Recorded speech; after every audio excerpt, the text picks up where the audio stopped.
Hello, I'm David Suzuki. Human beings have undergone fundamental changes that have transformed us into a new kind of force.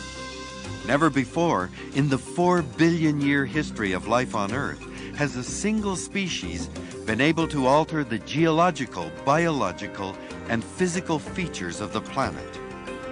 We have evolved from naked ape to superspecies.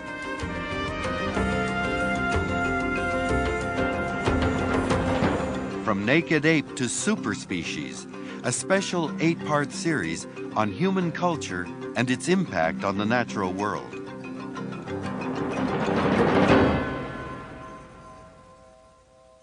As children, some of the earliest words and pictures we learn are frog and tree, kitty cat and dog, monkey and elephant.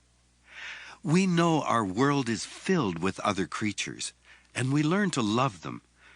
But plants and animals are far more than just pets or pretty ornaments. The array of living things in the world is essential for our survival. They make the world work. If you want to appreciate how complex it all is, try to imagine making a closed environment that supplies everything you need to survive. Try to imagine making it from scratch, the way astronauts would in a space colony.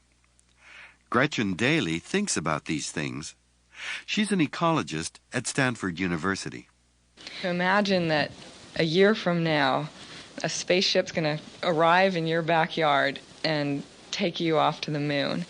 And the big question you have then is, how are you going to plan your trip? You've got a year to do it. You're going to live on the moon forever. What are you going to bring with you?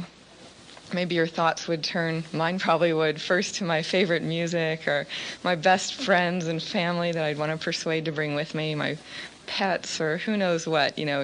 Maybe you'd start getting practical and thinking about handyman books and stuff that you'd need up there. But eventually you'd have to turn your mind to the issue of what you're going to eat. What kinds of other organisms besides your pets are you going to bring up there to make a happy life possible on the moon? And we're going to assume for the sake of argument that the moon already has in place some of the conditions, critical to human life, like a reasonable atmosphere and climate, and maybe the physical structure of soil. Okay, so then you could start going through all the things maybe that you ate for breakfast and for dinner last night. If you think about it, every bit of our nutrition, the food we eat to stay healthy, comes from living things. When you buy cornflakes or frozen pizza, you think it was manufactured by a company. But all the ingredients were once alive. What really goes into cornflakes? You might be horrified to find out, but you could start listing the things that you pull off the supermarket shelf, not really thinking about what it is, but list all those species. Then you could think about, what medicines have you used in the past year? Most medicines are derived from other organisms, mainly plants, but a lot from microorganisms, some from vertebrates and other things like snakes. Anyway, your list would, especially if you wanted to bring stuff up there to make the landscape look pretty for the kids, and you'd be thinking about them not wanting to miss out on the butterflies and birds and flowers and so on. So your list would probably be, even if you were being pretty selective, it would add up to the hundreds or even possibly thousands of species before you'd even begun to consider what you'd have to bring up there to allow all those things to live with you. That's no Sunday afternoon task. Designing a whole package containing everything we'd need to live on the moon is a pretty big challenge. Let's try something simpler. Let's take one part of the package, soil. What if all you had to worry about was making soil work? Gretchen Daly. Some people looked at what was living under a square meter of earth. So they sort of scooped it up, took it into the lab, and they found just the sorts of things that you could see with the naked eye. They found over 50,000 small earthworms and their relatives. They found 50,000 different types of insects and mites. And then they found 12 million roundworms and their relatives, okay? And that's just the stuff that you can see. I mean, they were probably blind by the end of doing this, but someone on the team then took a pinch of that soil and looked at the microorganisms in it. And there you find even more. I mean, it's just incredible. They found, under the microscope, 30,000 protozoa, 50,000 algae, 400,000 fungi, and billions of individual bacteria of unknown numbers of species. Okay, so now think about that for a minute. Which of those are you going to bring to the moon with you? How are you going to cart them up there? And I mean, basically what you realize is that if the spaceship did land in your yard, you might say, forget it. I'm not into adventures. I'll just stay right here where I am.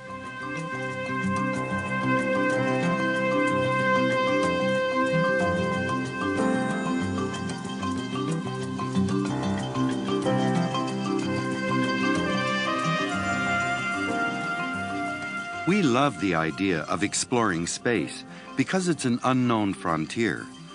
But Gretchen Daly's moon story makes us realize we don't know that much about how it all works down here, or even who's home. For example, biologists aren't even sure how many species have been scientifically cataloged. And when I say cataloged, all that means is we've given a name to a dead specimen. Biologists have identified somewhere between 1.5 and 1.7 million species so far, but we don't know how many there are out there in total. There are ways to make an educated guess, and that, most biologists now agree, is about 10 million. This means we know perhaps 15 to 20% of all the life forms on land, at sea, and in fresh water. And when it comes to bacteria and other microorganisms, well, we don't have any idea at all.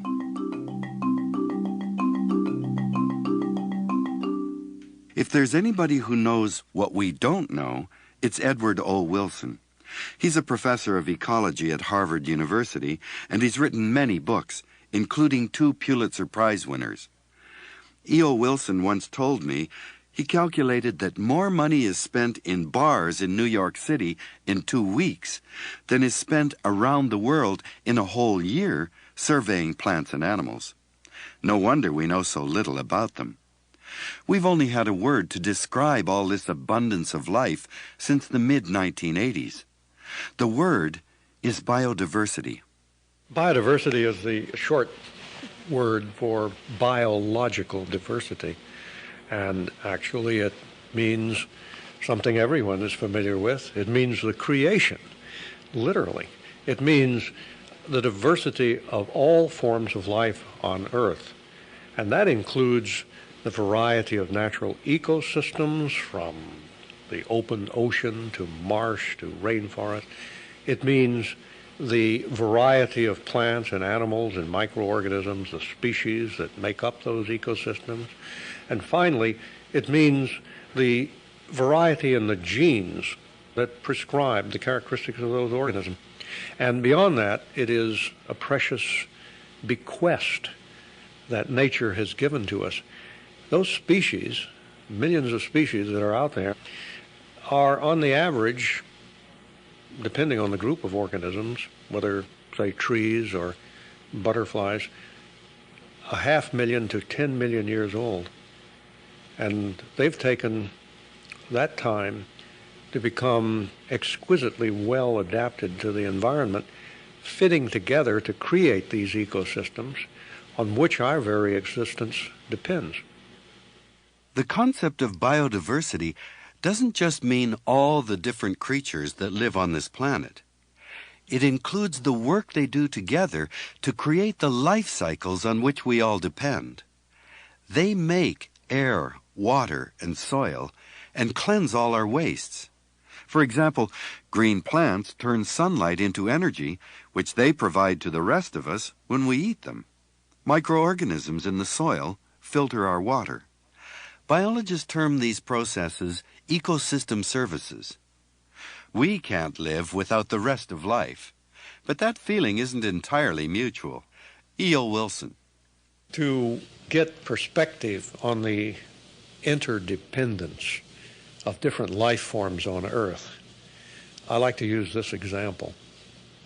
If all humanity disappeared, then, how can I put it without sounding callous? the rest of life would benefit enormously.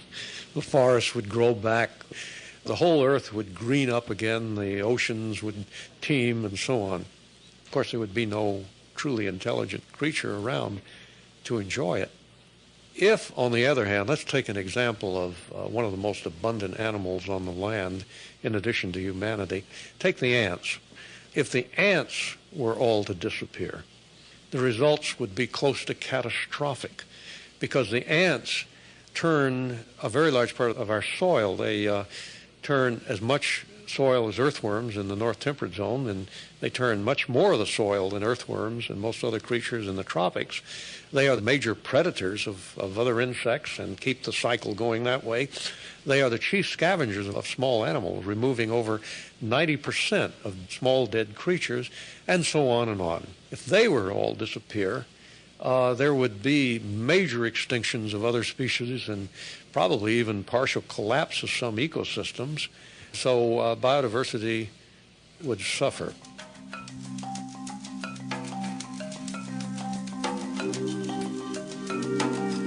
We have always lived on a planet bursting with an almost incalculable number of life forms.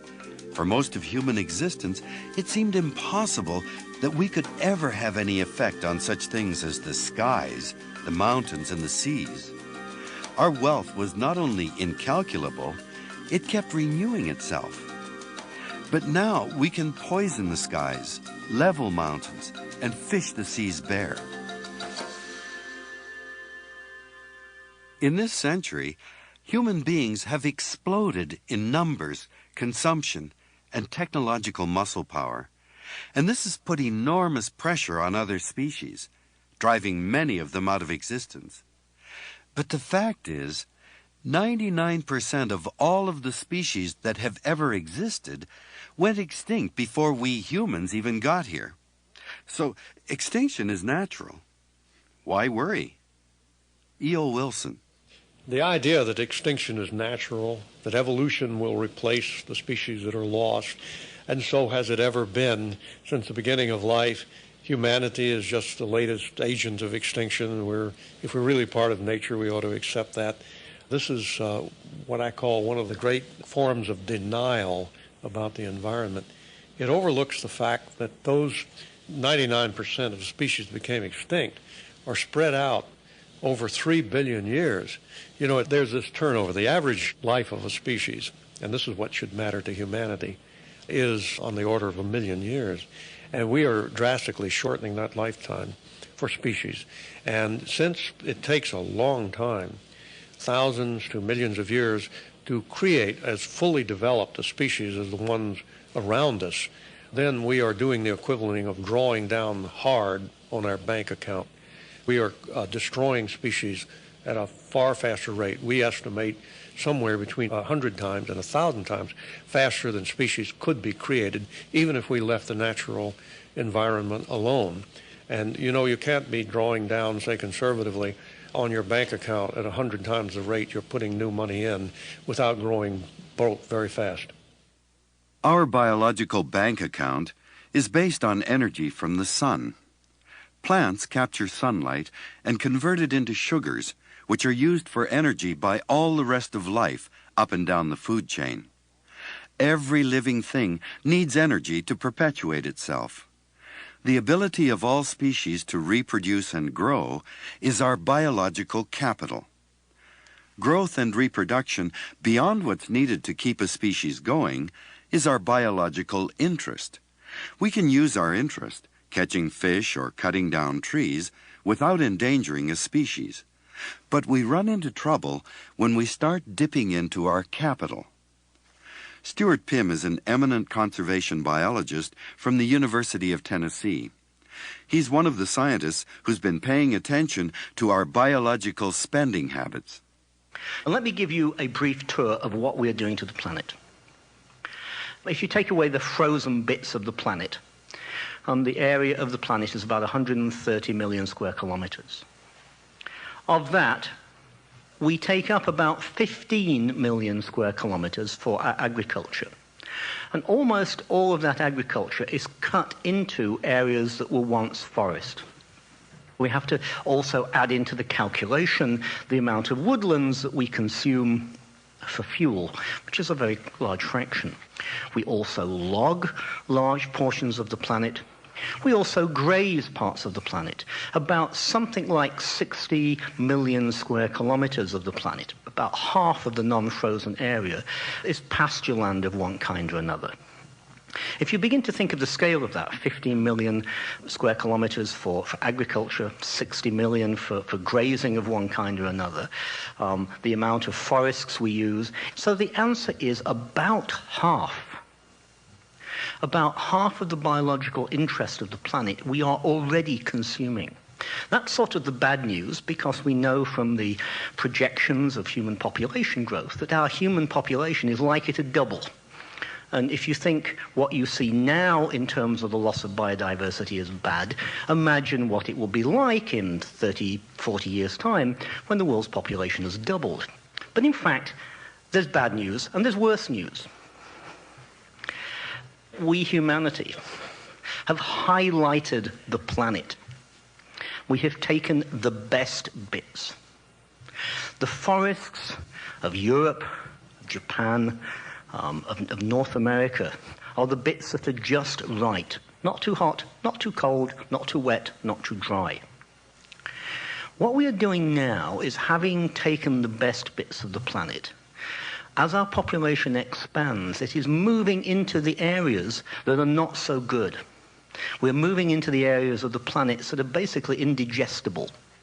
The parts of the planet that are not so good for us are the richest in terms of biodiversity: tropical and boreal forests, coral reefs, and wetlands. As we begin to invade them, we're putting tremendous pressure on millions of species. We're accelerating the rate of extinction. Stuart Pym. 11% of all birds are on the verge of extinction as a consequence of what we've done now. A report published in the last couple of weeks for the world's plants suggests that 12% of the world's plants are on the brink of extinction. And I suspect that's an underestimate, because there are many plants that we don't know, and what we don't know are likely to be rare, and they're likely to be even more vulnerable. It's not just on land, it's in the oceans, it's in our rivers. A greater fraction of our freshwater fish, a huge fraction of freshwater clams and mussels are on the verge of extinction. The pattern is ubiquitous. Whenever we have sufficient data, we recognize that something between 10 and 40% of the world's species are already on the verge of extinction.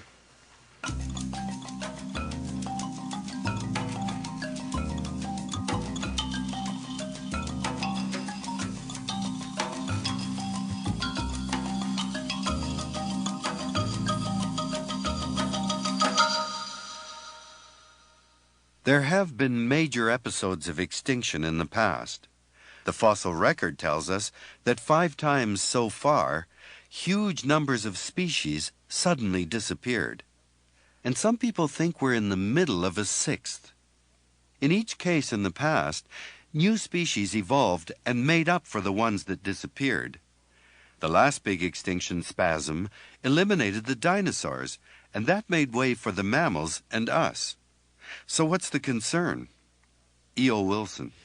I think most people are now aware that about 65 million years ago, what is now Yucatan got smacked by a 10-mile wide comet or meteor that created tremendous seismic shocks all around the world, and as one geologist put it, rang the world like a bell, causing giant tsunamis and massive extinctions, including probably the last of the dinosaurs. We are now in the beginnings, I think most experts on biodiversity agree, of similar extinction episodes, except now we are the comet. And we could end up having a similar result as what happened 65 million years ago, ending the age of dinosaurs. And I like to say that what we will have is a Remozoic age. Remozoic means, that's what word I coined, that means the age of loneliness. That is, we will be in an impoverished world of our own making. Evolution will replace that. But after each great extinction episode, like the one that happened 65 million years ago, each of those extinction episodes required about 10 million years to fully replace that which was lost very abruptly. And if we go on wiping out a large part of the fauna and flora of the world, and our descendants, as early as 2050, realize that because of our recklessness, they're going to have to wait 10 million years to see a return of the world's biota, the fauna and flora. They are going to be, how can I put it, peeved.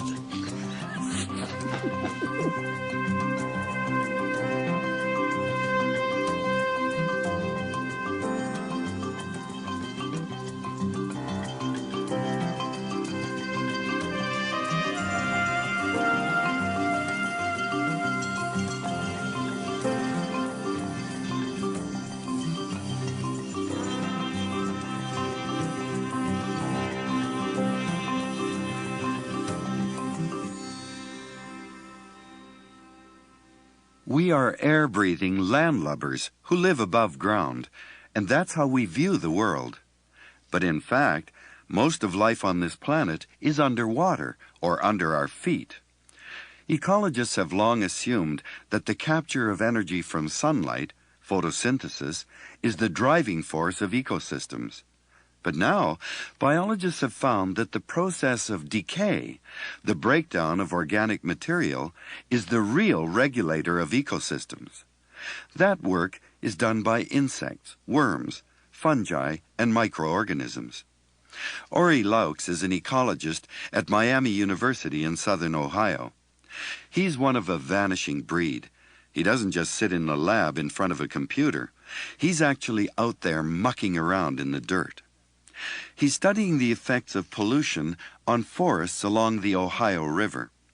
He's been comparing two plots of land, one in southern Illinois where pollution is low, and another in Ohio where pollution is high. In those soils in southern Illinois, we have 30 earthworms per square meter. That's rich. You can get all the bait you need to go fishing in 15 minutes.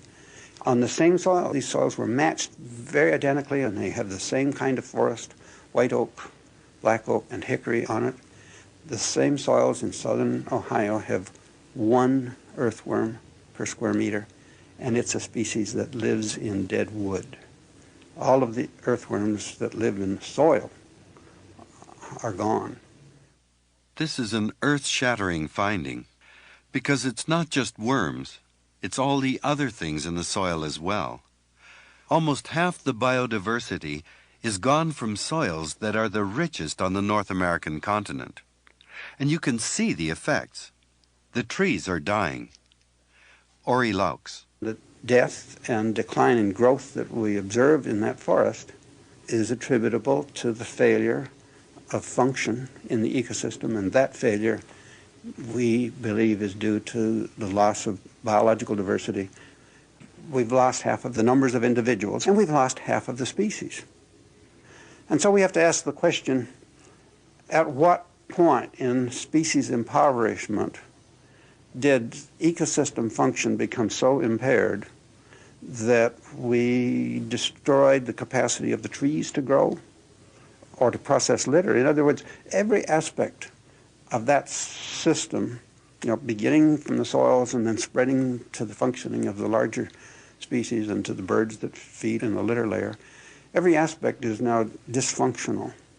And does that dysfunction start at 20% of loss of biodiversity or 10%? The only honest answer is we don't know. We have no idea how much biodiversity can be lost before an ecosystem collapses. Human observation tends to be directed at events that are big and dramatic. And so changes that take place among little organisms over long periods have been just generally discounted. And there's only a relatively small audience out there that are able to say, earthworms are king. This is where the action is.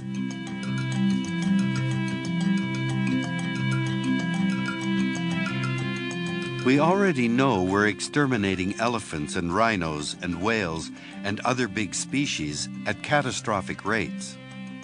But this story about the earthworms in the forests of Ohio is far more chilling. Death, or rather decay, is taking a holiday. And simply put, if we don't have death and decay, we won't have birth and life.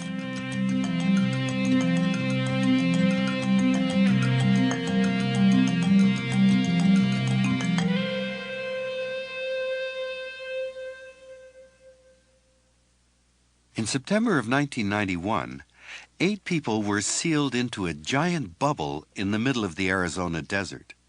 It was called Biosphere 2, and it was meant to recreate the Earth's natural systems. It housed different ecosystems like desert, ocean, grasslands, and tropical forest. 3,800 different plant and animal species were collected and set up inside. It was an attempt to create an airtight, self-sustaining system that would eventually make long voyages in space possible. It was a miniature version of Biosphere 1, the Earth, and it was supposed to provide the clean air, water, and food needed to support the bionauts over 2 years. It was, you might say, the ark of technology. As an ecologist, Gretchen Daly had a keen interest in how it all turned out. $200 million went into creating a tiny little self-contained ecosystem in which 8 people were hoping to live for a period of 2 years. So this little area is down in Arizona it's about maybe 3 or 4 acres in area, and it's got a little ocean, it's got croplands, it's got rivers, it's got all kinds of stuff in there that would, in theory, help purify waste and all that stuff, perform all these services. And yet the people that went into this found that even with heroic efforts, they couldn't keep it going. Rapidly, the oxygen levels plummeted because of activities of some of the soil organisms I told you about. And so the oxygen level went down to what you'd find at over 17,000 feet in elevation, so they're nearly going hypoxic in there. Then nitrous oxide levels skyrocketed to a level at which function of the brain can be impaired or actually severely damaged. All kinds of things happened. All of the pollinators went extinct, and many of the species they had put in there went extinct, thereby dooming most of the plant species to eventual extinction. The water had to be purified by hand because none of the natural purification systems that they thought they had designed in there were working. And all sorts of other things happened. Cockroaches and katydids and these crazy ants lost their minds and took over. Vines grew out of control, so people had to spend a huge amount of time just cutting back and trying to control the organisms that took advantage of this situation and the lack of natural controls on their activities. So what that shows you is, most of these services are so complex, they operate on such large scales, and they're so little explored that we can hope to replace them with technology. In a way, this was a successful experiment because it proved we don't have any idea how to create an environment that supports us like the one we already get for free. As we tear at that fabric of life, we like to think that human ingenuity will always make up for our destructiveness. So far, we're not even close. Gretchen Daly. It is humbling. It makes you laugh. It shows, some of the good sides of humanity. You could say our curiosity, our determination. In many ways, we would think of them as noble qualities. They're interesting things, but at the same time, we're like little kids. We've amassed this power, and we've deceived ourselves somewhat. In modern urban societies today, and in basically the richest and most powerful parts of the world, people are so removed from these ecosystem services that they've basically all but faded from view.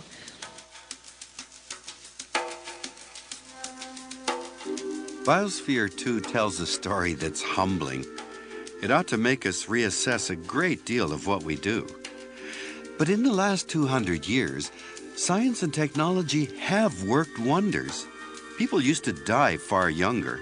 We lost about half our children. And think of all the things we have now: television, cars, computers, and satellites. It does seem like science and technology can do anything.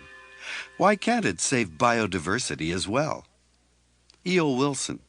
Many people cling to the forlorn hope that science can rescue biodiversity even if humanity continues to wipe out the natural environment. The notion being that, well, go ahead and clear-cut the last of the forest for that little extra bit of agricultural land. Go ahead and dam that river, even if it's going to wipe out all of the crustacean and most of the fish species above the dam and so on. Let science take care of that. I mean, after all, and worst comes to worst, we keep on doing what we're doing, worst comes to worst, the scientists can go out there and they can rescue the species and put them in zoos and gardens, and they can freeze them in liquid nitrogen and reconstitute, like reconstituting eggs from powder later on. And let me tell you what the truth is. The truth is that science hasn't got a clue. Science can't take care that way of more than a minute fraction. Consider that there are 40,000, 50,000 land vertebrates, for example, mammals and reptiles and amphibians and so on. And all the zoos of the world can only take care, even if all their forces were mobilized to take care of endangered species, only something like 4,000 species on a solid and continuing basis. And those zoos have no facilities whatsoever for looking after the millions of insect species, crustaceans, numerous other invertebrates that are vital to the life of ecosystems. Where are they going to go? No one has even thought about saving them in that manner. And it gets at least as bad in the botanical gardens because they are ill-equipped to look after the 250,000 species of wild plants out there, a large fraction of which are threatened or soon will be. And what about all those microorganisms that make up the soil and are vital for the sustaining of the base of the whole ecosystem? We don't even know what those microorganisms are, more than 99% of them. Now, people go on and say, well, okay, suppose they do become extinct and we can't rescue them. We can surely someday, if we have their DNA, reconstitute them and make the species again. Forget it. It may be possible with some living species to someday, with their DNA, bring an organism back to life. Maybe. But only a minute fraction could be done that way. And even, let me make it even grimmer. Even if we could do it, which we can't, but even if we could bring all the species back to life, we don't know enough about the ecosystems to know how to put the ecosystems back together. What combinations of species in what order and so on. It would be like unscrambling an egg blindfolded with a spoon.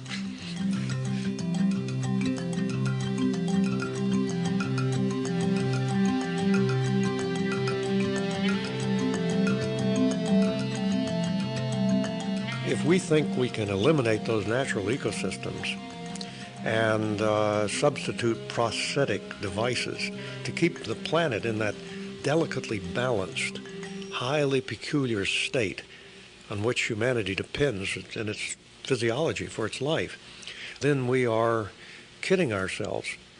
An ecosystem, in other words, the system that gives us all those services, all that stability, that security, the cushion for free, it's there, it doesn't cost us anything, is a system of complexity far beyond the capacity of supercomputers with the best scientific minds in the world to even get down correctly in abstract, much less create from scratch.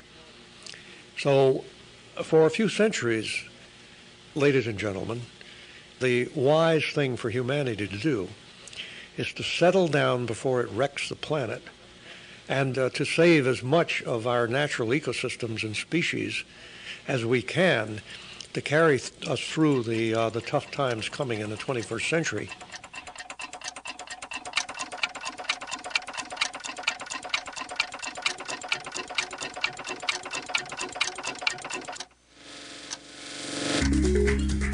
About 3 centuries ago, Newton and Descartes pictured the universe as a giant machine, a clockwork mechanism. Ever since then, scientists have concentrated on identifying and separating the different parts of whatever phenomenon they were studying. That means analyzing complex systems by reducing them to their most simple components, like taking a clock apart to see how it works. This approach is called reductionism. Now, however, there's a new breed of scientist who looks for systems and patterns that are usually missed when things are broken down. For example, physicists have found that when subatomic particles are combined, new properties emerge that can't be predicted from what's known about the individual particles. The whole is more than the sum of its parts. For most of human history, people understood that everything around them, from trees and animals to clouds in the sun, was somehow interconnected. They searched for patterns to explain the mysteries of the world.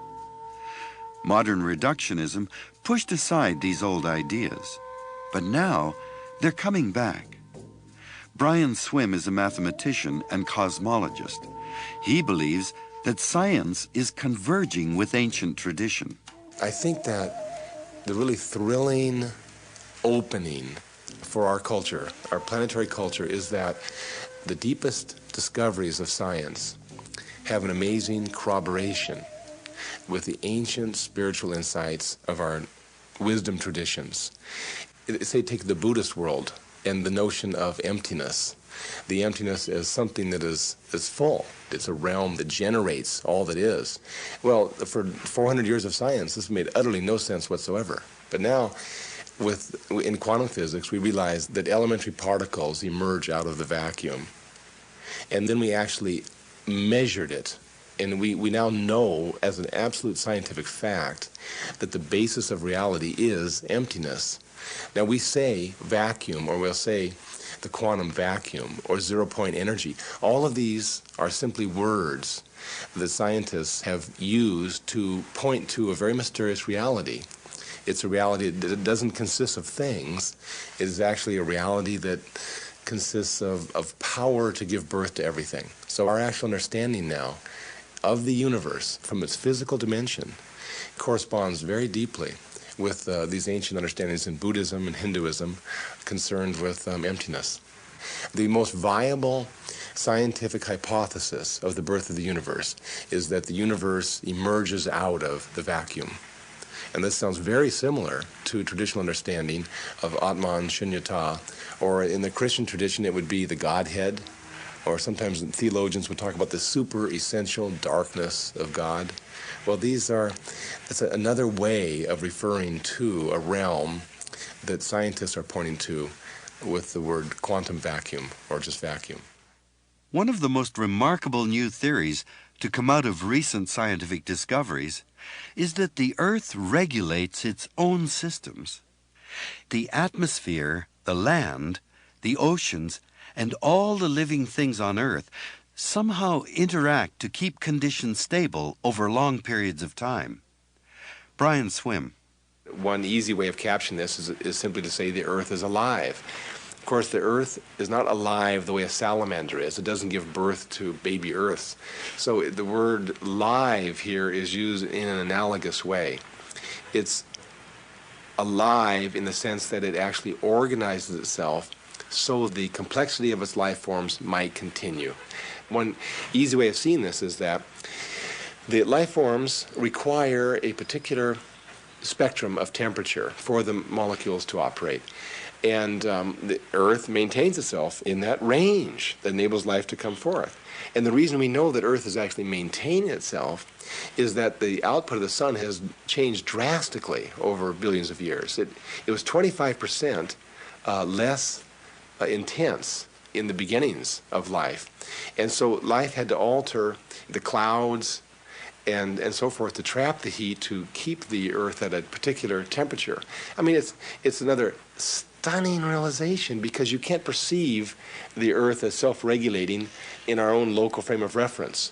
It took all of this data brought together, and suddenly we captured a sense of the whole. Now, intuitively, this was something understood by indigenous peoples for 10,000 years, 50,000 years, maybe. And without question, indigenous peoples knew the earth, they thought of the earth as Mother Earth and alive. I'm simply saying that 400 years of science has enabled us to begin to approach this more intuitive truth from an outer or empirical way. So that taken together with indigenous knowledge, again, we have the opportunity for a stronger understanding of the self-regulatory or living nature of Earth. And so we begin to see ourselves not as just individuals on the planet Earth, but rather as sentient creatures that are within the actual organized life of Earth. We're a part within the whole. And this perspective is, I think, very different from what we've been used to, at least in modern industrial culture.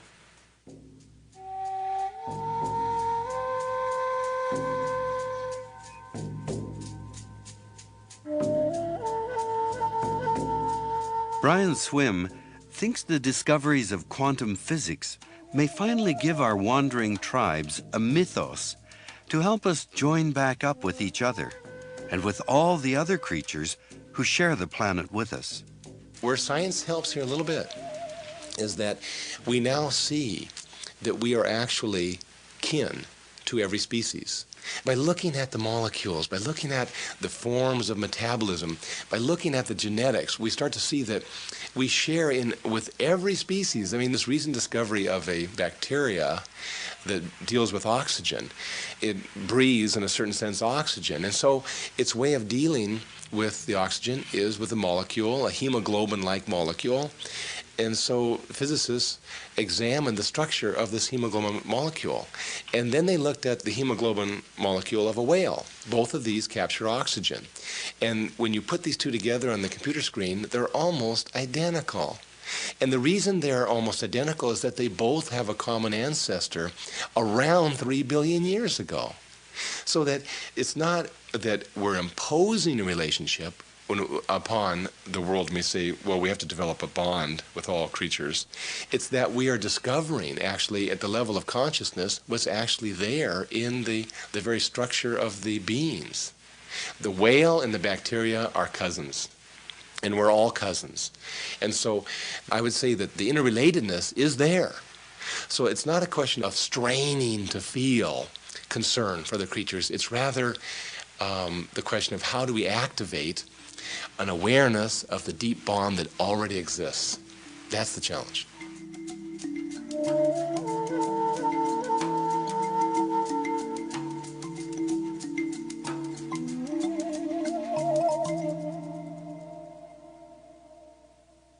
Most of us take as an article of faith that science provides us with a precise picture of reality. But at the cutting edge of human thought in modern physics, we don't find absolute certainty. We find uncertainty and relativity. Depending on how we look at light, it may be a particle or a wave. Matter appears from and disappears into nothingness. Time expands or shrinks. Speed depends on where you are when measuring it. It's a bizarre cosmos. It would be the height of arrogance to believe science has made most of the important discoveries about how the world really works. Science has only been in existence for a couple of centuries.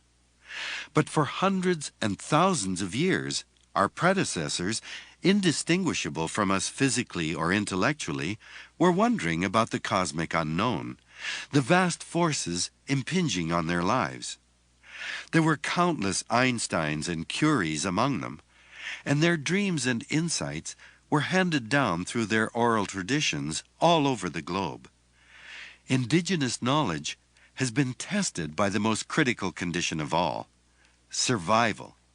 It had to work, or those early theorists wouldn't have left anyone to pass it on.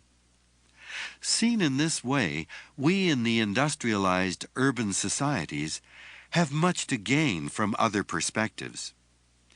Jeanette Armstrong is from the Okanagan Nation in the interior of British Columbia. She directs Anauken, a native-run educational center. And she's obviously thought a lot about her people's understanding of who we are and how we fit into the planet. Physically, we are the land, we are the air, and we are the things that surround us. The eating of the foods of the land, the beings that give their lives of this great compassion and this great love for life in every way, gave their bodies to us and gave their lives to us for our continuance, as we give our lives back, to the land for its continuance. So one of the things that we as Okanagan people know is that our very flesh is our land.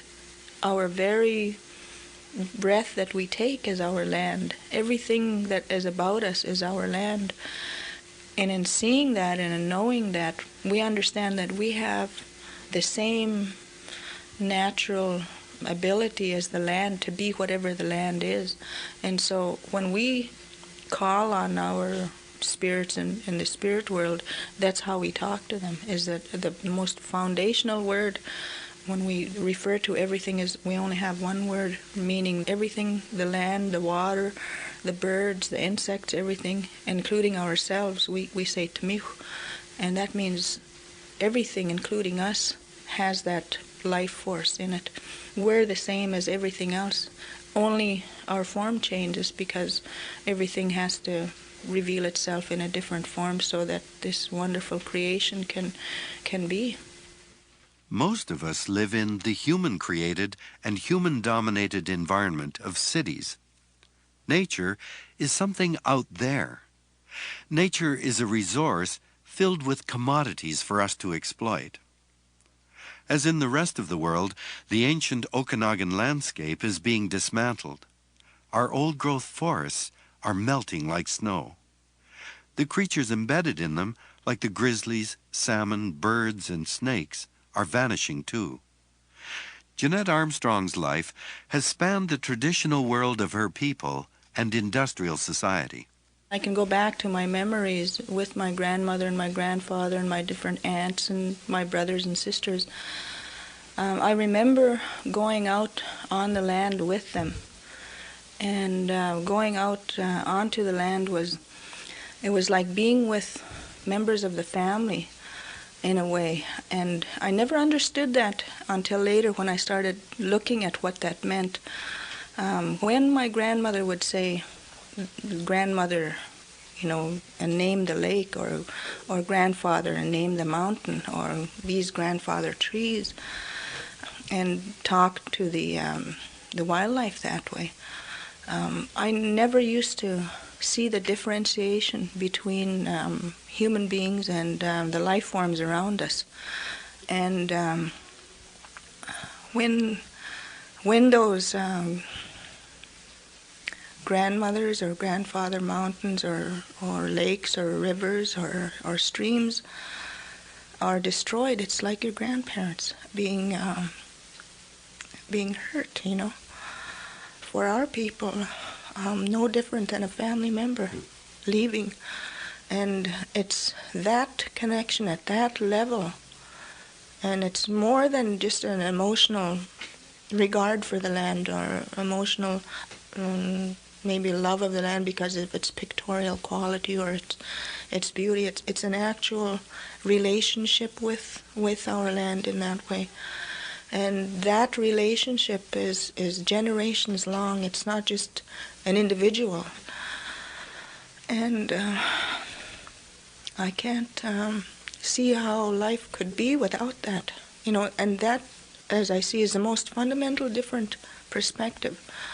In that kind of principle, in that kind of attitude, you can't go out and destroy that land. You no more than you unless you're insane, no more than you could destroy your grandparents,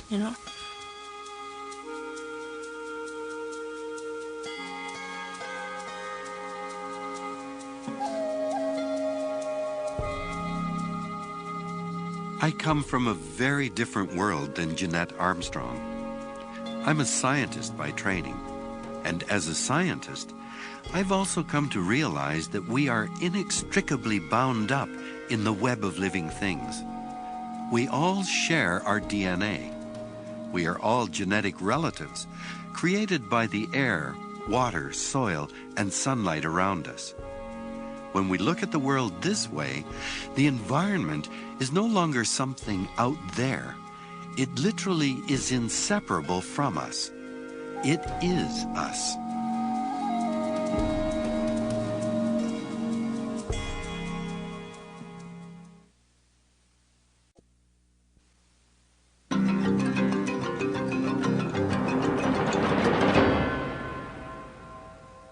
Since human beings first appeared on the scene, we've been sustained by the Earth's bounty. We're constantly finding more and more ingenious ways to partake of this richness. We've come a long way since we invented our first nets and spears. Technology has allowed us to go to the ends of the Earth, or even the bottom of the ocean, to get whatever we want. Earth's production of food and minerals and every kind of material has seemed limitless. But the planet is finite, so there have to be limits. How can we know when we're exceeding those limits and using too much? When it comes to creatures other than humans, we can measure the number of organisms a given ecosystem can support. Ecologists call this carrying capacity. Many people, especially economists, argue that the planet can sustain our present numbers and more because we aren't like other animals. We're intelligent and inventive, they say, and this has enabled us to go beyond our biological roots. Bill Reese is a population ecologist at the University of British Columbia. Many economists reject completely the notion of carrying capacity when it's applied to human beings. And the reason is that obviously we engage in cultural things such as trade. And why should any population in a given region be limited by the resources in that region if it can import those things that might be in short supply locally? So the idea here is that almost any place on the planet, any significant region, will have certain things in surplus and other things may be scarce. But if we're creative, we can trade our surpluses for those things that are locally scarce, and that enables both us and other regions to overcome our local carrying capacity. The population then can rise, the consumption of goods and services can rise far beyond the capacity of a local area to support that population. The other critical factor here is technology. And many people believe that as technology improves, we'll be able to substitute for any resource that gets scarce, even generally scarce. In other words, if it's not even available for trade, it doesn't really matter, because human ingenuity can substitute for any good or service provided by nature. At least that's the theory. So when you put the whole issue of trade and technological advance in the basket, it seems that carrying capacity is an irrelevant concept for human beings. If carrying capacity doesn't limit human beings, what is our world based on? Economists believe it's human inventiveness and productivity that create wealth and satisfy our every need. As an ecologist, this didn't make much sense to Bill Reese.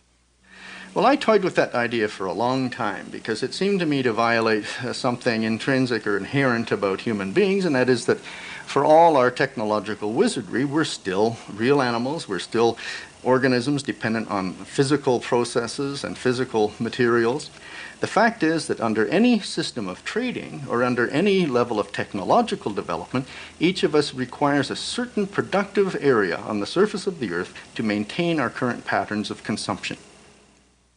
What Bill Reese tells us is that regardless of where our goods come from or the state of our technology, we still have to get our raw materials from the earth. He has worked out a way to actually measure the amount of the Earth's surface it takes to support each person on the planet. It's called our ecological footprint. Ecological footprinting is a technique we've developed here at UBC, which really measures the load that a given population imposes on nature. Now, if you think of something simple like, well, grain. If everybody eats a certain amount of bread, you require grain, and everybody knows that grain grows on the land. So it's not hard to understand that if we know the average level of consumption of, say, wheat, we can convert that very readily into the average amount of wheatland required to support a single person. Well, if you simply extend that to the entire shopping basket of goods, I mean, I'm wearing cotton pants and say a silk shirt or a woolen socks or whatever. Each of those things has a land component, as does our paper and our wood requirements and so on. It's a little trickier when thinking of wastes, but the fact of the matter is that carbon dioxide, if we're going to have a sustainable society, needs to be assimilated.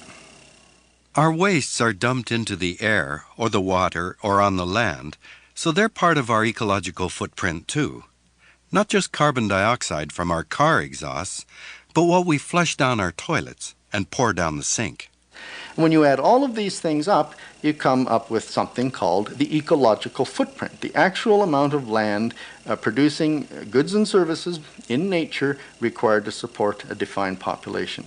So if you like, a formal definition of the ecological footprint is the total amount of land and water ecosystems required to produce the resources consumed and to assimilate the wastes produced by a defined population wherever on Earth that land and water is located. Every individual, every population has an ecological footprint on this planet.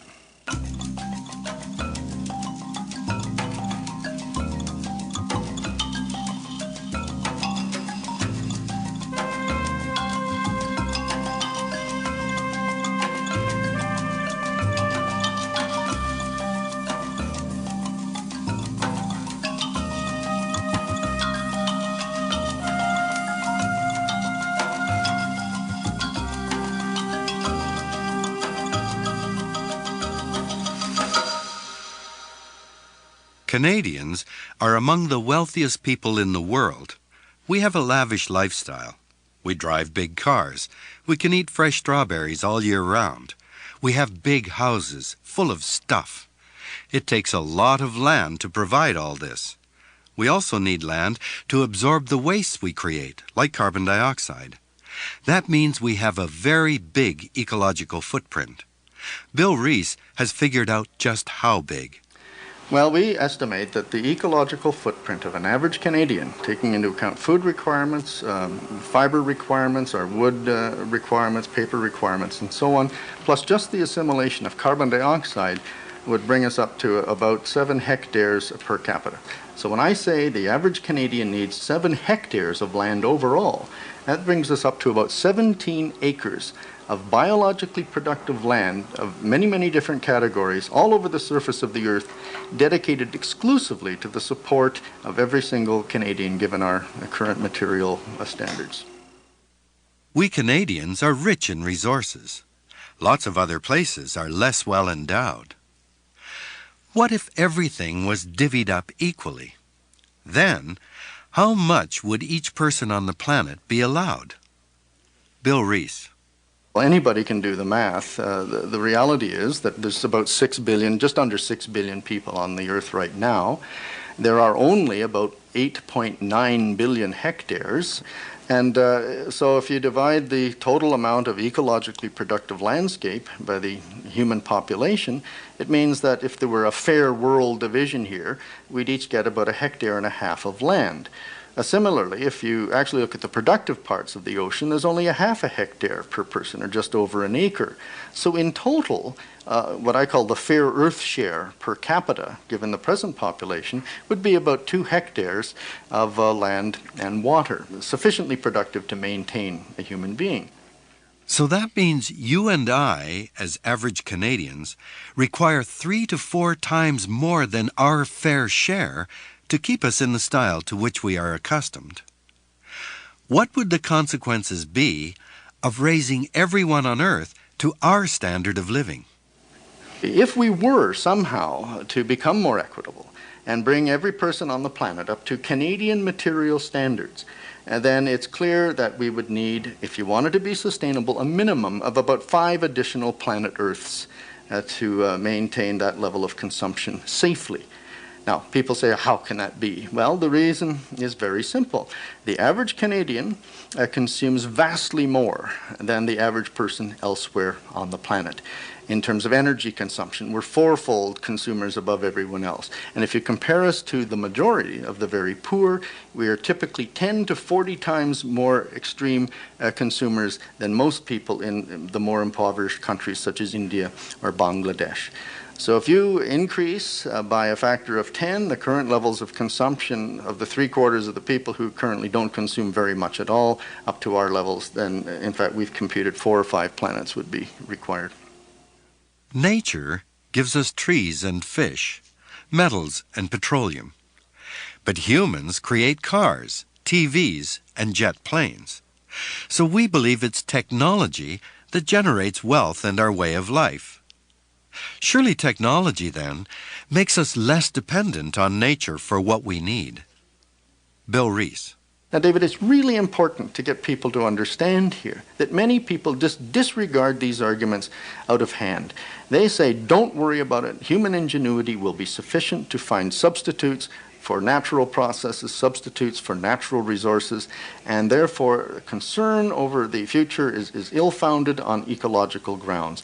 The simple fact is, the richer we get, the more technologically advanced we get, the more we appear to be less dependent on nature, but the real reason is that we simply extend our reach a little further, move a little further into the hinterland to appropriate an ever larger flow of resources.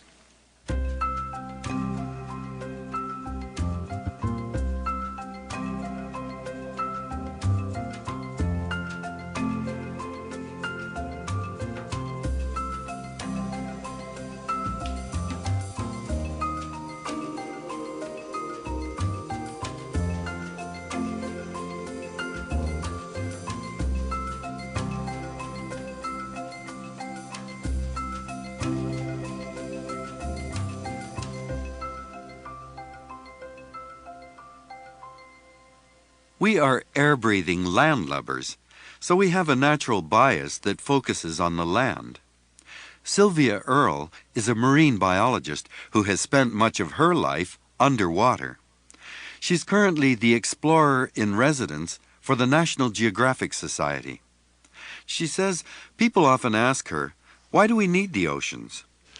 I've been asked sometimes, what good are the oceans anyway? In fact, a reporter once in Australia said, why should I care? I mean, if the ocean dried up tomorrow, what would it matter to me? I don't eat fish. I don't swim. I get seasick. People don't drink salt water. What good are the oceans? And it put me back a bit, but I've thought a lot about a reasonable response. And I try to imagine, for example, suppose we took this person at her word and tomorrow the oceans dried up. This planet is governed by the oceans, climate, weather, the nature of the temperature regime, home for most of life on Earth. Something like 95+% of the biosphere is ocean. Most of the oxygen comes from the sea. Something like 70% of the oxygen is generated by organisms in the ocean. Much of the carbon dioxide is absorbed there. It's a sink for carbon dioxide. If we dried up the oceans, we would do away with a cornerstone of our life support. That's what the oceans really are, after all, the cornerstone of our life support system.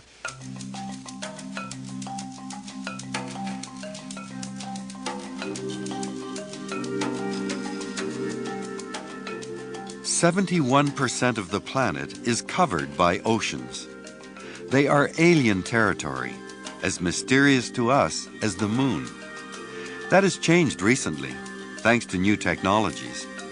You know, we live in a time of new access with technology that has developed, and I feel so lucky to have been around when simple things like masks and flippers have become available to people such as I and everyone. Little kids can now see what our predecessors could only imagine if they thought about it at all.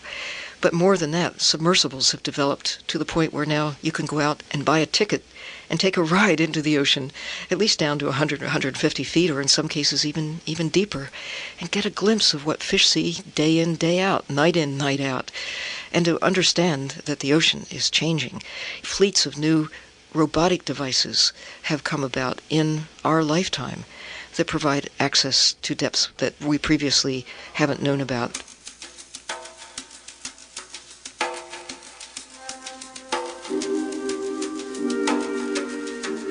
Sylvia Earle has made more than 1,000 deep dives in research submarines, as well as countless scuba dives all around the world.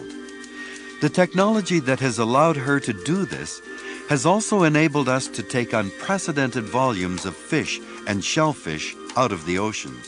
Right off the coast of Canada and northern United States, underwater robots have been out to look at the view in Georges Bank and the Grand Banks, and I have to tell you, where people have been out there with scallop dredges, it looks like a superhighway. It looks flat. It looks like a parking lot.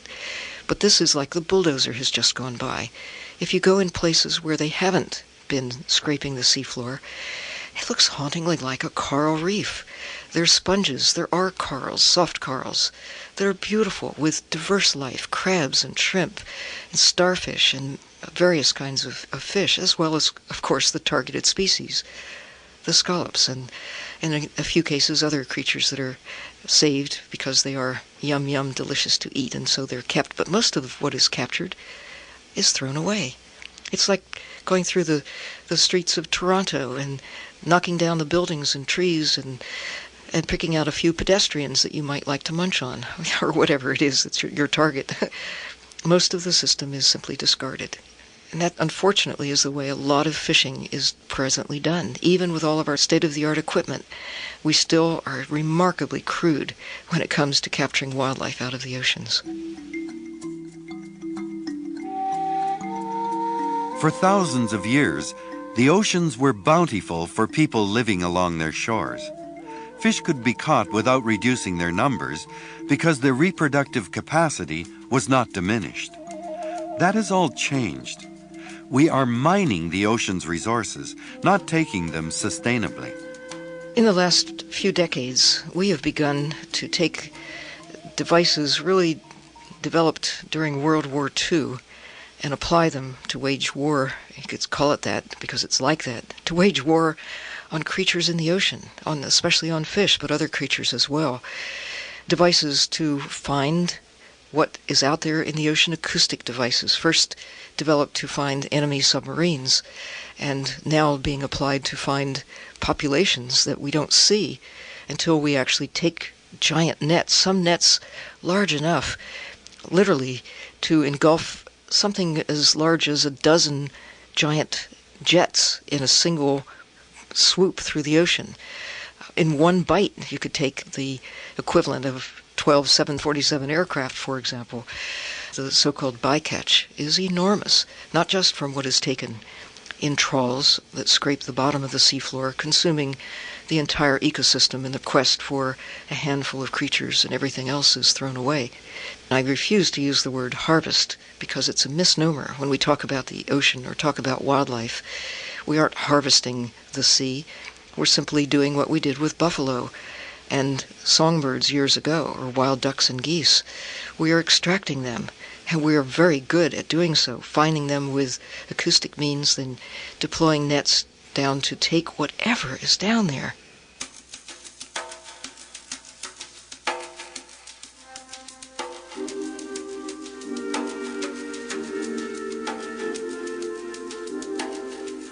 No one sets out to deliberately trash the very things we need for our survival. But our ability to focus on a challenge, whether it's catching fish or farming the land, can blind us to the linkages that connect all parts of the planet together. Oceans are connected to air and land, and what we do to each of them has repercussions for the others. Our ecological footprint is now massive, and even the vast expanses of the oceans are showing it.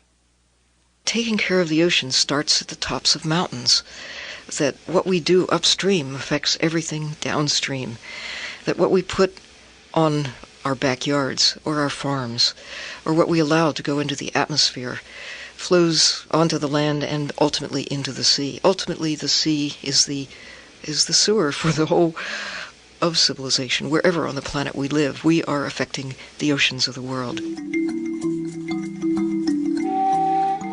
we are linked to the sea in every way you can think of, not just the fact that the blood that courses through our veins has haunting similarities to the salinity of the ocean and the composition of seawater itself, but I mean in terms of every breath we take is linked back to the sea through the oxygen that is generated there, and as we exhale, the carbon dioxide generated is linked back to the sea, where much of the carbon dioxide is absorbed. We are dependent on the oceans for our survival and our well-being. And we are in a peculiar position right now in our lifetime of being at a turning point. We have the power to protect the sea and to change our ways in ways that will benefit not just the fish, the whales, the phytoplankton, and all the rest that is out there that we think of as ocean life, but that will very directly have a positive benefit to our future, our health, our wealth, our survival.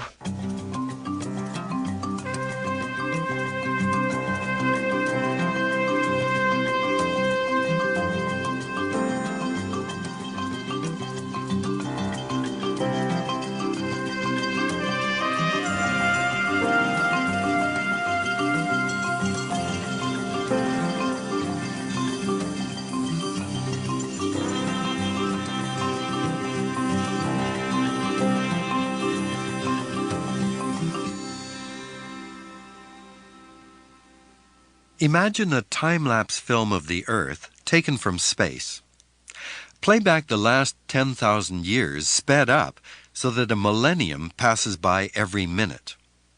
For more than 7 minutes, the screen displays what looks like a still photograph. The blue planet Earth, its lands swathed in a mantle of trees. After 7.5 minutes, there's a tiny clearing of forest around Athens. This is the flowering of classical Greece. Little else changes. At 9 minutes, 1,000 years ago, the forest gets thinner in parts of Europe, Central America, China, and India. 12 seconds from the end, 2 centuries ago, the thinning spreads a little further in Europe and China. 6 seconds from the end, eastern North America is deforested. This is the Industrial Revolution. Little else has changed. In the last 3 seconds after 1950, the change accelerates explosively. Vast tracts of forest vanish from Japan, the Philippines, and the mainland of Southeast Asia, most of Central America, and the Horn of Africa, from western North America and eastern South America, from the Indian subcontinent and sub-Saharan Africa. Fires rage in the Amazon basin where they never have before. Central Europe's forests die, poisoned by the air and the rain. Southeast Asia looks like a dog with mange. Malaysian Borneo is shaved. In the final fractions of a second, the clearing spread to Siberia and the Canadian North. Forests disappear so quickly from so many places that it looks like a plague of locusts has descended on the earth. That striking visual image was written by a colleague of mine, Alan Durning, an environmentalist working in Seattle. We've only gradually become aware of what's happening to the Earth's forests. During the 1980s, North Americans responded powerfully to images of the burning Amazon rainforest, which was called the lungs of the planet. I live in BC, where we're proud of our spectacular landscape. Our license plates boast of beautiful British Columbia. But flying over the province, we see huge clearings in our temperate rainforest. In fact, some environmentalists refer to BC as the Brazil of the North. As the time-lapse film illustrates, this cutting has happened very recently. The World Resources Institute in Washington, D.C., a research group trying to promote sustainable development, has published a new report on the current state of the Earth's forests. Nigel Sizer was the head of the team that created this survey. For the first time, World Resources Institute has compared the original forest cover. Basically, we've mapped out what forest there would have been on the planet 8,000 years ago under current climatic conditions, and we compare it with current forest cover. And the results are very striking. What we have discovered with this study is that only 22%, one-fifth, of the world's original forest cover is in anything like a natural or near-natural state. Those forests are concentrated in 3 countries and some scattered amongst a number of other countries. But Brazil, Canada, and Russia account for about 75% of the world's remaining natural or near-natural forest. The main reason so many of the forests are gone has to do with our ecological footprint. We've been logging those forests for pulp and fiber and lumber to support our way of life. Now, there are so few left that there's a kind of gold rush for the remaining trees, and prospectors are active around the planet. Nigel Sizer. Malaysia, Indonesia, and some other countries in Southeast Asia, such as South Korea, have witnessed the development of very large domestic logging operations. These countries are very rich in forest with very large numbers of high-value timber species in them. And companies in that part of the world, logging companies in that part of the world, have become very, very rich in the space of the last 10 or 20 years. They've paid very low taxes, they've worked often in cahoots with their governments to access areas very cheaply. They're sitting now on top of billions of dollars in cash, plus billions more that's offered to them through the stock markets of the region, and they're looking to expand. They cannot expand any more in those countries. The forest has already been allocated to the companies, so they're moving around the world very quickly after the last great forest frontiers that remain elsewhere. Amazonia, Central Africa, Russia, and even Canada and the United States are now experiencing significant amounts of investment by these companies, billions of dollars of investment flowing now from Southeast Asia, exporting forest destruction from those countries to other parts of the world.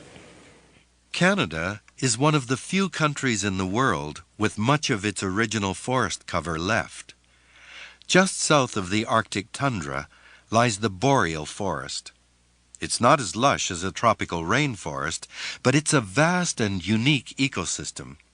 And it's just as important for removing carbon dioxide from the atmosphere and pumping out oxygen. It's not just countries like Brazil, Indonesia, and Zaire that need to keep their forest cover intact.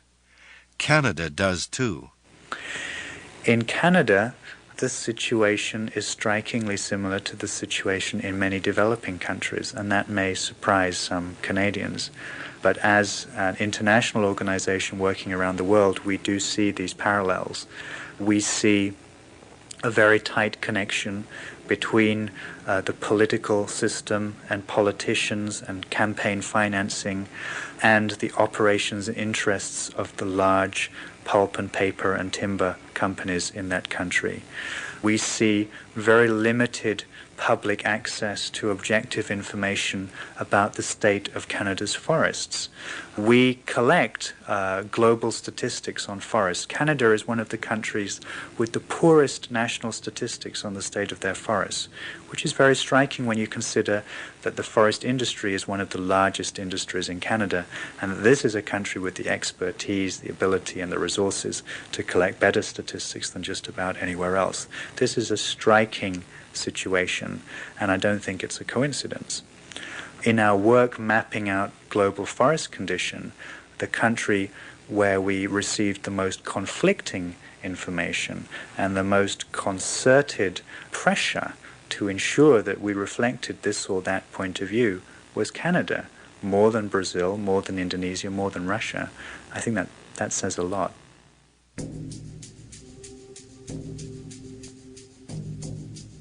People have always used forests. The great indigenous cultures of the Pacific Northwest, with their totem poles, longhouses, and canoes, were based on wood. The challenge is to use forests sustainably.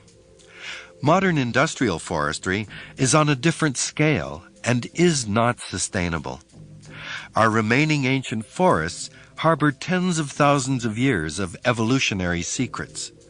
They are priceless beyond measure, and must be protected.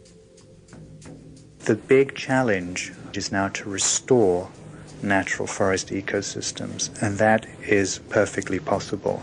There are a number of grand visions and grand projects beginning to be put together which map out large areas of the landscape that potentially could be covered once again with natural forest, and the ecosystem functions of that forest restored in their entirety.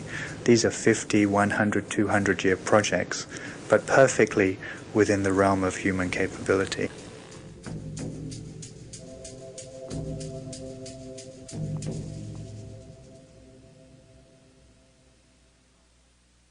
The atmosphere is a complex mix of gases that gives us our weather and climate.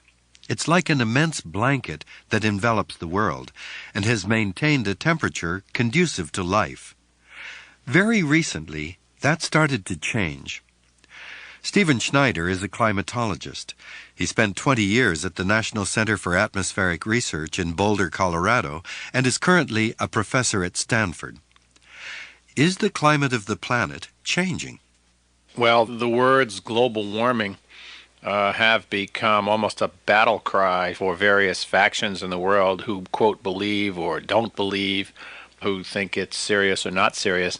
Yet, despite the large number of uncertainties surrounding the climate change debate, the actual existence of global warming is a fact established virtually beyond doubt. That is, if we look at the thermometers of the world and see what they've done over the last century, the world is about a ½ degree Celsius or so, or warmer than it was a century ago. Mountain glaciers have receded virtually all around the world, and many are disappearing at a rapid rate. And the sea levels have risen, something on the order of 10 to 20 centimeters, and those are all consistent with warming. In fact, looks at historical records convince us that the last 2 decades are the warmest in the past 1,000 years. So that's not the debate. Only a few people assert that not to be true. They keep repeating that assertion, and because they have PhDs, they keep getting equal status with the vast bulk of the community, which says, no, there really is global warming. If the average person remains confused, part of the reason is that most of the media still report global warming as if it's a controversy. They stack most scientists, like Schneider, who say it is warming, on one side, against a small group who say the proof isn't in. Steve Schneider says the real question among scientists is what's causing the warming. The debate is whether that warming is just a perverse act of nature or whether this is something that humans have done through their increasing numbers of people demanding higher standards of living and using technologies which change the land surface and dump pollutants in the atmosphere that could have created it. That's the controversy among the knowledgeable scientific community, not whether the warming itself exists, which is a virtual fact. The United Nations Intergovernmental Panel on Climate Change, made up of more than 2,000 scientists, has concluded that there is overwhelming evidence that we are a major cause of the warming that is happening now. The problem is, our technological age is powered by the burning of large quantities of fossil fuels that build up in our atmosphere. It's the accumulation of greenhouse gases that's creating the problem. But scientists don't know how much the temperature will rise. Steve Schneider. So there's a big debate that's legitimate about how much the system is going to warm up, and which is the reason why the last 20 years worth of assessments have said that somewhere between about 1 and 4 degrees warming in the next century is our best range. And 1 degree is on my view, tolerable unless you happen to be creatures living in the tundra or in mountaintops. They'll get pushed out of existence. By and large, most of us could adapt to 1 degree. But 4 degrees is virtually the difference between an ice age and a warm epoch like we're in now. And it takes nature 10,000 years to make those kinds of changes. And we're talking about changes like that on the order of a century. And there isn't an ecologist anywhere who thinks that we can adapt to that without dramatic dislocation to the species of the world and to agriculture and other patterns of living which depend on the climate. The ecological consequences of temperature change could be catastrophic. So it's important to know whether it will be 1 degree or 4 degrees. Computer models of global climate are extremely sophisticated and accurately describe current weather trends. But our knowledge base is still pretty primitive. We can only take a stab at predicting what the global consequences of warming might be. Could what we're doing now cause something irreversible? Something we can't say, oops, let's back out of that? Well, unfortunately, the answer is very definitely yes. And climatologists call these surprise scenarios. They're really imaginable because if it was truly a surprise, you wouldn't be able to even guess. We already have a whole bunch of candidates.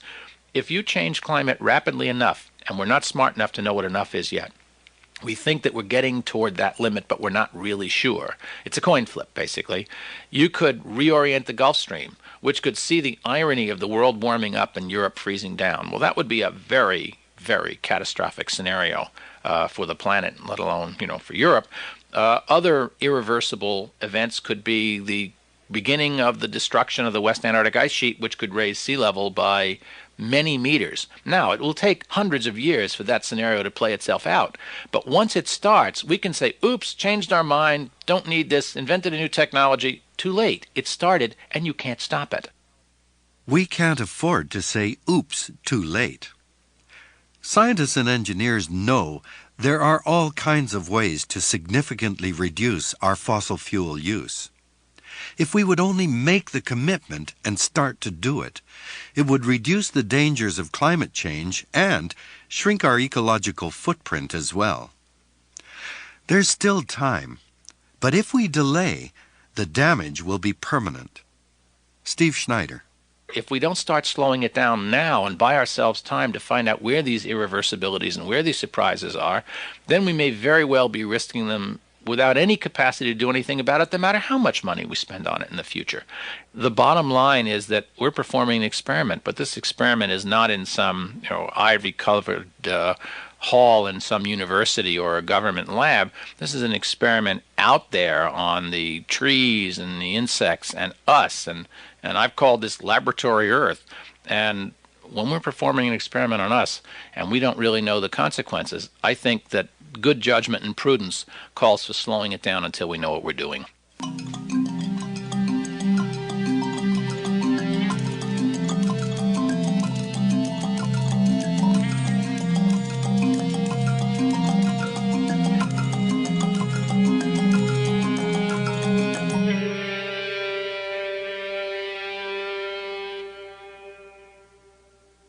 Many people call us up and they can't even pronounce the chemicals. It's like, I got this chemical, I don't know what it means, I don't know how to pronounce it, but can I spell it for you? And will you tell me what it means? It's in my water, it's in my food, it's in my air, and we're scared.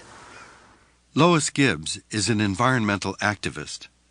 When she was a young housewife back in the 70s, she lived with her husband and 2 young children in a suburb called Love Canal, near Niagara Falls in upper New York State. The new subdivision was built over a former industrial site. Nobody thought anything about it until a lot of the residents started to have health problems, especially the children. My 2 children, who were raised in part at Love Canal, were both affected as a result. Michael, who was perfectly healthy when we moved in, he was 1 year old. After living there for 4 years, he developed asthma, epilepsy, a urinary tract problem which required 2 operations to correct. He developed an immune system problem where he had a depressed immune system very similar to an AIDS victim, except for his was not viral or contagious in any sort of way. I mean, it was just one thing after the other.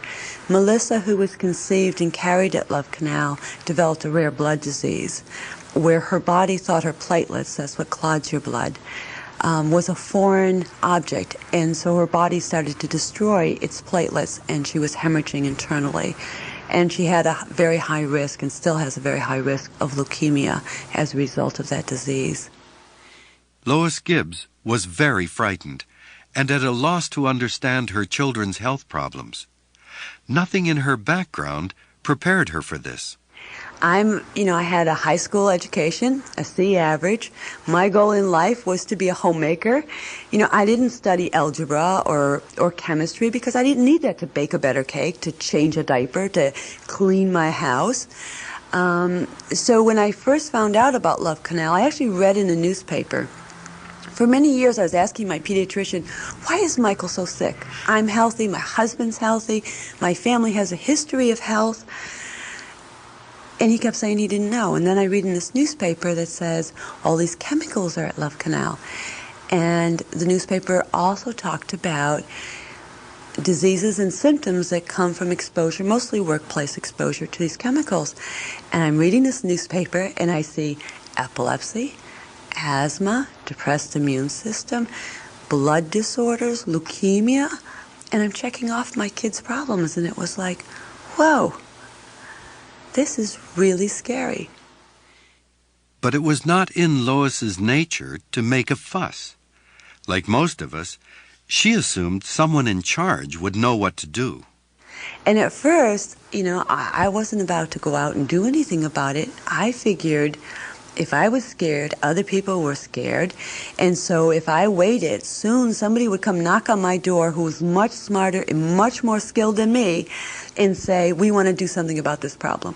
And so I did wait. I waited for over a month, but nobody came knocking on my door. And so Michael got very sick and he was in the hospital, and that was sort of the turning point for me. When I'm looking at his white little face and his white little bed with the white little sheets, and I'm looking at him saying, the reason he's sick here is not just Love Canal. It's not the city and the government's fault. It's my fault. I made a decision that I would sit back and wait for somebody else to come and do this. And when they didn't come, I didn't do anything. And what kind of responsible mother could I possibly be if I sat back knowing my children were being poisoned? And that's when I got up enough courage to go to the very first door and begin to talk to people.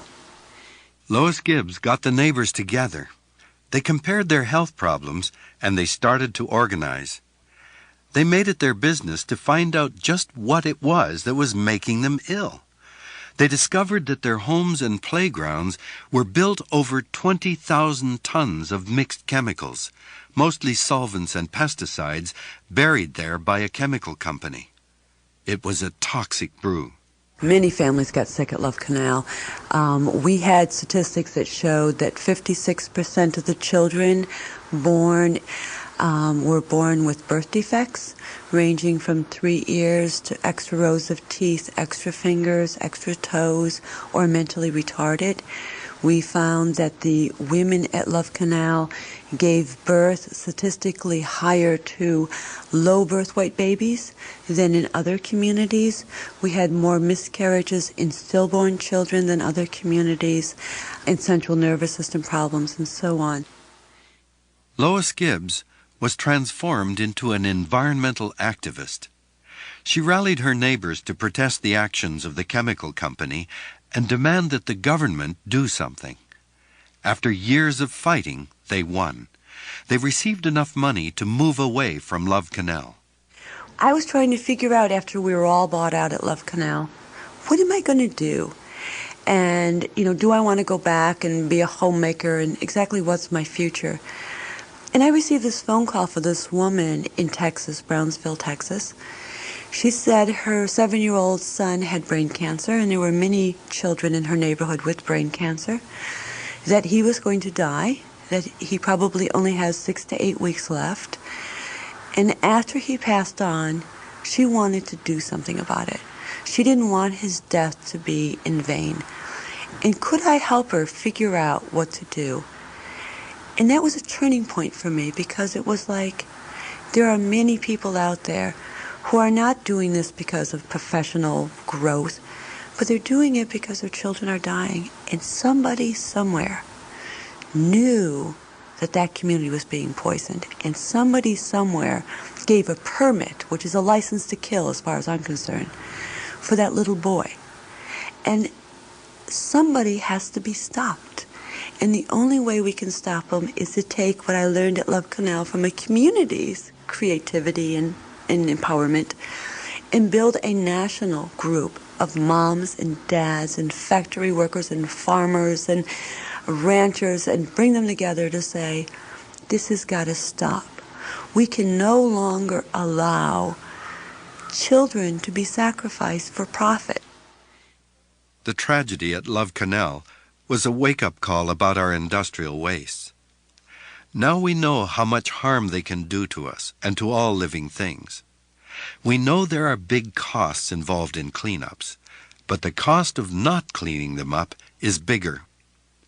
We've used air, water, and soil as a dump for toxic chemicals because it was cheap and easy. But now, thanks to people like Lois Gibbs, we know there are unacceptable costs of doing business this way. The good news is when we turn our priorities to preventing the production of toxics in the first place, it can be done. All it takes is the incentive. And there's more good news. When we reduce our ecological footprint, forests come back, fish flourish, and people heal. Since we moved from Love Canal, which is a good side, I mean, there is a good side to this that I think the families, not only my family, but other families, have clearly shown that if you remove people from exposure, they can become well. Their bodies can heal themselves. Melissa's blood count is now within normal limits. All of Michael's diseases are gone, except for his asthma. And many of the other families report similar things. I mean, they kept on telling me his urinary tract disorder is just going to be chronic, it'll be a lifetime thing. It's not. 1 year after leaving Love Canal, it disappeared. And then I thought, well, maybe this is just coincidence.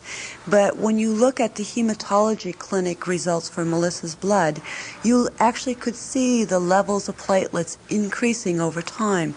And if you looked at the brainwave test from Michael's epilepsy, you could see his epilepsy actually disappearing.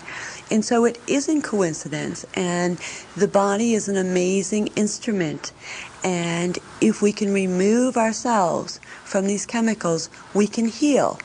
And I think the other plus side to that is that our grandbabies and their children have much more of a potential to be healthier individuals if we can remove these chemicals from our environment, from our food and our water.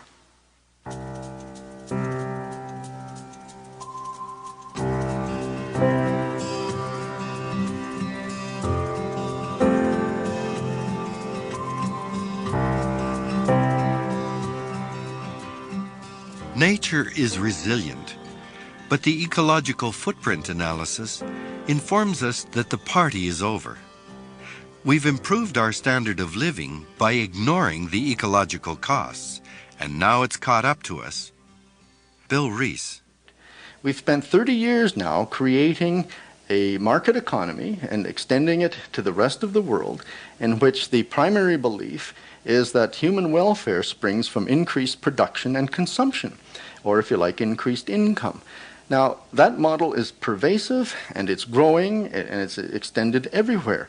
But it's even a perversion of good economics, because any real good economist will admit that welfare is not merely an increase in income or consumptive capacity. It includes a stable ecological environment. It includes safe cities. It includes healthy urban environments. It includes the ability to walk down your street without the fear of being mugged. So what I'm really arguing here is that we've caved in globally to a model of progress which equates human welfare to mere increase in income or consumptive capacity. The reality is that this is a perversion of good economics. There is much more to life than income increase. That technology is not going to be able to save the day, certainly not without the aid of government. Governments must intervene in this economy. What I'm saying, David, is we've got the world wrong. Today, the global economy is held up as if it's the triumph of human creativity and innovation. But its success is an illusion, made possible only by leaving the real world out of the equation. Marine biologist Sylvia Earle. As far as I can see, there's just growing evidence all around as we begin to put on the balance sheet things that really do have a cost associated with them that we haven't really accounted for before. That air is not exactly free, and we learn that quickly when we start to recognize what we have to do to take contaminants out of the air. There's a real cost associated with pollution that we heretofore, or at least go back a few decades, had not put on the balance sheet. We think of fish as free.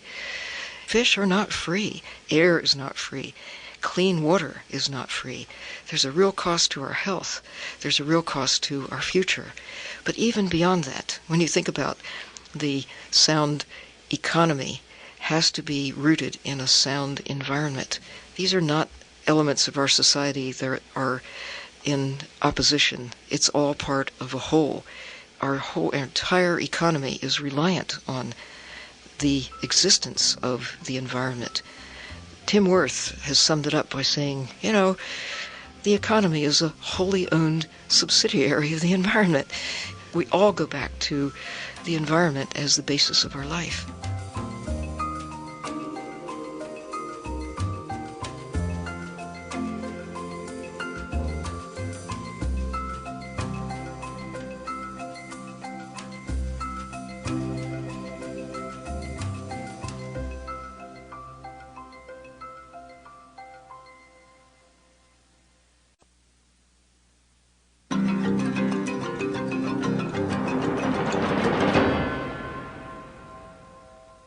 From Tuktoyaktuk to St. John's, from Seoul to Rio, Shanghai, and Bombay, the information superhighway is supposed to be our route into the future.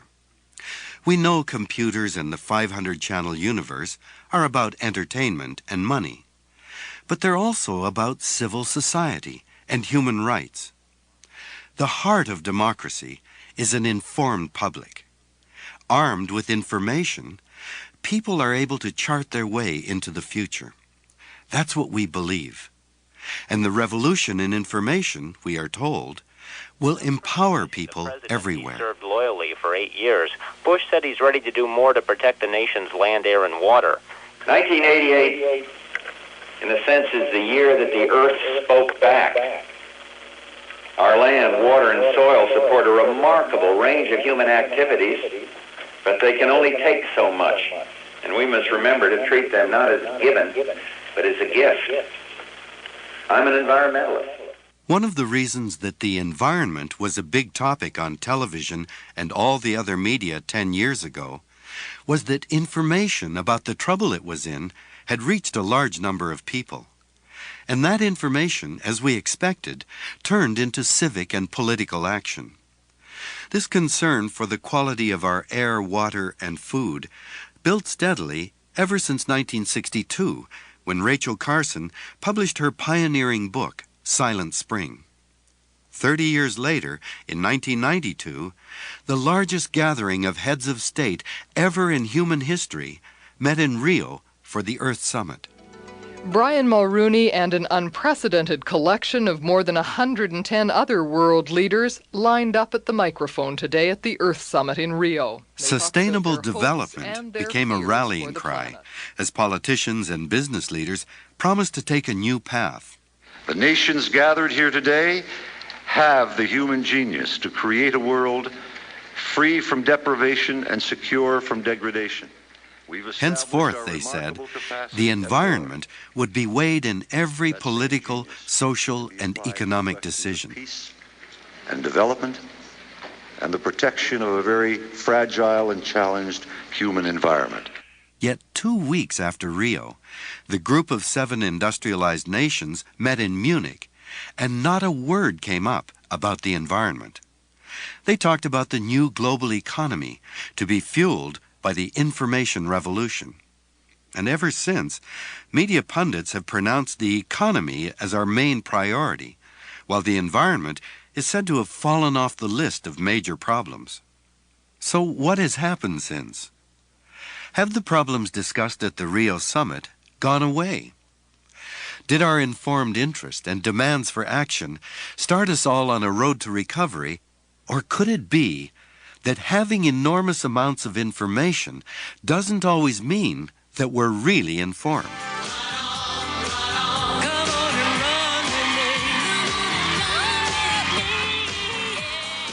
In 1996, Oprah Winfrey did a show about whether prime U.S. beef was safe. Her guest was Howard Lyman. He's an ex-cattle rancher who talked about how feeding animal parts to cows could bring mad cow disease to North America. Remember, today, the United States, 14% of all cows by volume are ground up, turned into feed, and fed back to other animals. But cows are herbivores. They shouldn't be eating other cows. That's exactly right. And what we should be doing is exactly what nature says. We should have them eating grass, not other cows. We've not only turned them into carnivores, now, see, wait a minute. Cannibals. Let me just ask you this right now, Howard. How do you know for sure that the cows are ground up and fed back to the other cows? Oh, I've seen it. These are USDA statistics. They're not something that we're making up. Right now, remember... Now, doesn't that concern y'all a little bit right here, hearing that? It has just stopped me cold from eating another burger. I'm stopped, but... It was great television. But the next thing she knew, the Cattlemen's Association was suing both Oprah Winfrey and Howard Lyman. They claimed $20 million under a new state law which prohibits you from making disparaging remarks about food. In January 1998, the case went to trial in Texas. It lasted 2 weeks, and every day there was a media circus around the courthouse. In the end, Oprah won. It has been so stressful and removed people from their families. And some days I didn't know how I was going to get through it, sitting in the courtroom, especially the days that I was on the witness stand and then having to go do sometimes 2 shows an evening.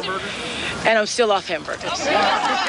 Without people like Oprah Winfrey and Howard Lyman willing to take the chance of being sued, it's debatable whether the public would ever have heard about this particular story.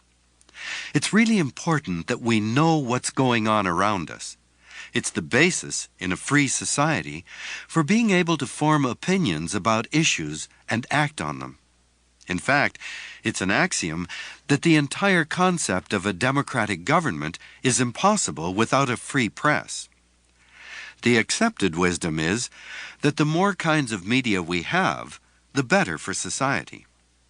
We now have the 500-channel universe and the Internet. The hype is that with access to all this information, we've got more power to control our lives. Lawrence Grossman has been president of NBC News and president of PBS. He's thought a lot about the nature of information and public discourse. Most people get most of their information now in the United States from local television newscasts.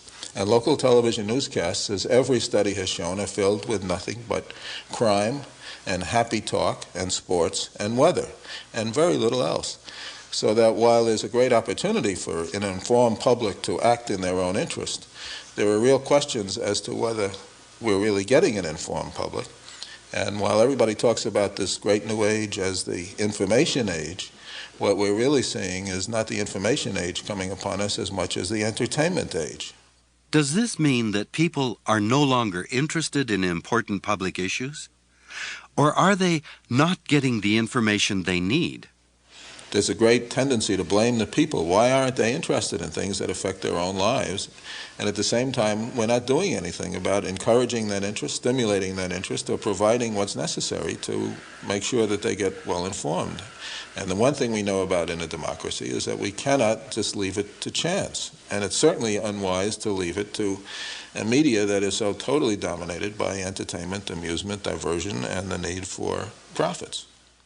The information revolution is not just about television. It's computers, the Internet, and global communications. In theory, we have more information available than ever before. Lawrence Grossman. The interesting thing is we are moving hell-bent into this second era of electronic communications, the telecommunications era, the rise of the Internet, the convergence of the satellite and computers and television and telephone. And that race is being entirely driven by and won by commercial interests, understandably. There's a huge amount of money to be made. But the money lies in what? In entertainment, in sports, in commercial data distribution. The marketplace fails in certain areas, not those areas, but in areas like providing fair-minded, intelligent, full civic information. And so I think we need a new paradigm, a new model, a new set of public policies as we move into the digital telecommunications age, to provide the kinds of material that society values and needs for its survival, and especially democracy requires, but that the marketplace, understandably, and for very good reason, is not providing.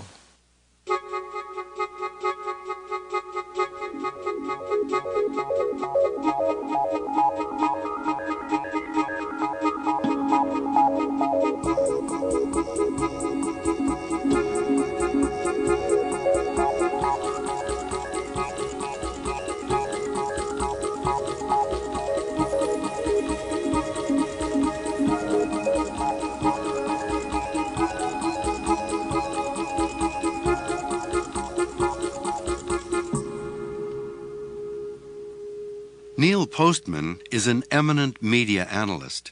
He's a professor at New York University and author of many books, including the groundbreaking bestseller, Amusing Ourselves to Death. Postman calls television the command center of our culture. Television is an awesome technology, and because that is so, we have a special obligation to study it very carefully to figure out what it really does best. And I have no objection to ice hockey being shown on television. Television is terrific for that, and certainly is for football games and for maybe certain forms of popular literature like soap operas and so on. So there are lots of things television is good for.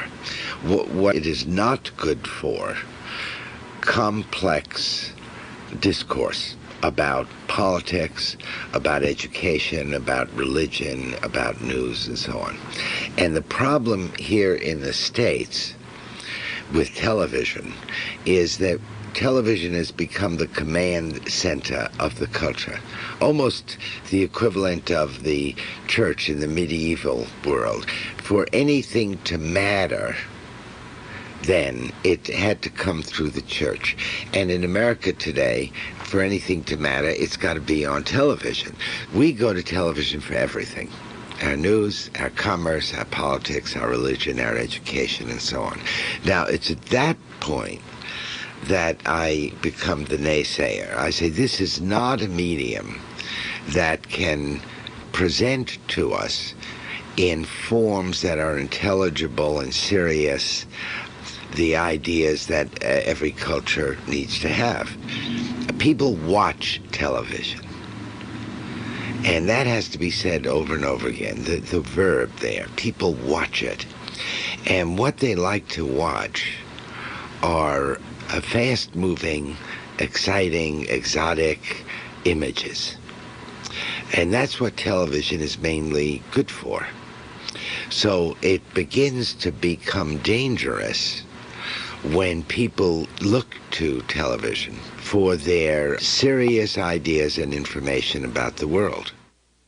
When we turn on the news at night, we assume that what we see reflects reality, when in fact, television creates reality. It's a reality that consists of pictures. The more dramatic, the better. I mean, what is the first question a news director asks when he comes to work? Do we have any good film footage? And if someone says, oh, we've got something great. This guy in Oklahoma City committed suicide. He jumped off a building, and someone got a videotape of him going all the way down. It's great. Well, say, well, that's our lead. That's our opener tonight, and we'll use it in the promo at 5 o'clock. Say, tune in at 6 tonight. Live footage of a man committing suicide in Oklahoma City. So what's happening there is that the television director knows what television is good for. The director knows that people watch television. Now, if someone says, yeah, well, the Congress passed the budget today, so crying out loud, what are we going to show there? What is it to watch? Well, we have to mention it, but does someone have a picture of the budget Well, what is the budget? You know, it's a 1,000-page document. Well, let's show a picture of it, and then we'll do a 20-second discourse about it. Television is at its best when it's doing what we might roughly call entertainment. When we come to serious matters, television is not a medium that's very good for this, especially matters that require talk, that require language and complex language, and matters that require some historical perspective. As biological beings, we evolved sense organs, eyes, ears, nose, that inform us about the physical world around us. So what we see, hear, or smell is important for our survival. But information that comes to our senses today is fundamentally different. Rather than moving us to action, it pacifies us. Neil Postman. 99% of what passes for news on television is of a nature that the average person can do nothing about it. About the only thing I find that I can do something about on the news is the weather. So that if I know this is going to rain tomorrow, I can prepare with an umbrella the next day. There was a time when the purpose of information was to solve specific problems in either the physical or symbolic environment. People sought information because they needed it to do something in the world. Now, beginning in the 1840s with telegraphy and photography, because this is not just a television matter, we've become inundated with information from all over. So that most of the information is input, but there's no output on our part. There's nothing we can do. I mean, we now can watch a murder or a story about a murder on television, or something just as lurid and awful, and continue to eat our chicken sandwich. We don't even get upset by it. There's nothing, in any case, we're not invited to do anything here. It's hard to prove this. But this may have created a sense of impotence that people have in the world. After all, if you're constantly getting information about which you can do nothing or very little, it tends to suggest that you're a rather impotent person. I mean, I have no plans to do anything about the troubles in Northern Ireland or the troubles in the Middle East. Maybe this accounts in some part for a surprising indifference that many people have toward toxicity in the physical environment. No one may wonder, well, wouldn't people be interested in global warming or in what's happening to the rainforest? I mean, what could be more interesting? But it's possible that we've simply been conditioned to think, in a sense, that information has nothing to do with us. It's just a kind of commodity.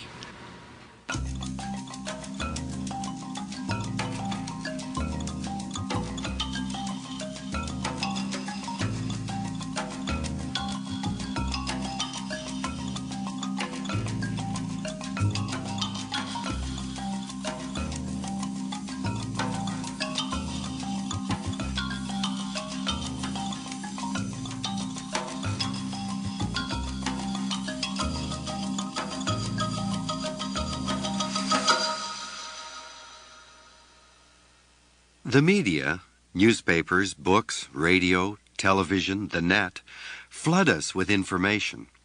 But is it too much of a good thing? David Schenck is a young computer enthusiast who reveled in the opening of the information superhighway. He's still enthusiastic, but now, after 10 years of surfing the net, he's starting to have second thoughts. He wrote about them in a bestseller called Data Smog. Information technology is said to make our lives more efficient, entertaining, to bring people closer together, to make businesses work better with fewer people, so the productivity is higher and the profits are higher. It's said to make us more educated because it provides us more information faster. It's said to improve our health because it aids biological and other types of scientific research. And the sense of the people who are at the really extreme optimistic end of this spectrum about technology think that it's technology that makes our lives better, and it's technology that's primarily responsible for what we know as progress. I've written this book to discuss some of the unintended consequences and unwanted side effects of information technology, which I think, we all have to pay attention to, whether we're sanguine or not about the information revolution. There is no way we can avoid the benefits and the downsides of this revolution, whether in the use of automated bank tellers, credit cards, or plane reservations. Within my own lifetime, I've had to adjust to a lot of changes. Society has undergone a series of revolutions, from radio to television, satellites, and computers. Each innovation has transformed the way we perceive the world and the way we behave. People are impressed by the sheer volume of information computers can store. But it needs a human brain to sort through it all, to interpret the information and give it meaning. Information is a resource. It is something that we all need, but there is a point beyond which the speed of information and even the amount of information starts to diminish the quality of our lives. We certainly want to become educated, and we want to continue to educate ourselves and always get more and more information and learn more and more, but we need to distinguish between information and knowledge, and the point is always converting that raw data or that information into knowledge and wisdom. And I think we live in an age now where it's very easy to get caught up in the thrill of getting the information and forget that it's all about taking that information and turning it into something interesting inside your brain. As a university professor, I'm often approached by students who ask for my opinion on a report on UFOs, astrology, or cures for baldness. But when I ask them where they learned about it, the answer is often, "Oh, I saw it on TV," or "I read it somewhere." But it makes a huge difference whether it was on The Nature of Things or Jerry Springer, whether it was written up in the National Enquirer or Scientific American. When we can't remember the source of our information, we're in bad shape. It's validated simply because it exists. And believe me, you can find information supporting any nutty idea you want, from a flat Earth to computer implants in our brains by extraterrestrials. To make things even worse, with all of this information, the clamor for our attention grows steadily more strident and outrageous. David Schenck. Technology is overcoming so many of our obstacles in life that we're quickly finding that one of the few limited resources left in our lives is our attention span. We're always going to need a certain amount of sleep and spend a certain amount of time eating and spending time with our families and friends, and we're only going to have so much attention each day for information, for data, for stimulus. And what we find is that more and more people are competing for that limited amount of attention. There are more channels on TV, there are more channels on radio. In a way, there are millions of channels now on the internet. Advertising and electronic media is creeping into virtually every space in our lives. And one of the things I propose in my book is that there's kind of a vicious spiral that results from this, in that the more people there are who are competing for our attention, the more outrageous things they have to do to get our attention. And so the neon signs become bigger, and the ads in television become louder and more shocking and more vulgar, and so do the shows between the ads. But I think we need to realize that really this is a function of being in a society that's glutted with information, and where the people who produce the media feel like they need to do anything they possibly can to get our attention.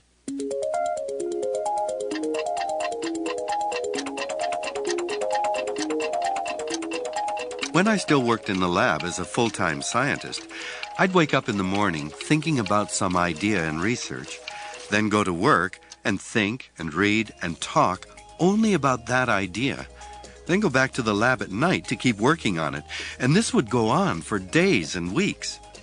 It was the most exhilarating, creative time of my life. But today, I find that my time is fragmented by more and more demands, faxes, voicemail, email, and letters, plus the insistent pull of television, newspapers, and radio, not to mention my family and friends. David Schenk. When we get distracted, that's when we're very vulnerable.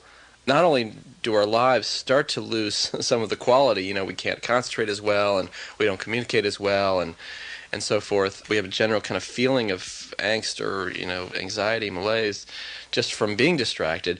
But we become extremely vulnerable to any kind of marketing message, whether it's political or commercial claims. And the problem is, as information speeds up, as we become more distracted, it becomes more and more difficult to think skeptically. We tend to accept things much less critically. And I think that is really a terrible thing, not just for consumers, but for society. I think we all want, even marketers ultimately want a society where people are more discerning, more educated, are thinking more critically about how they apply everything to their lives and their lifestyles.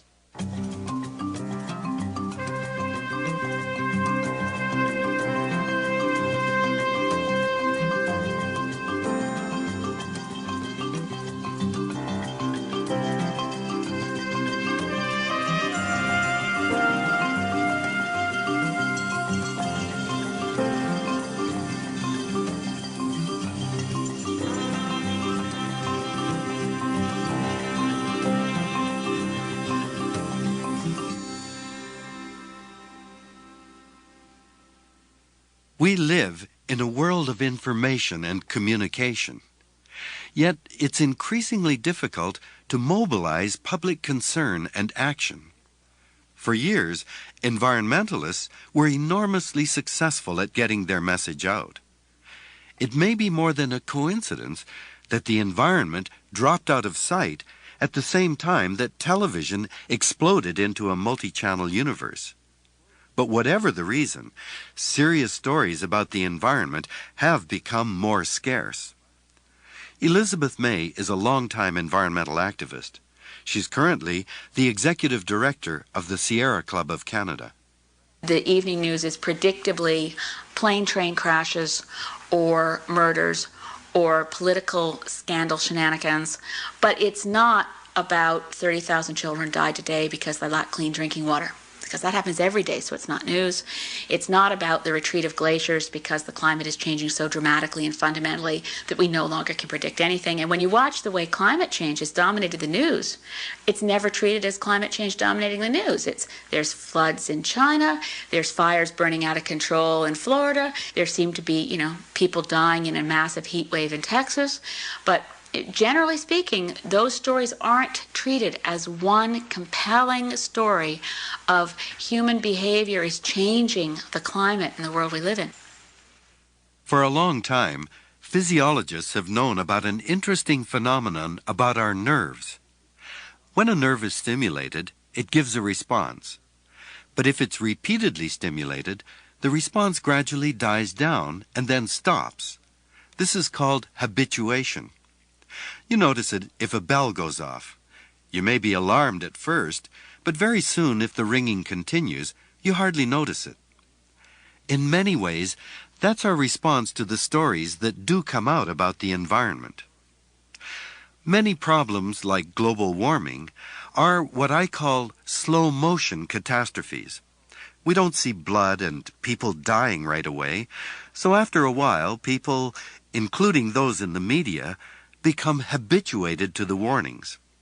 In order to get attention, environmentalists need ever more spectacular stunts.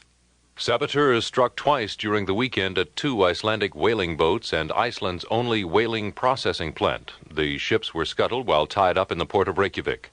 The computer system and the machinery in the plant used to process whale byproducts were destroyed. The Sea Shepherd Conservation Society says it carried out the attacks on the ships. The Canadian leader of the environmentalist group, Paul Watson, says the ships were sunk because Paul Watson is arguably the most radical of environmentalists. He was a founding member of Greenpeace, but broke off to form the Sea Shepherd Society 20 years ago. This is an organization dedicated to the protection of marine mammals. Watson is probably best known for leading the resistance to the slaughter of baby seals in Quebec and Newfoundland. More recently, he sank the entire Icelandic whaling fleet, for which he was put in prison. He's out just now, and he claims he does these things not because he's angry, but because of the way our media culture has developed. Paul Watson.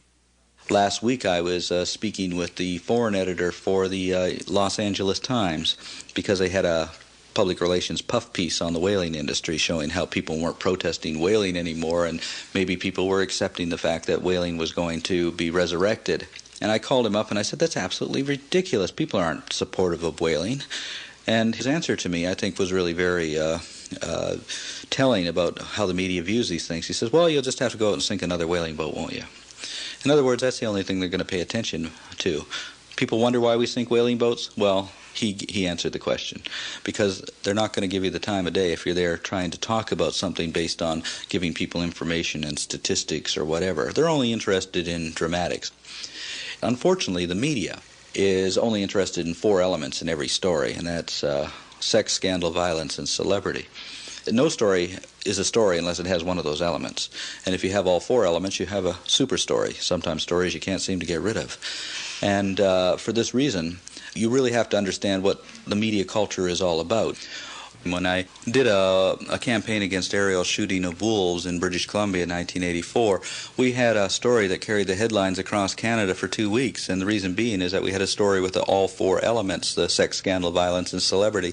We had the violence of them shooting the wolves, we had the violence of their threats against us, we had the scandal of an environment minister taking a bribe from a big game hunting organization in return for giving them what they wanted, and to round that all up, I simply recruited Bo Derek as our spokesperson on that. And I remember at the press conference a reporter saying to me, oh, come on now, what's Bo Derek know about wolves? I mean, what do you have her here for? I mean, she's an actress, for God's sakes. And I said, yes, you make the rules and we play the game. You must have just graduated from journalism school or something, because if I had the best wolf biologist in the world and called this press conference, it'd be an empty room. But because Bo Derek is our spokesperson, it'll be the headline of your newspaper tomorrow, and there's nothing you can do about it.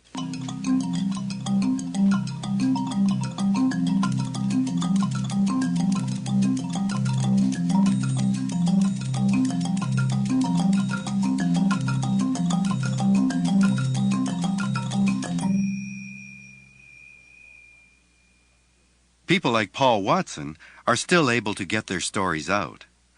But few environmental groups have Watson's flair for drama to attract media attention. And Elizabeth May thinks there's even more to it than that. Public outrage takes energy. Nobody has energy for outrage when you're trying to raise kids, hold down a job, pay your mortgage, right? So the strain of maintaining that extra thing in your life of wondering, when is the government going to do something to protect us from pesticides, radioactive fallout, whatever the issue is of that generation? When is the government going to do something? When the government says, we've heard you. And also a very, very clever government and industry and corporate approach to public outrage, which is to say, Uncle, we hear you. We're all so sorry. Mea culpa. We're all going to be environmentalists. We're all environmentalists together. They wanted, there's no difference between, Sierra Club and Monsanto. We're all just so concerned about the environment. We are parents too, after all. And in the 70s, the response was, we are now creating departments of the environment. They were created in Canada in 1970, 72, all the other countries around the time of Stockholm did. For the Earth Summit, we've heard you. We now have global conventions to protect all life on Earth through Biodiversity Convention. We're going to protect the climate from the disruptive impacts of all this air pollution. We are committed to stabilizing carbon dioxide emissions, all of this nonsense. And what happened was, it's a very good way to shut down public outrage, is to say, we've dealt with it. We're on top of it now. And for a lot of Canadians, they thought, right, now I've got my blue box, and everybody's an environmentalist, and we're all agreeing, we're all on the same side. So when the public goes back to thinking, right, I still care about the environment, it's not that they don't care, but they believe something's being done, so they can turn their attention elsewhere.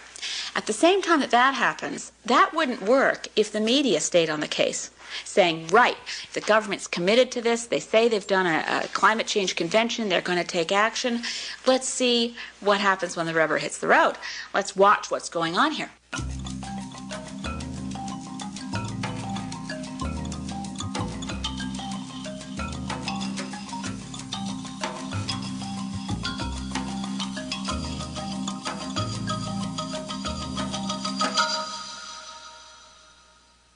A lot of the information we receive in our daily lives comes from the public relations industry.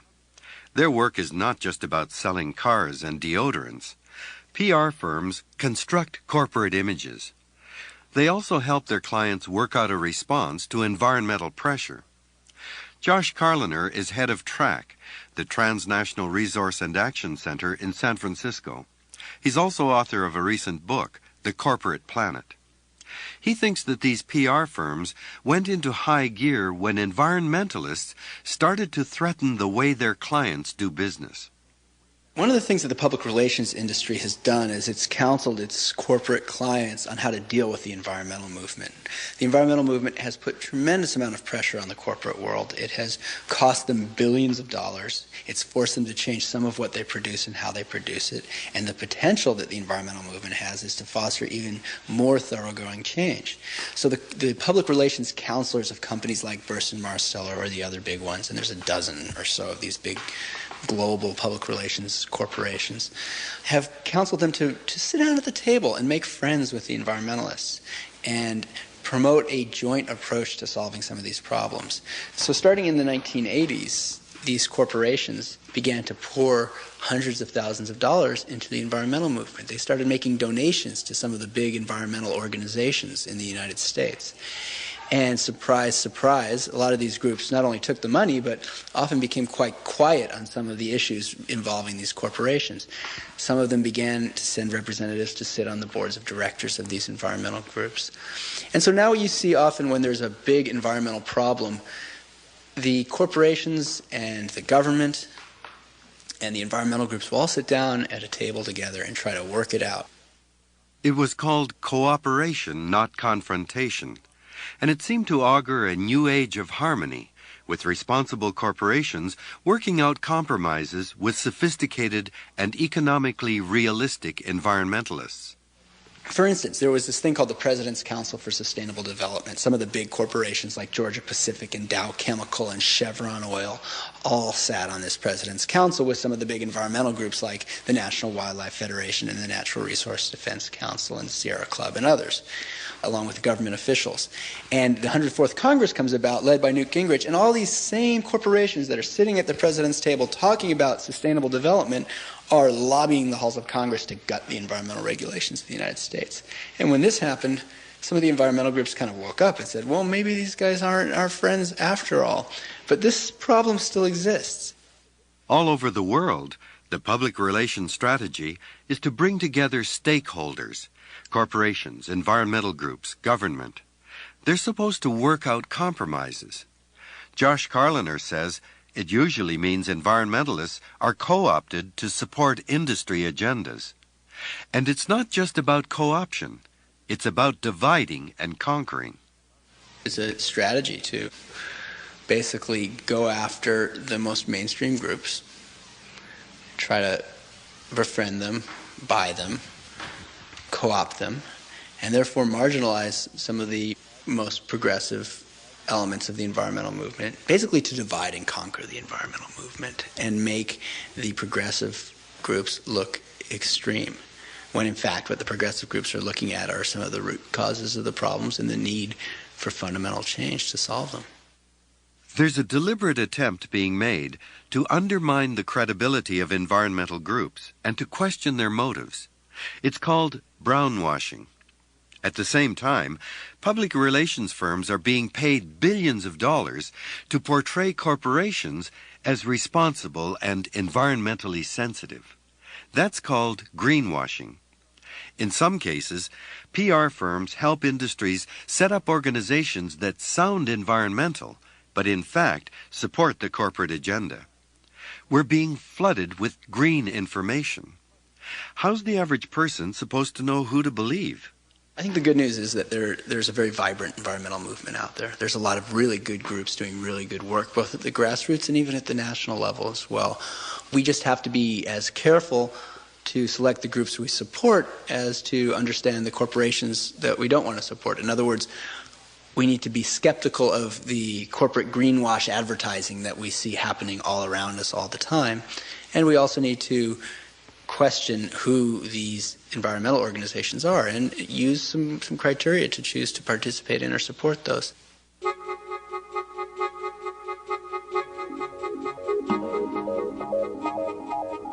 Today, we're in the middle of an information revolution.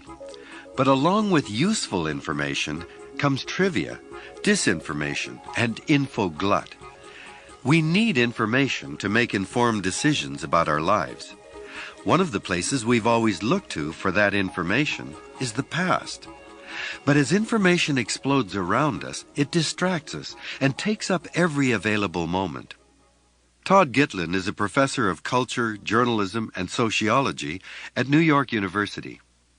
The phrase used in America to be synonymous with you don't matter or you're irrelevant is your history.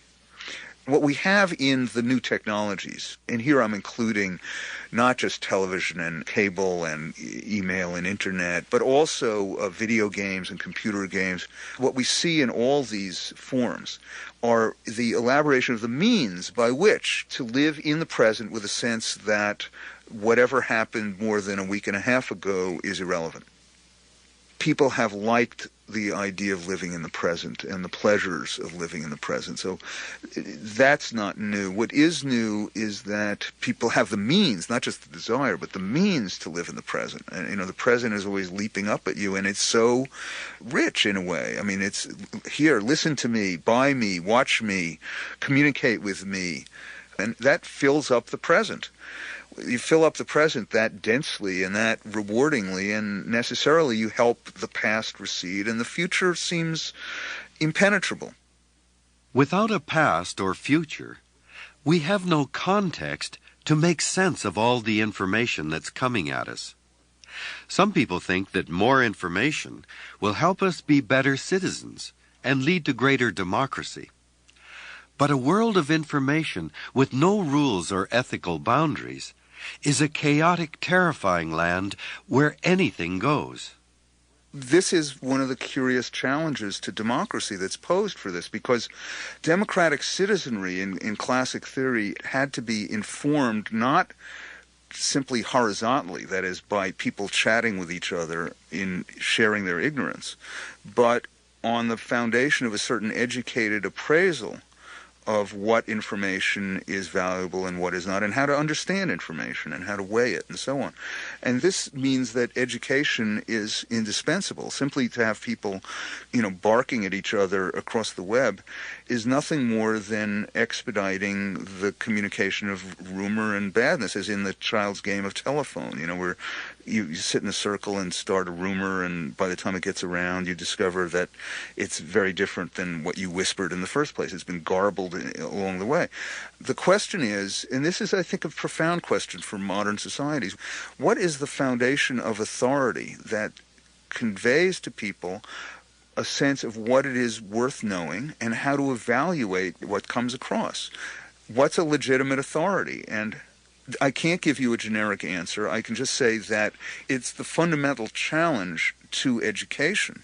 And I mean education here in the largest sense, not just educational institutions, but the culture as a whole, to convey a sense of what is more valuable, of what is more thoughtful, of what is more rational, of what is more democratic, etc., than other things. And the crisis of all our institutions, I think, media, politics, religion, is the loss of faith in the capacity or even the desirability of the standard keepers to convey to the young what it is they ought to know. I think that there's a tremendous doubt.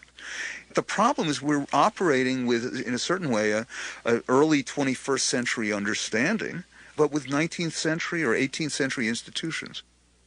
You know, I often think if a Martian came to this planet and decided to find out what we humans are about by tuning into TV newscasts, he'd quickly decide we're obsessed with sex, violence, and money.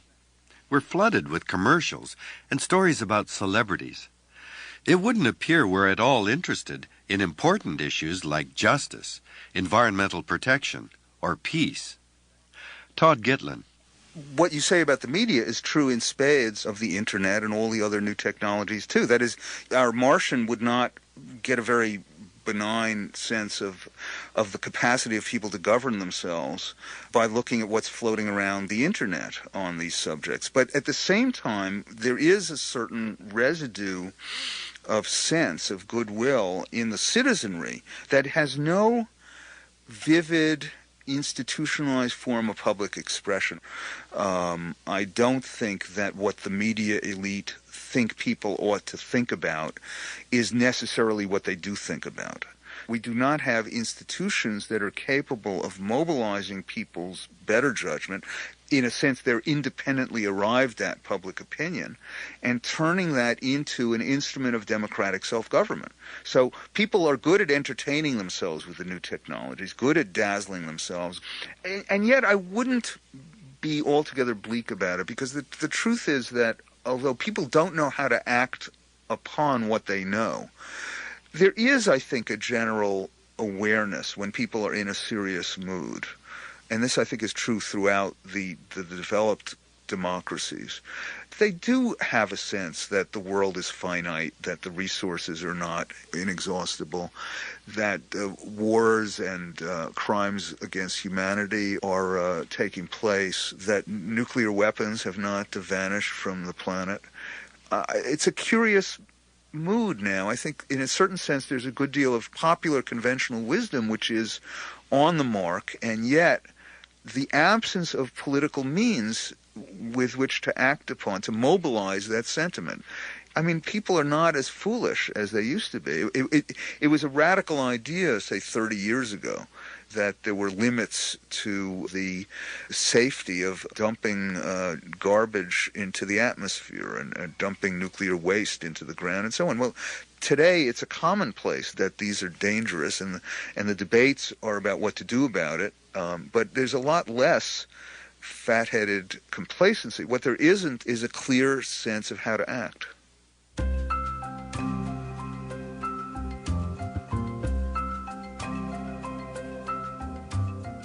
Meaningful information is our most precious resource. But all the information we get isn't of equal worth. It's tempting to let it all just wash over us without putting out the effort to be critical and selective.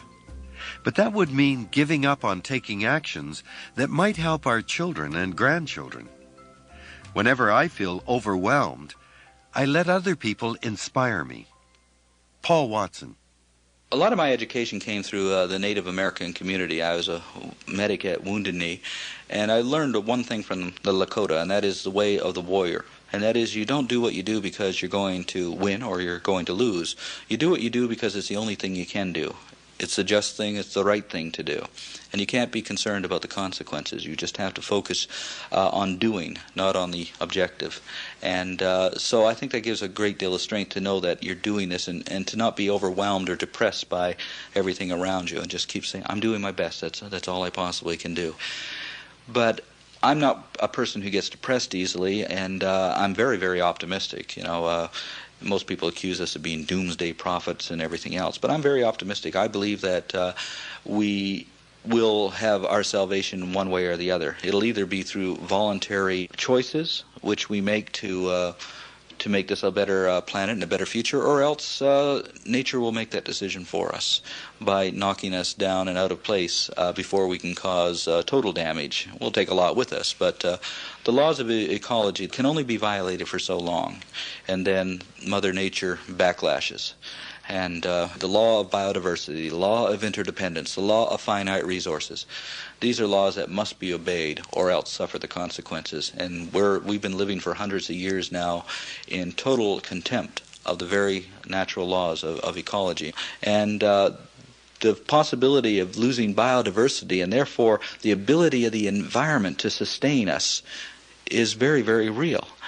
And in 200 years, the human species could be extinct unless we take action now and stop worrying about whether we got a new car or whether the new Roseanne show is going to come up again in the fall. I mean, we're so engrossed in trivialities that we never really get down to thinking about what is real in this world. And what is real in this world is the fact that we are part of something that is so incredibly mysterious and beautiful, and that is the evolution of life on this planet. And the world that is being shaped right now, the world that we are defining for the future, is our responsibility.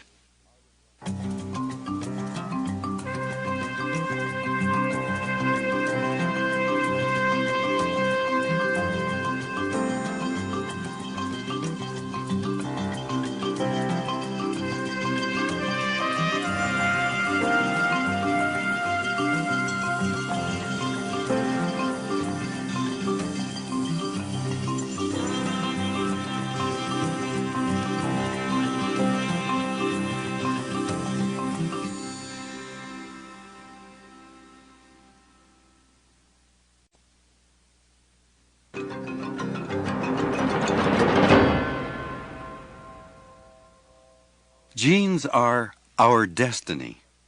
Natural selection has honed the genetic makeup of all organisms so they are adapted to their environment, whether it's the camouflage of a zebra's stripes or the social behavior of ants.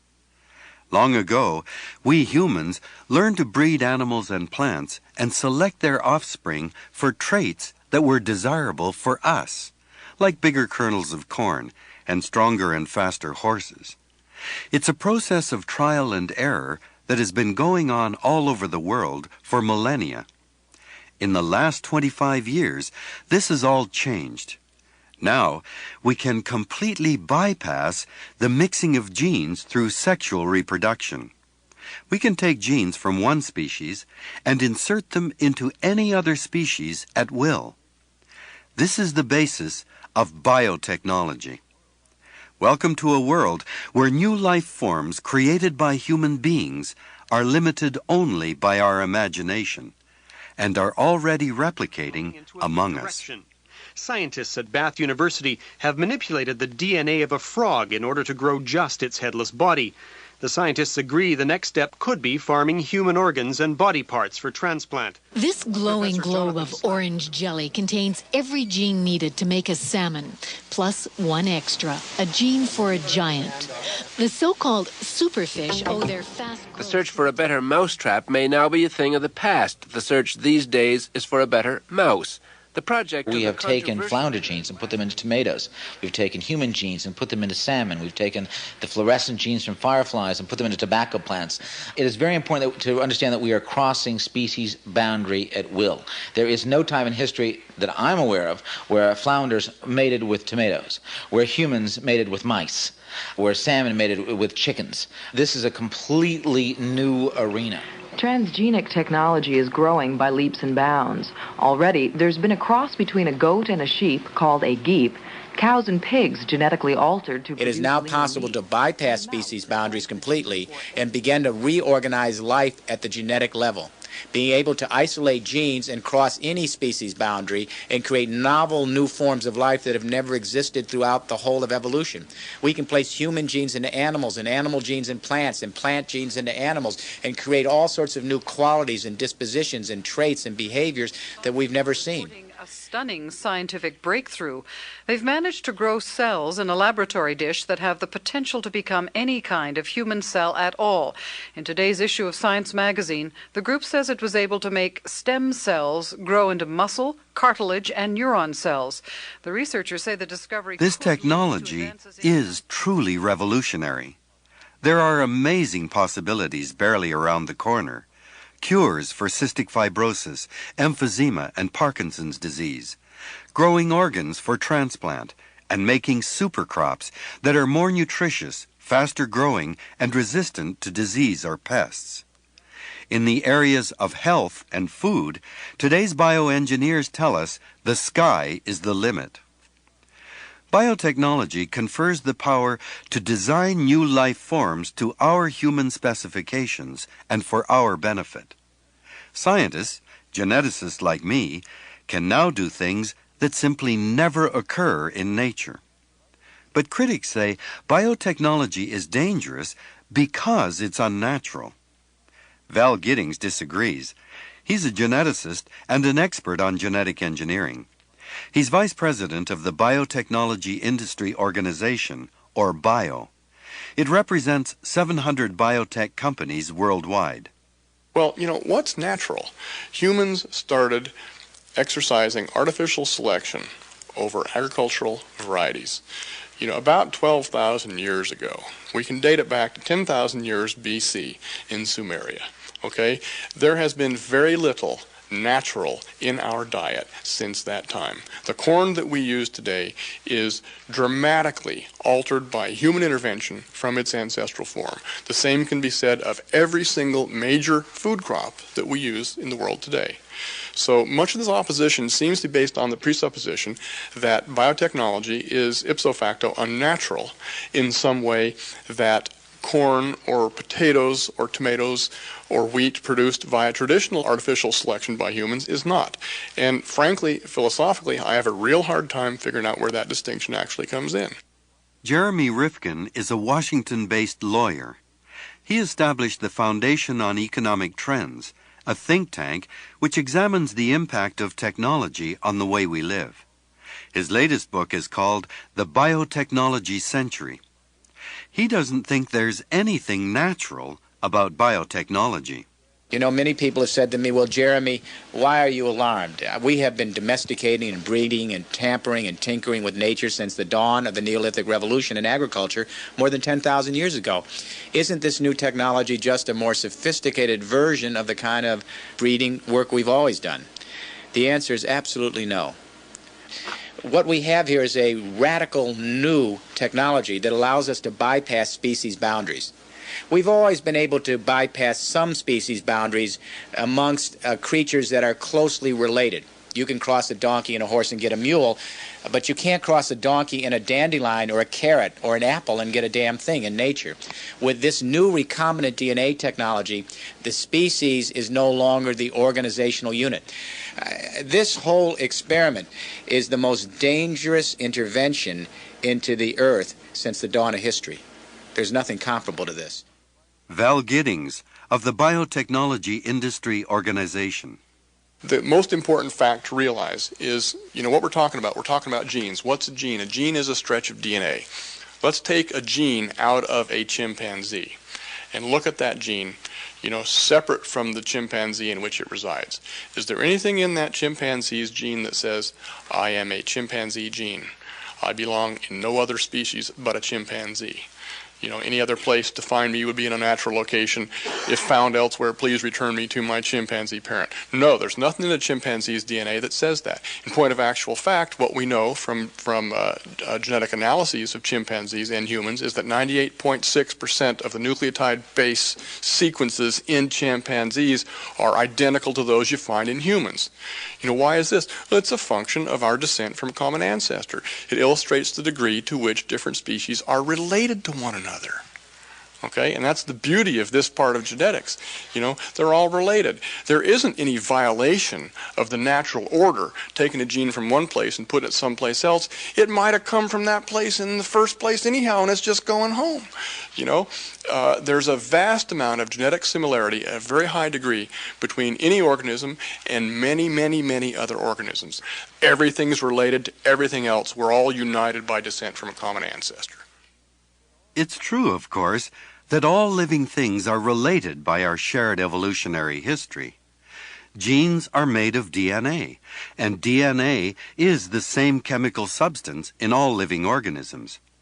But human genes won't make a chimpanzee, even though most of them are identical with the chimps. The reason is context. Genes are like the instruments in an orchestra. Each plays its part according to the score. Taken together, they make beautiful music. What would happen if you stuck Elvis Presley into the middle of a Beethoven sonata? That's what genetic engineering does. Taking a gene from one species and sticking it into another puts it into an entirely different genetic milieu. What biotechnologists do represents a fundamentally different way of making new genetic combinations. It is unnatural.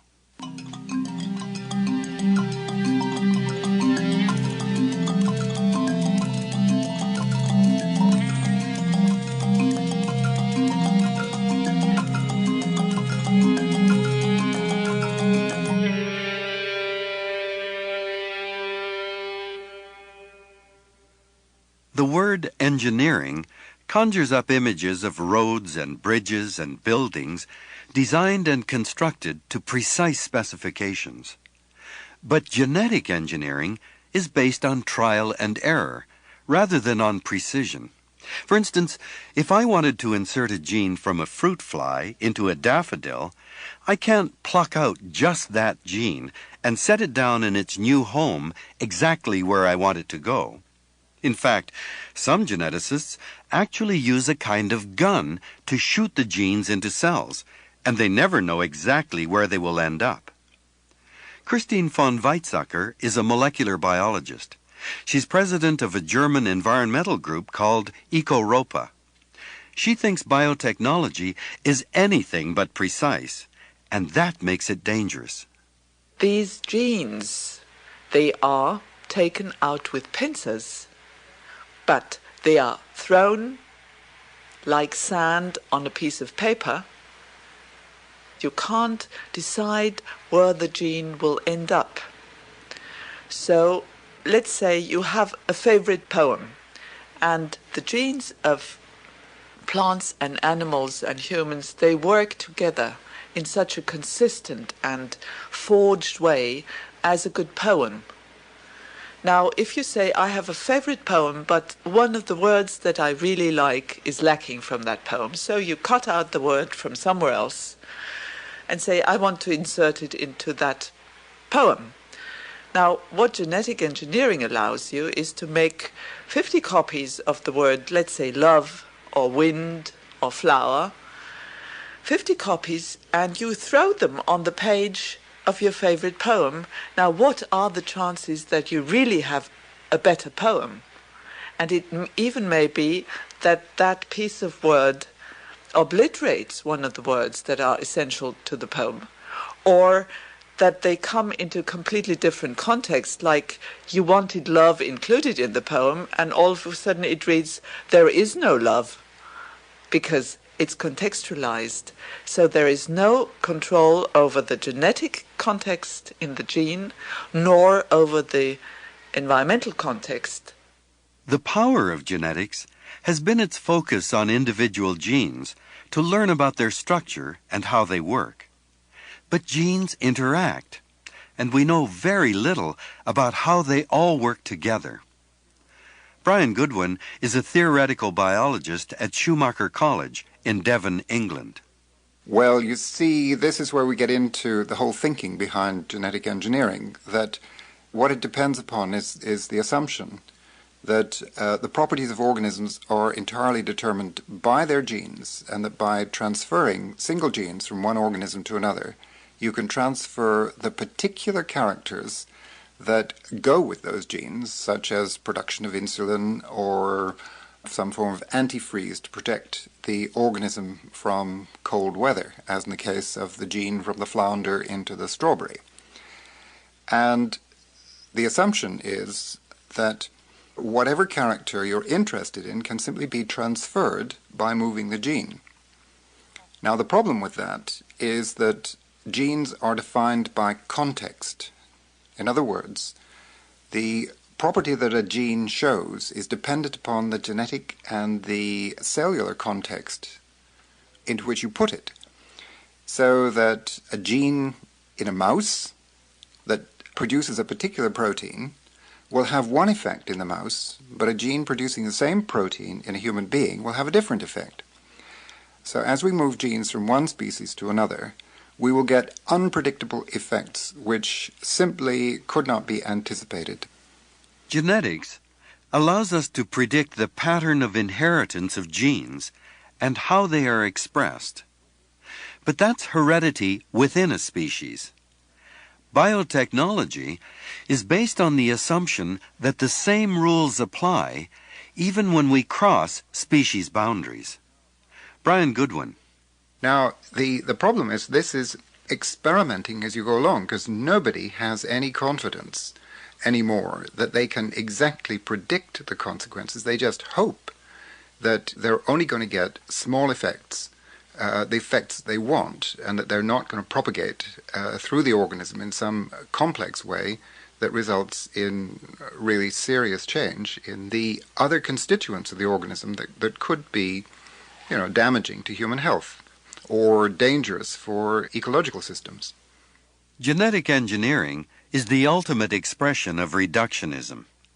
It views a gene as a completely autonomous entity. Once it's isolated, biotechnologists believe it will express itself in exactly the same way, no matter where we choose to put it. But one of the great lessons of 20th century biology is that whatever level we are studying, genes, cells, organs, or individuals, there are interactions that confound these reductionist expectations. For example, there have been experiments in which organs are transplanted from other animals to human beings. You'd expect the cells of the organ would all stay in the same place, within the organ. But recent medical experience has produced some surprising results. Christine von Weizsäcker. And it could be shown in this organ transplant from other species that, again, the cells don't stay put. If you transplant a monkey liver into a human being, and after the human being died, you analyze where the monkey cells arrived. And the whole body is a mosaic of human and monkey cells.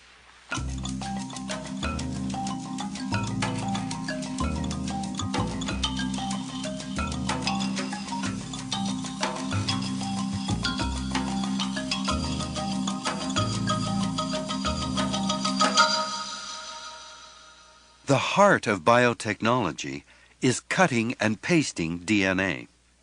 Genetic engineers do this under controlled conditions in a laboratory and hope to achieve a predictable result, a new organism with useful properties.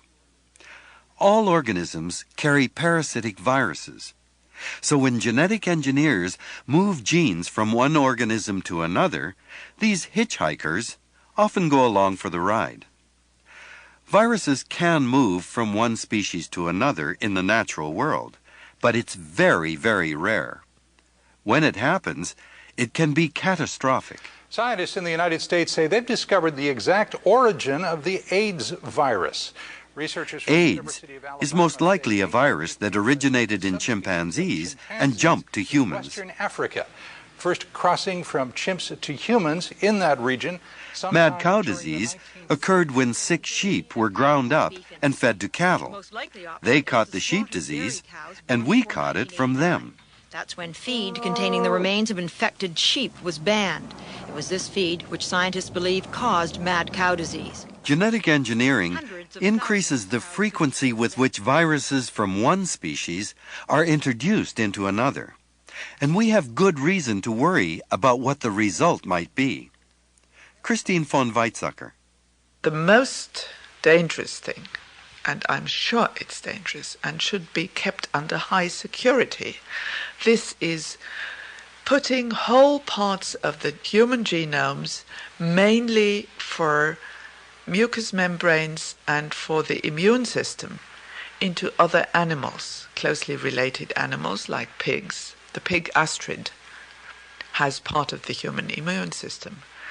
So this is giving the pathogens in the pigs that normally don't attack humans an evolutionary highway to learn. They have a training ground with the human genes sitting in the pig. And even worse, these pigs are meant for organ transplant. So I'm not saying they are creating the monster bug directly, but they give monster bugs evolution a huge chance. The inadvertent introduction of a virus from one species into another can have immediate and devastating consequences. But there's a longer-term potential that is even more disturbing. Genetically engineered organisms are not just kept in the lab or growth chambers.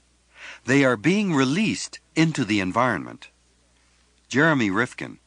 We are embarking on what is surely going to be the most radical experiment on the Earth's ecosystems in all of history. What we're talking about over the next 10 years is the release of thousands and thousands of novel genetically engineered organisms, microorganisms, bacteria and viruses, transgenic plants and animals, proliferating over ecosystems all over the world. This really is a second Genesis, artificially designed in the laboratory and placed out into the ecosystems. And I think we have to understand that the implications in releasing genetically engineered products into the environment are quite different than the implications in releasing petrochemical or even nuclear products in the environment. To begin with, genetically engineered products are alive, so they're inherently more unpredictable in how they'll interact once you place them out into the biosphere. Secondly, because they're alive, they can reproduce. Chemical products do not reproduce. And they can mutate, they can proliferate, they can spread quickly across the world, especially microorganisms, and you can't easily recall them to the laboratory. How do you recall a virus or a bacteria or even a transgenic plant or an insect back to the laboratory? Even if a small percentage of these transgenic creatures become pests, we're talking about enormous genetic pollution.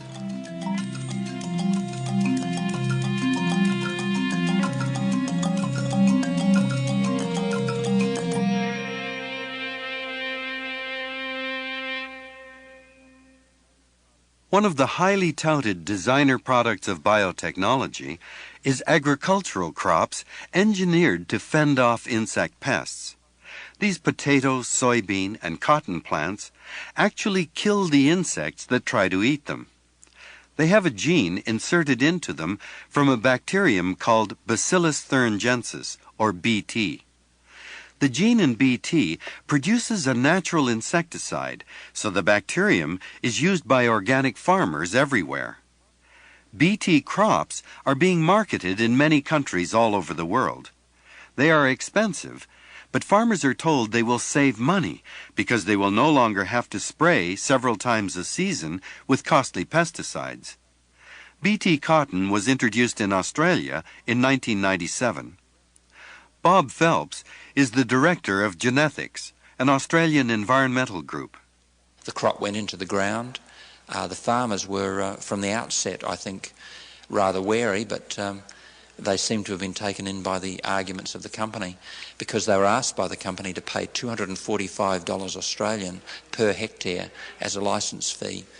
However, those farmers who have gone into the BT cotton have been tremendously disappointed. They're irate, they're angry, they have written to the company an open letter in the Cotton Growers Journal, and they've said that really the crop was a failure, that the plants didn't perform as expected, that the costs of surveillance of the crop was very much higher, that the people who were undertaking that work had to spend twice as long in the fields with BT cotton as they normally do with conventional cotton.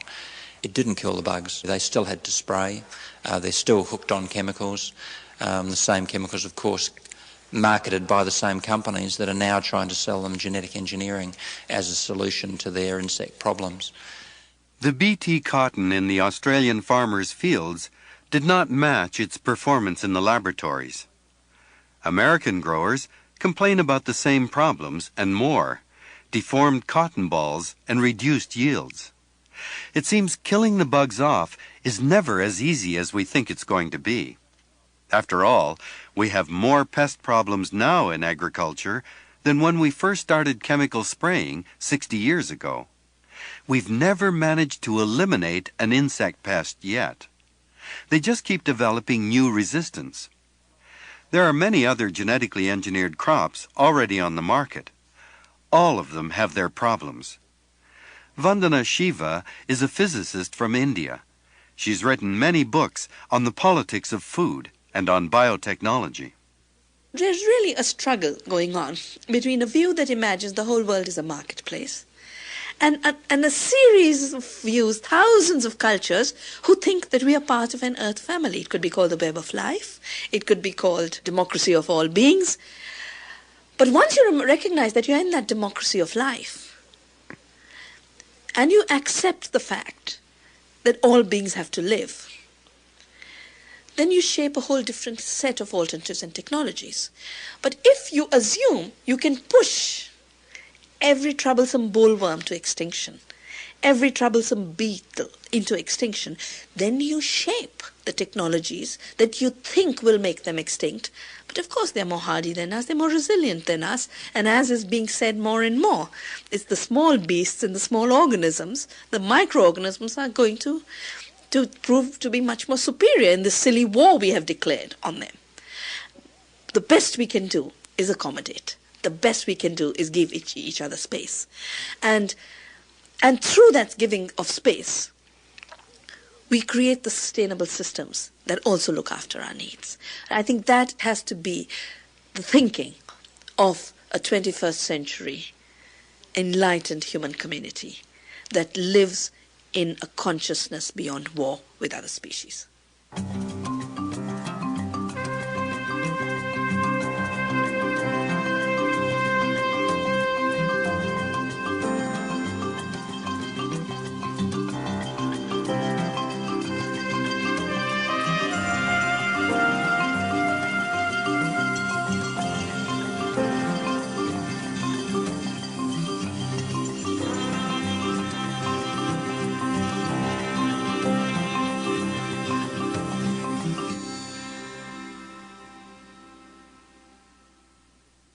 Throughout human history, we have used new technologies to increase food yields.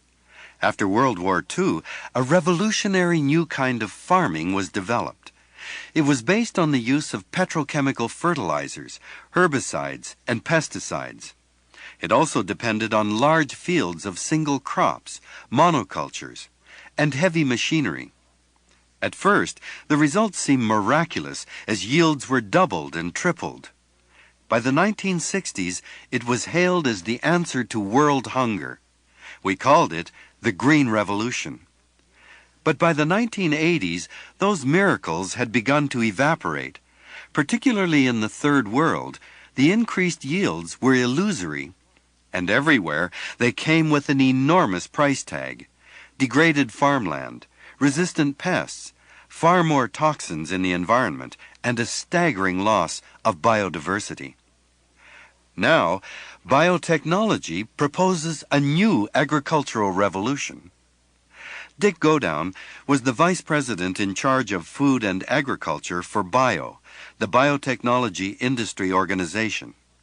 It's the best hope we have as denizens of this planet of being able to feed the people who are going to be on it. I don't see anything else on the horizon, and I do see a real very definite promise. I see very definite evidence of the increased yield that comes from genetically engineering plants. And producing more, particularly more of the stable crops, is going to be a subject that we're all going to have to deal with as the population of the Earth increases, perhaps doubles in the next 40 years and goes from the more than 5 billion people that are on the planet right now to somewhere between 8 and 10 billion. And therefore the potential for agriculture is just phenomenal. Biotechnology will be agriculture, and agriculture will be biotechnology in the very short future. I have attended many conferences where biotechnology has been held up as the only way agriculture can keep up with the world's exploding population.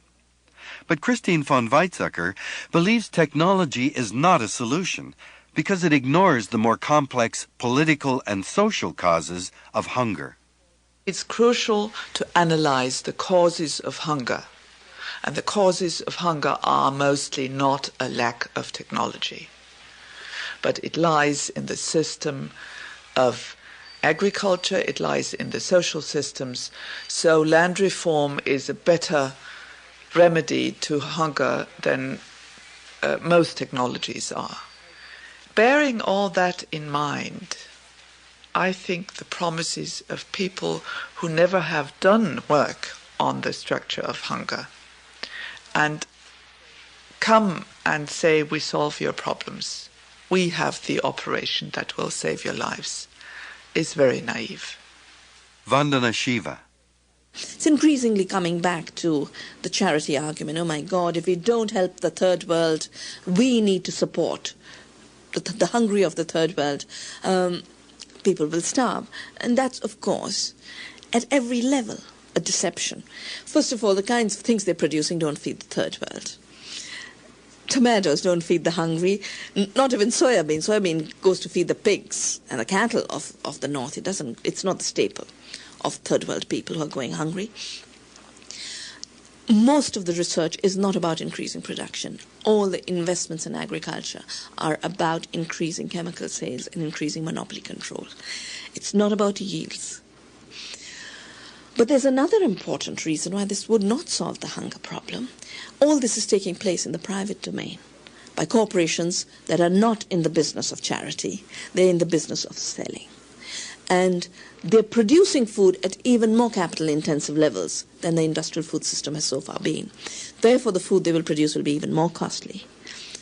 It will not reach the entitlements of the poor. In order to bring money into their economies, third world countries are increasingly abandoning local food crops in favor of cash crops, like sugarcane, coffee, and flowers for export. Large landowners and multinational food industries have more to do with hunger in the third world than the lack of food. And we can see this in our own country. Even in lands of plenty like Canada and the United States, more than a fifth of the population is malnourished. To get at the roots of hunger, we have to examine sociology and politics, not buy into another quick technological fix.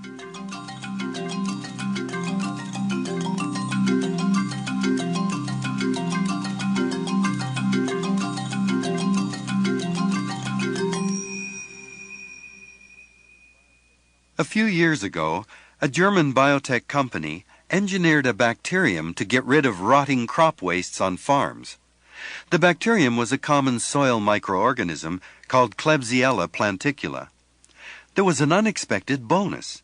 It produced a byproduct, ethanol, that can be used as a fuel that is far less polluting than gasoline. It was a great idea. The company tested it in their lab, and it worked. They then applied to test it in open fields in the United States. The Environmental Protection Agency, the EPA, turned the research over to a university. Labs routinely test organisms in sterile soils to control the variables.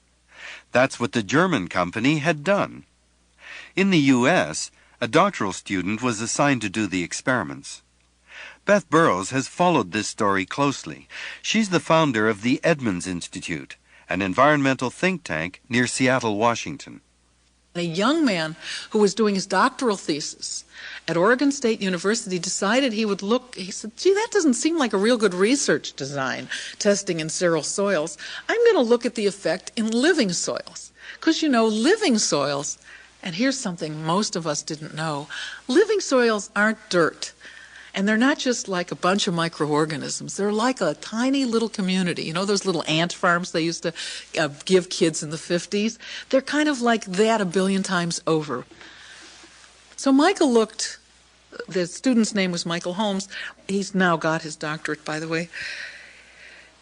He looked at the effect of this thing in living soils. I told this to a farmer. He just laughed. He said, why did they do it in sterile soils? What would you learn from that? Well, but when it was tested in living soils, it turned out that at least in one of those soils, every plant that was ever put in the soil with Klebsiella died.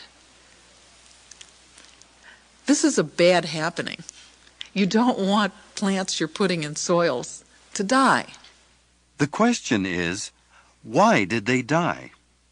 Well, most plants get their nourishment with the help of organisms called mycorrhizal fungi.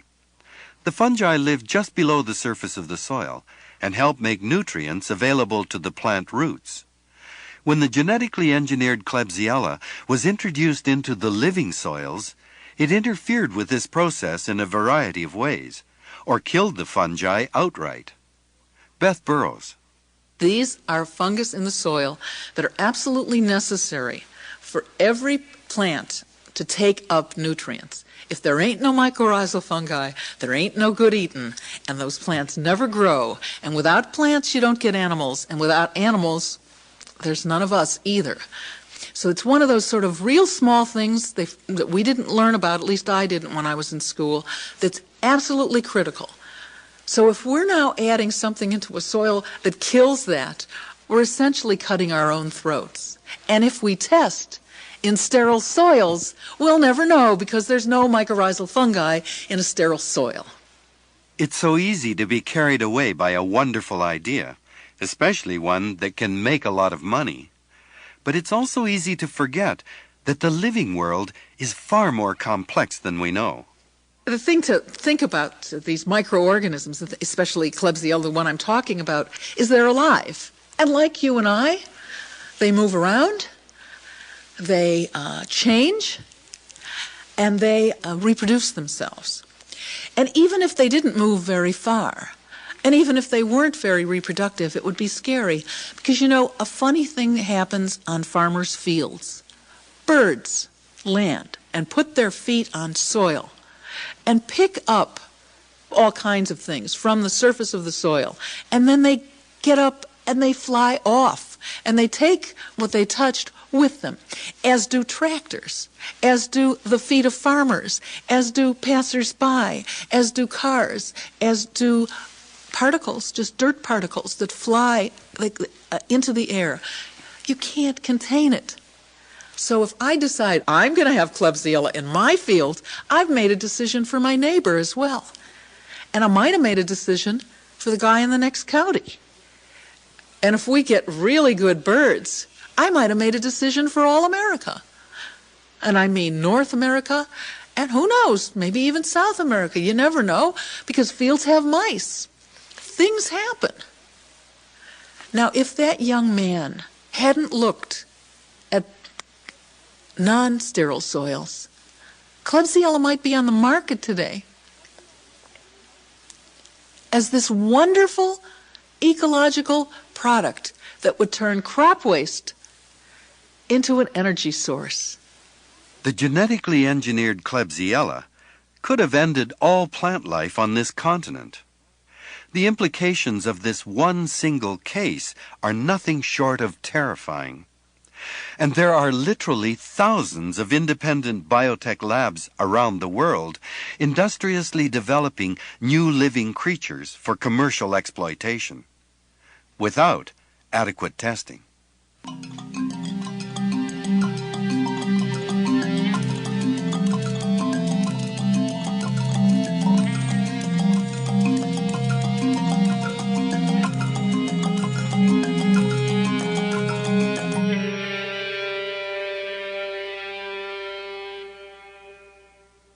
Biotechnology is moving incredibly fast. I'm a geneticist, yet until I started working on this series, I was unaware of how many genetically engineered products are already on the market around the world. In Canada, without knowing it, we are ingesting transgenic soybeans in our breakfast cereal and cookies, transgenic canola in hundreds of other prepared food products. We don't label them. How do we know they're safe, and who's doing the testing? Mostly, the companies that are developing the products. For years, tobacco companies assured us that smoking was not addictive and was not a health hazard. We all know what happened. We need independent agencies to test and regulate products. What about the government institutions that are already set up? Brian Goodwin is a theoretical biologist at Schumacher College in Devon, England. He thinks the procedures used by most testing agencies are out of date. Those procedures were certainly not enough to save the British public from the BSE crisis. BSE, that is mad cow disease, that was extremely frightening phenomenon, totally unexpected. The BSE epidemic happened even though scientists assured the government that this was a safe procedure.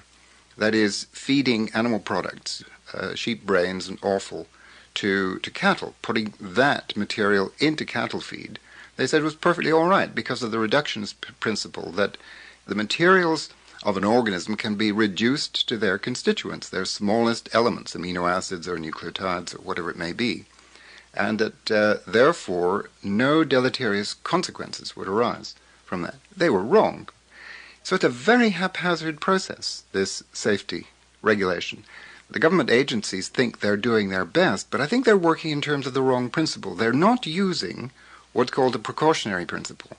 The precautionary principle says you don't use a technology unless you have very firm safeguards and reasons to believe that there is no real hazard associated with that technology. Now that puts a rather different complexion on things. Instead of risk assessment, you say, let's not use it unless we're sure it doesn't have any serious potential dangers associated with it.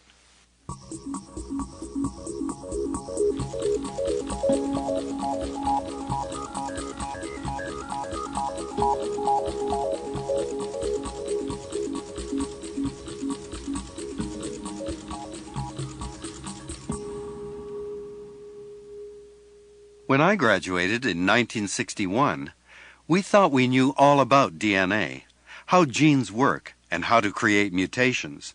There was tremendous excitement about our ideas at the time. Now, almost 40 years later, the hottest hypotheses of 1961 are laughably naive and far from the mark. That's how science advances, by proving most of our current ideas are irrelevant, in need of modification, or just plain wrong. But if that's the case, it seems downright dangerous to rush every new insight or idea to market. Jeremy Rifkin is the author of The Biotechnology Century.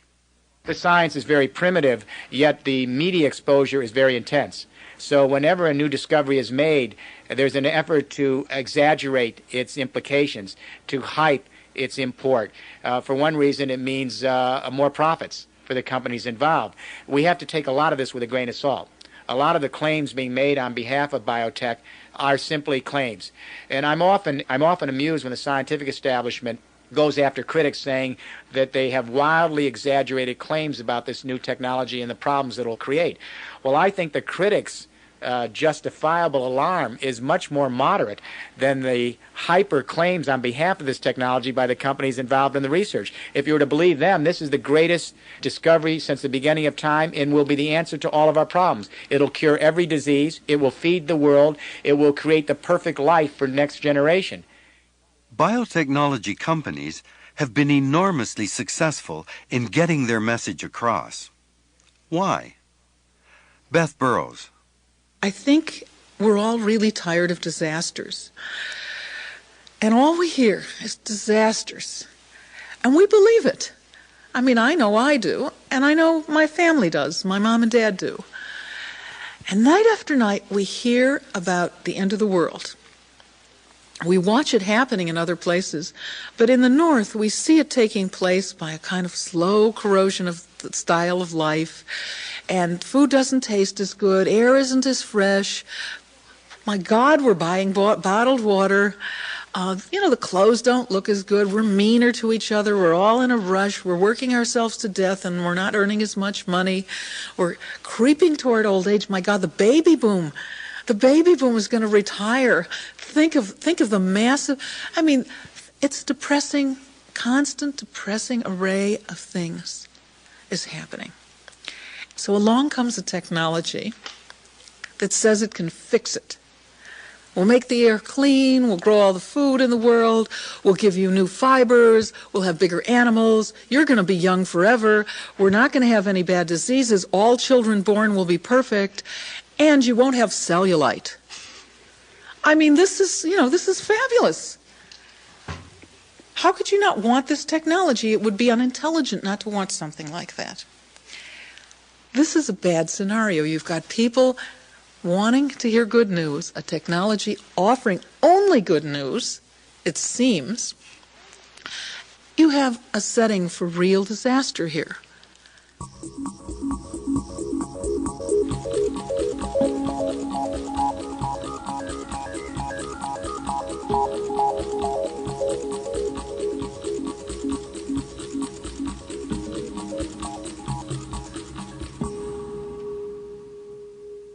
Like computer technology, genetic engineering has taken off with explosive speed. But biotech didn't appear out of nowhere. It has its roots in the history of modern science, and that shapes the way we try to apply it. Brian Goodwin. If you look at the history of modern science, and by that I mean going back to Galileo, it's a 400-year-old adventure, and it's a fantastic adventure.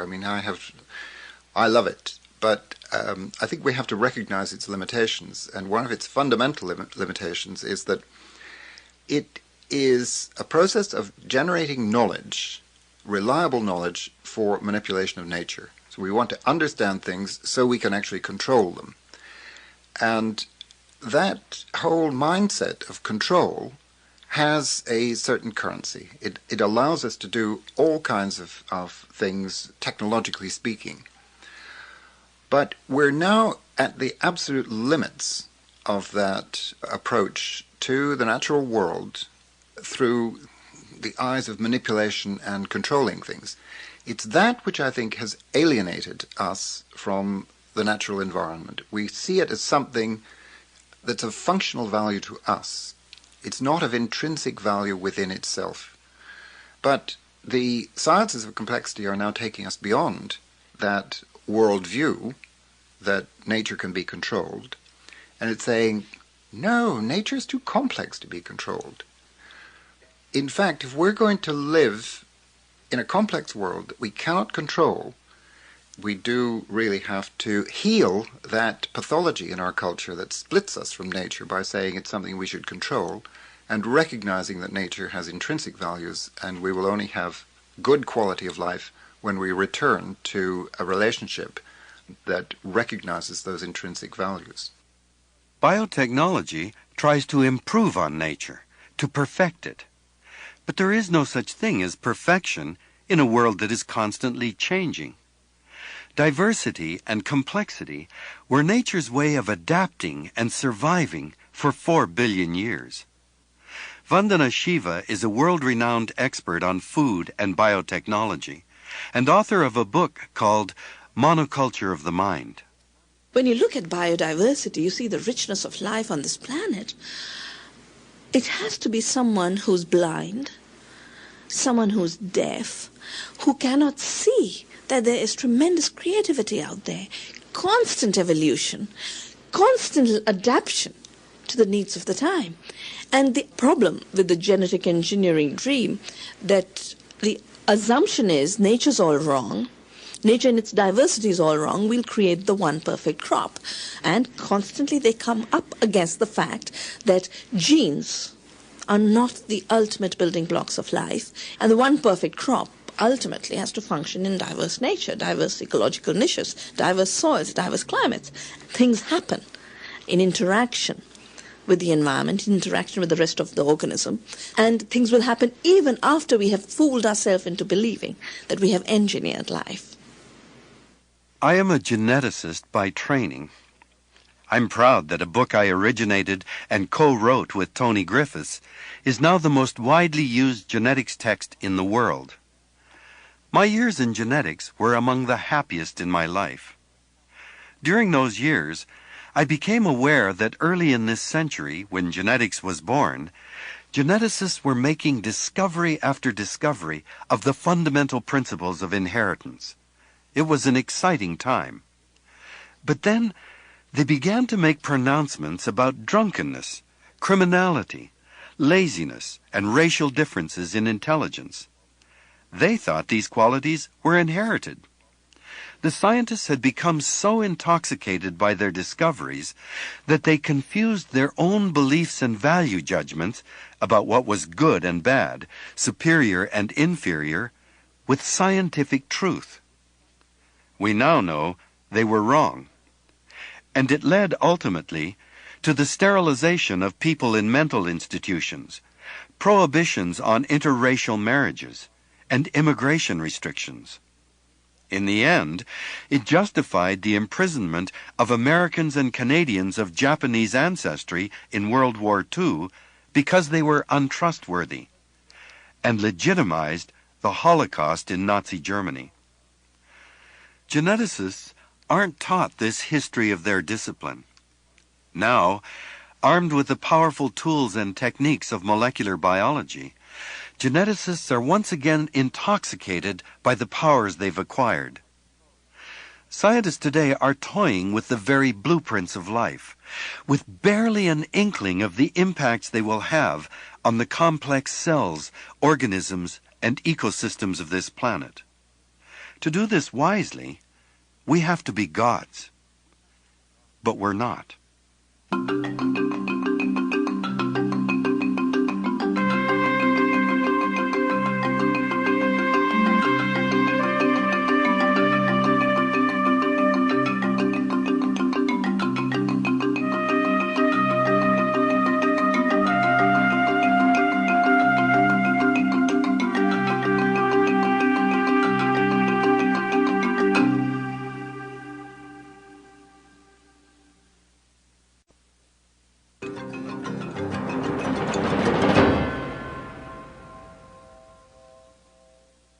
The wonderful diversity of life on Earth, the result of 4 billion years of evolution, is a reflection of a vast library of genes.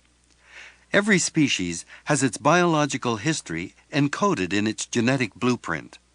All the intricacies of form and metabolism are expressions of genes. Now, scientists have developed powerful tools to identify, isolate, and read the information contained in genes. They are unlocking secrets of our evolutionary past and our biochemical complexity. Whoever controls this information will have immense power over all life on Earth. Genes are the green gold of the 21st century. Every bit as important to power in the next era as oil and rare metals and minerals were to the Industrial Revolution. All over the world, global companies are scouting for rare genes in microorganisms, plants, animals, and the human population that may be of some value commercially, in agriculture, in energy, in bioremediation, in material development, in pharmacy, in medicine. And so now there's a great struggle going on around the world as to who will control the genetic resources, the rich reservoir of genetic information that took millions of years to evolve. That was Jeremy Rifkin, who heads the Foundation for Economic Trends in Washington. He's the best-selling author of 14 books analyzing the impact of science and technology on our culture. His latest is called The Biotechnology Century. The search for resources doesn't end with plants and other organisms. Now we're prospecting for gold inside ourselves. The Human Genome Project has been called the Holy Grail of molecular biology. Scientists from many countries have embarked on a massive undertaking to map all of the genes that make up the blueprint of our species. This is more than a scientific breakthrough. Now we've decided these discoveries can be privately owned. Welcome to a world in which all of life is for sale. Jeremy Rifkin. The United States and other governments are now mapping the entire human genome. They're locating every single gene that makes up the human species. And by the year 2003, we will have a map of the approximately 100,000 genes that make up the human genome of our species. Already, corporations are seeking patents on every one of these human genes as they're isolated. And within a handful of years, a handful of companies will literally control the genetic blueprint of our species. They will have claimed all 100,000 genes as their private property in the marketplace, meaning that any human being that needs access to those genes for medical purposes, for screening purposes, for therapeutic purposes, will have to pay for that right, because the genes of the human species will be controlled as intellectual property, as patents by a handful of global companies. Patenting life? Patenting human genes? How did this happen? It's due almost entirely to a judicial decision in the United States almost 20 years ago. Jeremy Rifkin was in the courtroom. In 1980, the United States Supreme Court, by a ruling of 5-4, said that General Electric could claim a microorganism that they had created in the laboratory as a patented invention. That set the precedent for companies all over the world beginning to control the entire genetic commons in the 21st century. 7 years later, in 1987, the U.S. Patent and Trademark Office issued a chilling policy statement in which they said any organism on this planet, any gene, any cell line, any organ, any tissue is potentially patentable as a human invention. Here, in one regulatory stroke, the U.S. Patent Office reduced the entire living kingdom, the genetic commons, the inheritance of all of life, to the possibility of private property owned and controlled by a handful of multinational corporations. This is not some science fiction scenario. It's already happening. The DNA sequences of all 70,000 inhabitants of Iceland have been sold to a private company. Genetically modified sheep and fish, insects and plants have also been patented. And biotech companies can isolate a gene and claim ownership of it. Well, what's wrong with that? Jeremy Rifkin. I think it's outrageous for companies to say that just because they discover a gene, it's their invention. That's comparable to saying in the last century, if you discovered an element in the periodic table, that's an invention. Obviously, we would find it rather amusing if someone said, well, I discovered aluminum or oxygen or helium. I isolated it. I had to use my ingenuity to find a process to describe it. Therefore, I should be able to claim it as an invention for 20 years. We would say to chemists that's absurd. Yet the analogy is exact. Now we have corporations claiming genes as inventions simply by discovering them. In what way is the breast cancer gene a human invention? Or for that matter, a genetically engineered pig, or the onco mouse, or the thousands of genes that are now being claimed in the human genome as private property? This is absurd, and it stretches both the legal credibility and the human imagination to believe that the building blocks of life are suddenly human inventions.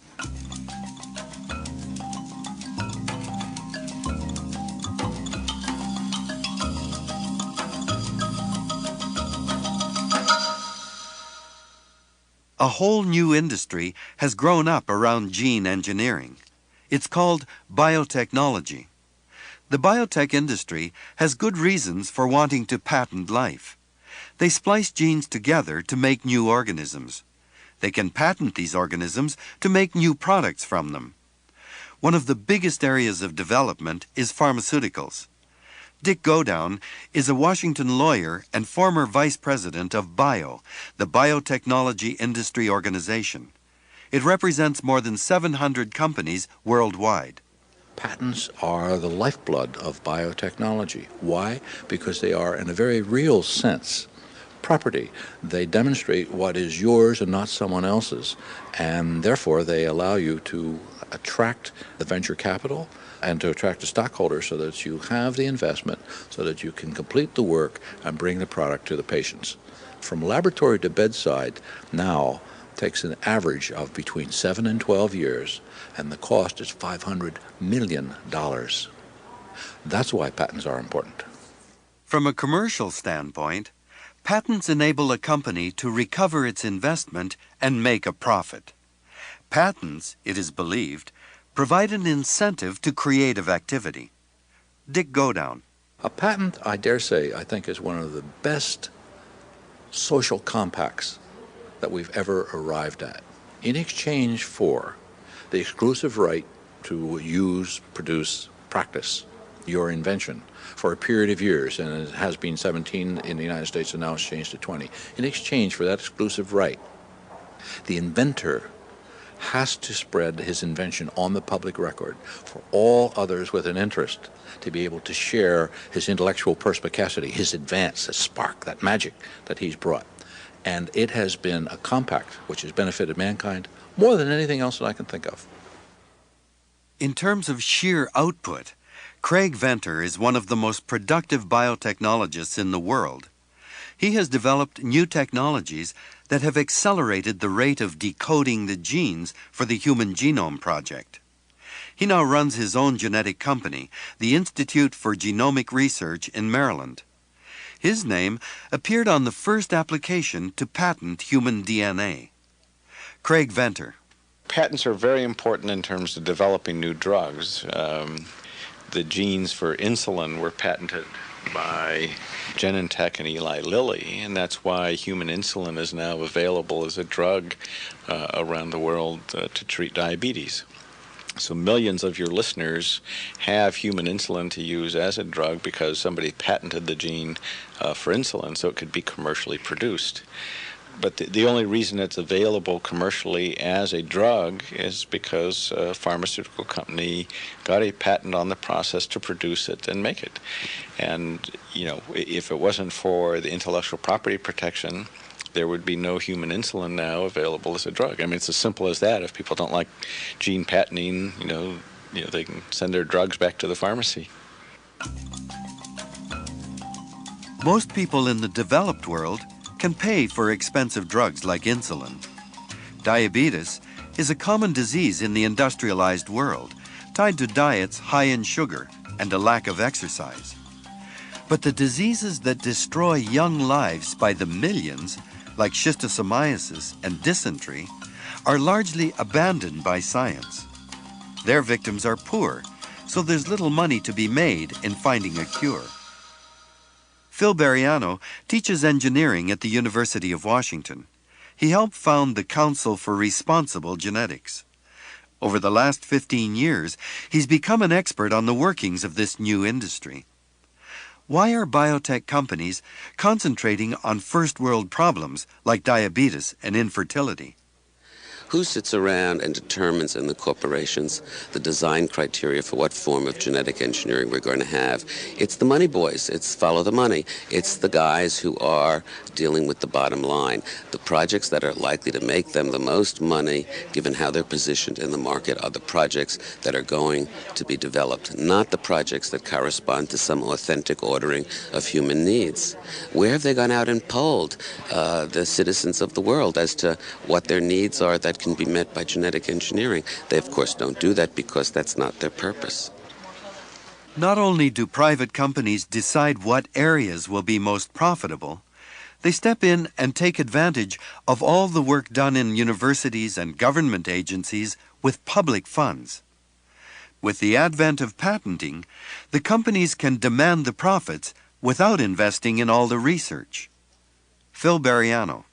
I want to step back a bit and state clearly that this technology of modern genetic engineering was largely created with public funds, with taxpayer funds. The basic underlying science was created with public funds, and I think that as well as the fact that the purported benefits are for the public, and of course the risks are going to be borne by the public, I think that the public ought to be much more involved in making these decisions. Why do we leave these kinds of decisions up to private entities? Why do we say that they ought to be able to do whatever they want to do? We have to remind ourselves that many important biomedical developments were not patented, like the Salk vaccine. The March of Dimes and Salk were both against patenting, felt it was completely inappropriate for something that was developed with public funds and that was in such public demand.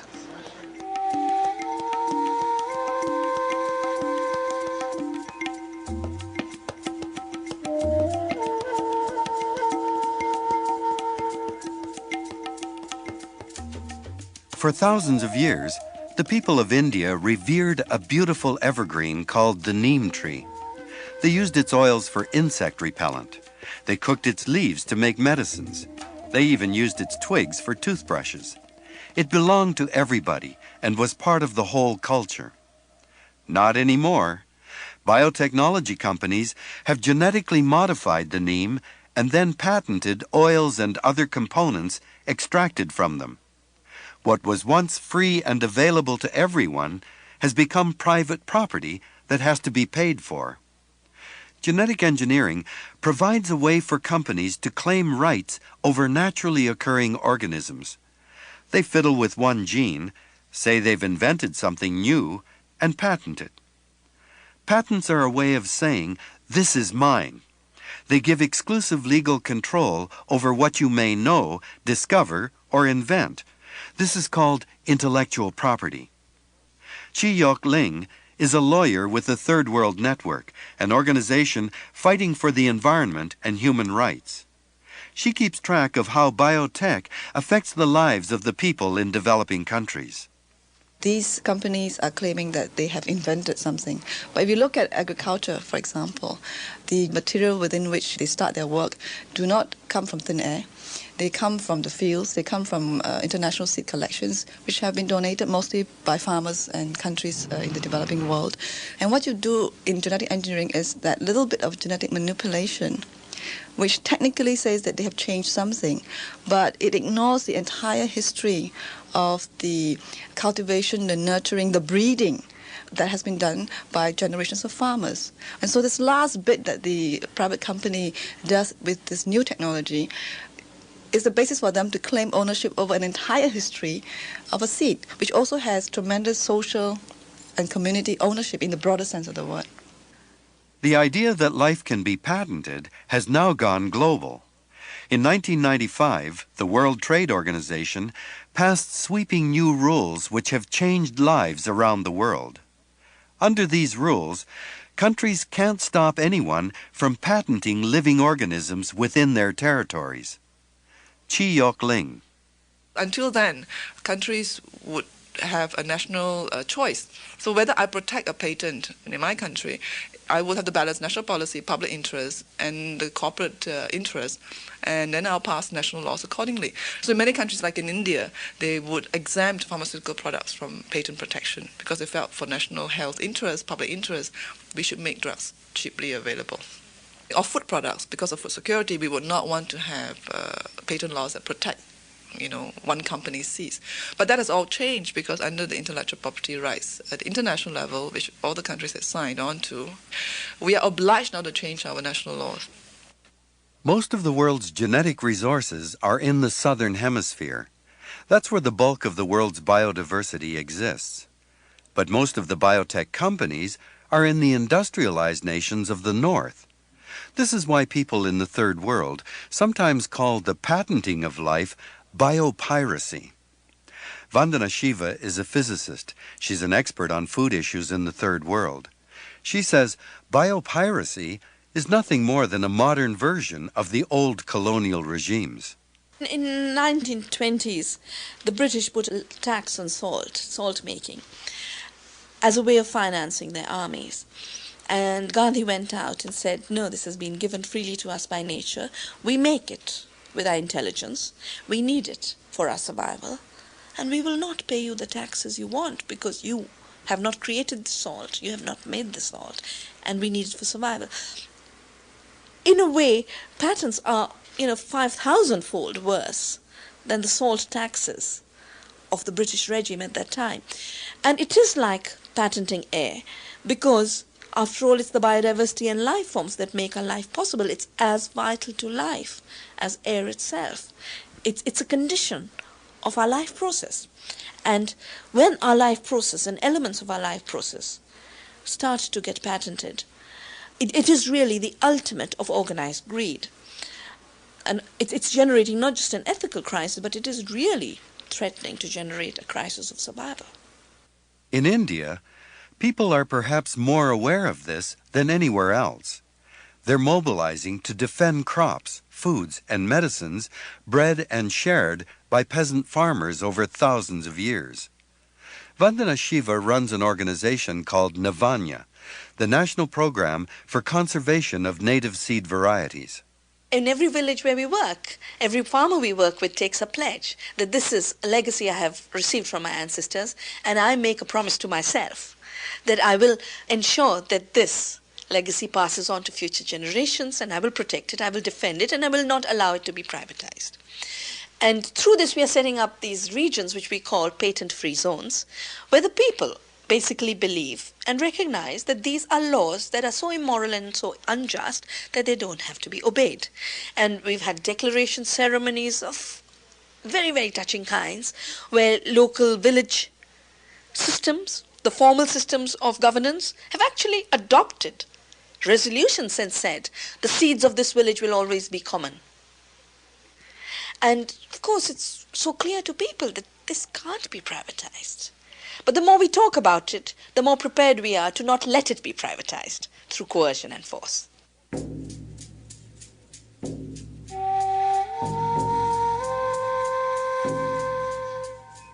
This isn't just a third world issue. It concerns everybody. Because of biotechnology, we now have to think about things we never had to before. Who owns trees or seeds or dogs or clouds? Magellan and Columbus claimed ownership of the New World simply because they sailed up to it. Is finding a medicinal plant in a third world country and claiming ownership of it any different? That's what biotechnology companies do.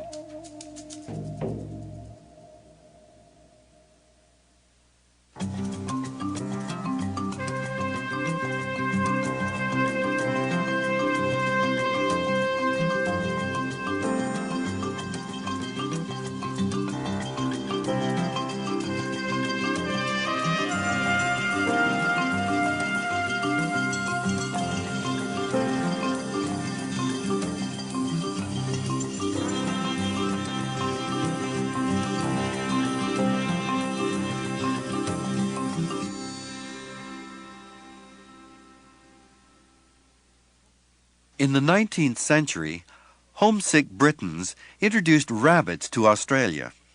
The rabbits did what rabbits do. They overran the country. By the 1950s, the Australians wanted to get rid of them. Here's what they did. They released a virulent rabbit virus called myxomatosis into the population, and the animals died in huge numbers. But within a few years, the rabbits were back. Now, biotechnology is coming to the rescue. Scientists are engineering a new and better myxomatosis to do the job. Bob Phelps is the director of Genethics, an Australian environmental group. They're attempting to genetically engineer the myxoma virus in order to transfer a piece of the outside coat of the sperm or egg of rabbits into the virus, and the idea is that the virus would be then released to the environment, would infect the rabbits, and they would become vaccinated against their own eggs or sperm. They would become incapable of being fertilized and could not produce young. Now, there are many downsides with such a strategy, of course. Firstly, they would need to be very certain that the viruses being used would not transfer to other species. So this whole use of gene technology for so-called immunosterilisation, the automatic sterilisation of the organism, really is fraught with some very real perils and dangers. We know from experience that viruses like myxomatosis have an amazing ability to recombine and mutate. We also know they are resistant to most forms of control. Bob Phelps. I think that the world should be concerned. If a live virus for the sterilisation of rabbits, for example, were released in Australia, then it's very reasonable to expect that it would go worldwide, as other viruses of rabbits have. And of course, who would want to sterilise rabbits in Europe or other parts of the world where they are regarded as a very important part of the ecology, a very important part of commerce? And the strategy, of course, would go over to hares, which are a relative of rabbits as well. Do we really want these animals to disappear from the face of the earth because we sterilised them? I don't think so. Who would be liable if rabbits were inadvertently exterminated by biotechnology worldwide, or any other species? Right now, no one. In our society, we assume that rights and privileges carry responsibilities. For example, we assume that businesses which produce goods are responsible for their products. So if the cars they make fall apart, they can be sued by consumers or fined by government agencies. These rules don't apply to biotechnology products today. Vandana Shiva. Patent law is a kind of ownership law in which there's no liability, there's no responsibility, there's only rights to exclude others from the use of whatever is your patent.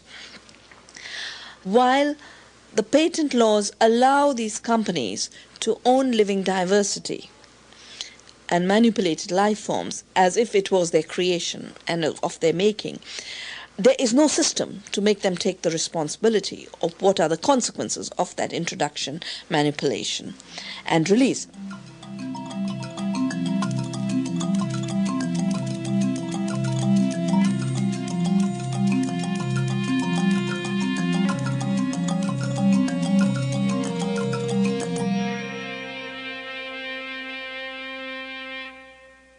The buzzwords these days are free trade and global competitiveness. The lack of liability in biotechnology is a direct result of this economic globalization. Countries are forced to reduce trade barriers and open themselves to new products. For example, the chemical giant Monsanto is one of the biggest biotech companies in the world. It has developed a hormone to make beef cattle bulk up faster. The British Regulatory Agency suspects it's a carcinogen and wants to keep it out of Britain. But under international trade rules, they have to accept it. They've chosen not to, so they're subject to a fine, and it's not a trivial fine either. The British government must pay $200 million each and every year it refuses to allow the product in. If they did let it in, however, and it proved dangerous, the manufacturer wouldn't be liable. The regulatory agency that tried to keep the product out in the first place would be, for having allowed it in. It's bizarre. The biotech industry is totally off the hook. Chi-Yok Ling. Now, if you look at companies claiming patent rights of ownership, and that's a privilege, but they're calling it a right. And with that right, we would say automatically, in a commonsensical way, there should be responsibilities. So what happens in the case where the product itself, when released into the environment, threatens the environment or has health consequences for the consumer? Who is going to be responsible? So in the debate around responsibility, suddenly the companies take a completely different stance. They're saying, well, we want to be recognized for our invention, to give us a patent, but if anything goes wrong, it's the importing country, it's the consumer, it's the national government. You are responsible. It's not our responsibility. And this is totally in contradiction, because you cannot in any civilized society claim rights and privileges without having obligations and responsibility. In our society, the litmus test for safety is insurance. You can be insured for almost anything if you pay enough for the premium. If the insurance industry isn't willing to bet its money on the safety of a product or technology, it means the risks are too high or too uncertain to take the gamble. What does this mean for biotechnology? Let's say a modified virus escaped into the environment and began replicating. It wouldn't be like other forms of pollution because it couldn't be cleaned up like an oil spill. It wouldn't degrade like nuclear waste over time.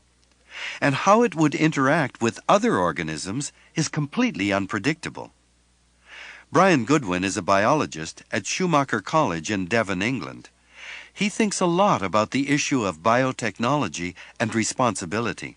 The whole idea that there is a science in which you can actually manipulate things, but you cannot predict the consequences, is something that is not attractive to any technology. They want to be able to, in some sense, specify risk. Now, insurance companies will not actually sell insurance to biotech companies because they know that the results of using genetically engineered organisms cannot be predicted.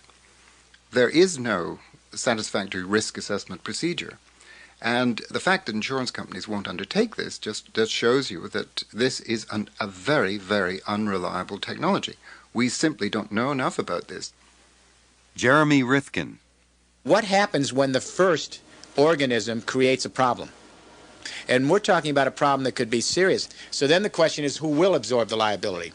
When one or more of these organisms, genetically engineered organisms, is placed into the environment, if it does become a pest, if it does proliferate and cause problems to ecosystems, who's liable? Local farmers that happen to be in the way, property owners, consumers, or even taxpayers. These kinds of proliferations total billions and billions of dollars extended over year after year and decade after decade. No biotech company or agrochemical company or pharmaceutical company could possibly absorb the liability here.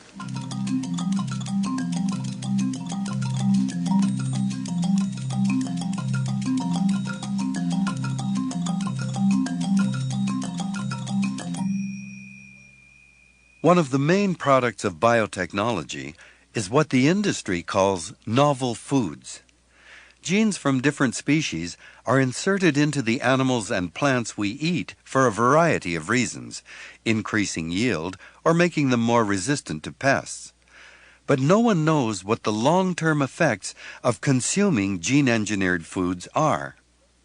We've always assumed that regulatory bodies like the Food and Drug Administration in the United States or the Food Inspection Agency in Canada are there to ensure the safety of our food.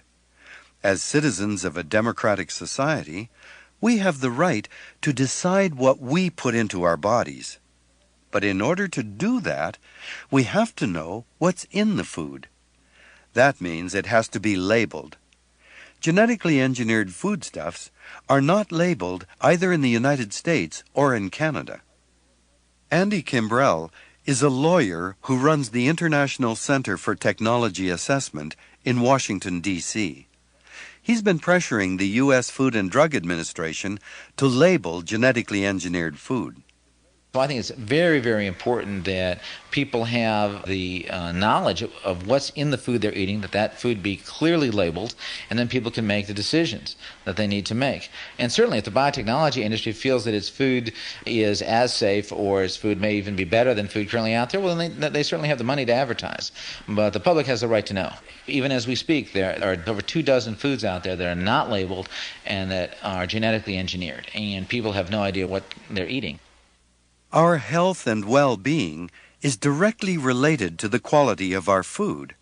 After all, when we take nourishment into our bodies, digest it, then incorporate it into our cells, food becomes us. Processed foods today bear few reminders of their original biological form. So we trust our government and the food industry to make sure it's safe. Andy Kimbrell tells a story that suggests we shouldn't be so complacent. And perhaps one of the most shocking examples, we've recently discovered that the United States Department of Agriculture has, without telling the public, been allowing animals that have been involved in experiments making them transgenic. These are animals that have foreign genes in every one of their cells and that have been part of experiments by major researchers and corporations, have been allowing those animals into the food chain into the slaughterhouses. These are animals with human genes. These are animals that have a variety of crippled viruses in them. They did this without consulting Congress. They did this without making this public. These animals have been in the food chain now for since 1995, and that's unacceptable. That's just plain unacceptable. Our Canadian Food Inspection Agency doesn't require labeling of the genetically manipulated foods we're eating here in Canada. If you're eating mayonnaise, breakfast cereal, chocolate, or ice cream, if you're feeding your baby commercial baby food, you're probably eating genetically engineered foods. About 70% of processed foods contain soy or canola oil from genetically engineered crops. The multinational chemical corporation Monsanto has created and patented many of the genetically modified foods currently on the market. Russ Schneider works for Monsanto on regulatory issues. The industry says that bioengineered food products are as good as or better than the ones already on the market. So you'd think the industry would want to brag about it. I asked Russ Schneider if companies will push for labeling. Are we going to push labeling of all biotech products? I can't say that we are. I don't know that, and I don't think we would. I don't think it is appropriate across all commodities, and for a number of reasons. It's pretty easy to label a potato. It's pretty difficult to label soybeans that may be in tofu, or may not be, and that leads to the possibility that the labels may say they may or may not be produced, and I don't know how accepting that would be of the public either. And you have to. It's a delicate balance. How do you instill the advantages while at the same time not creating a fear that shouldn't be there in the first place about a commodity? And I think that'll be the delicate balance, I think, when you look at the labels and how they go about doing it. But in 20 years, we may not even think labeling is an issue. I mean, everything may be labeled, or everyone feels comfortable, and it's a non-issue. I have an allergy to hazelnuts, and if I eat one inadvertently, my throat immediately gets itchy and becomes constricted. That's why I check labels for their ingredients. But now, if a new genetically engineered food has hazelnut genes in it, I'll never know, because it won't be on any labels. Jeremy Rifkin. We are beginning to see the introduction of genes from organisms that have never been part of the food chain. They're placing hamster genes into our plants and petunia genes, and we're seeing a whole range of genes being placed into our food crops and into our animals that have never been part of the food chain, never been part of the human diet. So we know that 2% of adults and 8% of children around the world have allergies to commonly known foods. We don't know what their allergenic reaction might be to eating foods that have genes from organisms that we have never consumed in all of evolution. So the possibility of millions of people around the world being subjected or exposed to allergenic reactions from genetic foods that contain genes from organisms we have never consumed is a very, very real proposition in the next few years. I think every parent needs to be forewarned.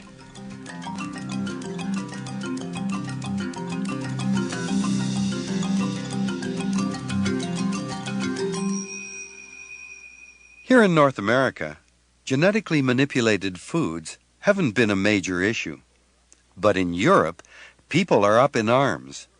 There's a 3-year moratorium on growing any genetically modified crops in Great Britain. France, Switzerland, Austria, and Portugal have restrictions on growing transgenic food crops. The European Union is demanding strict labeling of all gene-manipulated products. So now, North American farmers are finding that markets for their crops are drying up. Canada sold 40% of its canola crops to Europe until this year. Now that much of our canola is genetically engineered, Europe doesn't want it. Brian Goodwin is a theoretical biologist from Schumacher College in Devon, England. There's a very strong feeling that consumers should be given their basic rights, which is to choose whether or not they're going to eat genetically modified foods. And this, it seems to me, is absolutely basic and fundamental. You would never allow a new drug to be produced without a clear label and without the company who produced it knowing exactly where it was produced, under what conditions, what batch it came from, and so on. And the genetically modified foods ought to be put in the same category as drugs because of their potential harm. They're actually even more dangerous than drugs because, after all, we eat a lot more food during the course of our lifetime than we take drugs normally. And so effects, even small effects, can accumulate over years. And therefore people should have the right to say, I'm not going to eat genetically modified food because I have no confidence that this is going to be safe for the whole of my lifetime. Now that's a kind of baseline, it seems to me, for consumers. But even if we do label genetically modified foodstuffs, as we do with drugs, there is still no guarantee they will be safe for consumption. Bob Phelps of the Australian environmental group Genethics. With the drug supply, at least, there is a very good precautionary system in place where the safety and efficacy of pharmaceuticals are checked to the nth degree in advance. There are human trials and a number of other checks. Nonetheless, we see even with those precautions that the drug supply often delivers some very disastrous side effects, killing people, maiming people, and so on. And of course, with food, we're in a much worse position because most foodstuffs come into the food supply on the basis that they have a history of safe use. Genetically engineered foods have no such history of safe use, no human testing, and as a result, the food buying community is becoming part of the experiment. We are being used as a pool of guinea pigs in order to try out these untested and unsafe commodities.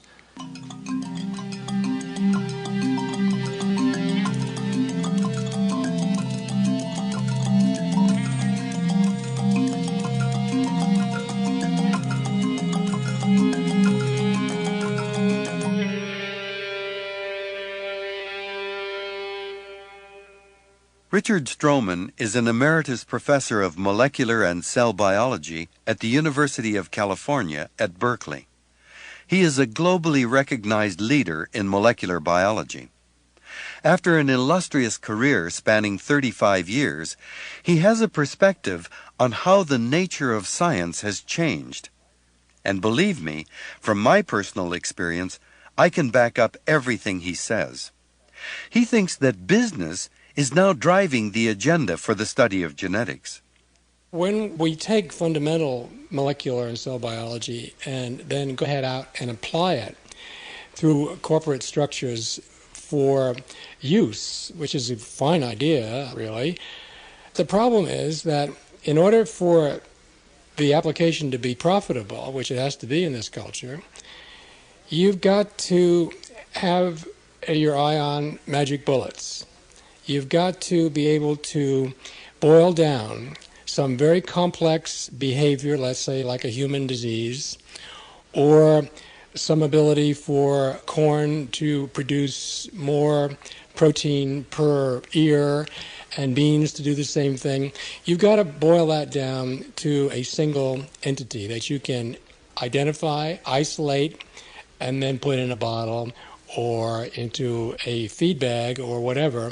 And that's how you make money. And when it works, it's wonderful. But the trouble is that it often doesn't work.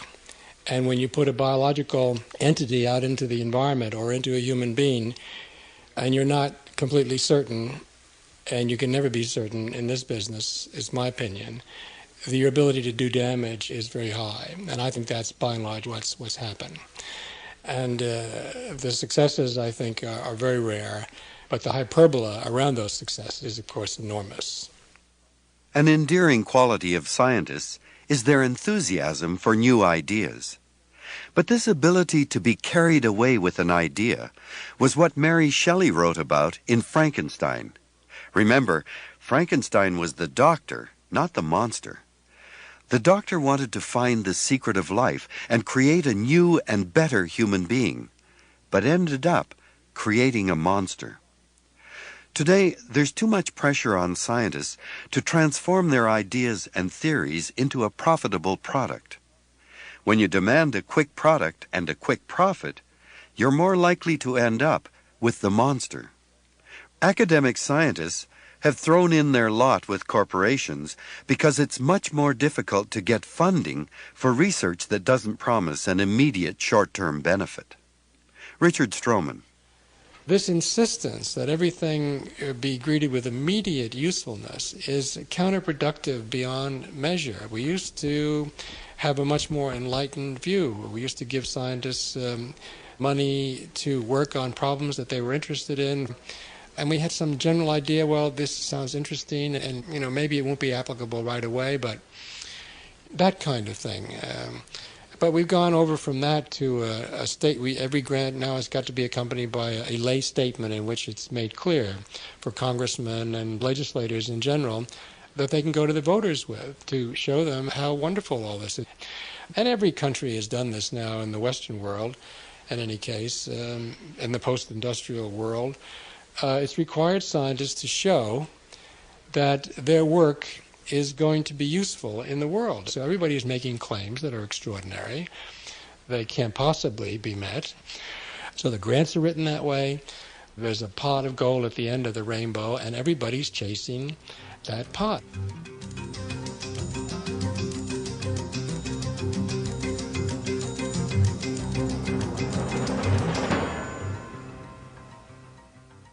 New technologies have always presented risks, and genetic engineering is no exception. Russ Schneider is in charge of regulatory issues at Monsanto, one of the world's largest biotechnology corporations. And he says that shouldn't stop us from going forward with biotechnology when there is a possibility it could benefit society. We are kind of like on the frontier of a whole new adventure. I think about the potential opportunities that your children and mine have, and looking at what this technology has the possibilities of bringing to society. And I think those far outweigh the risks that we don't know exist but may, and as we identify them, we'll have the scientific capability to deal with them.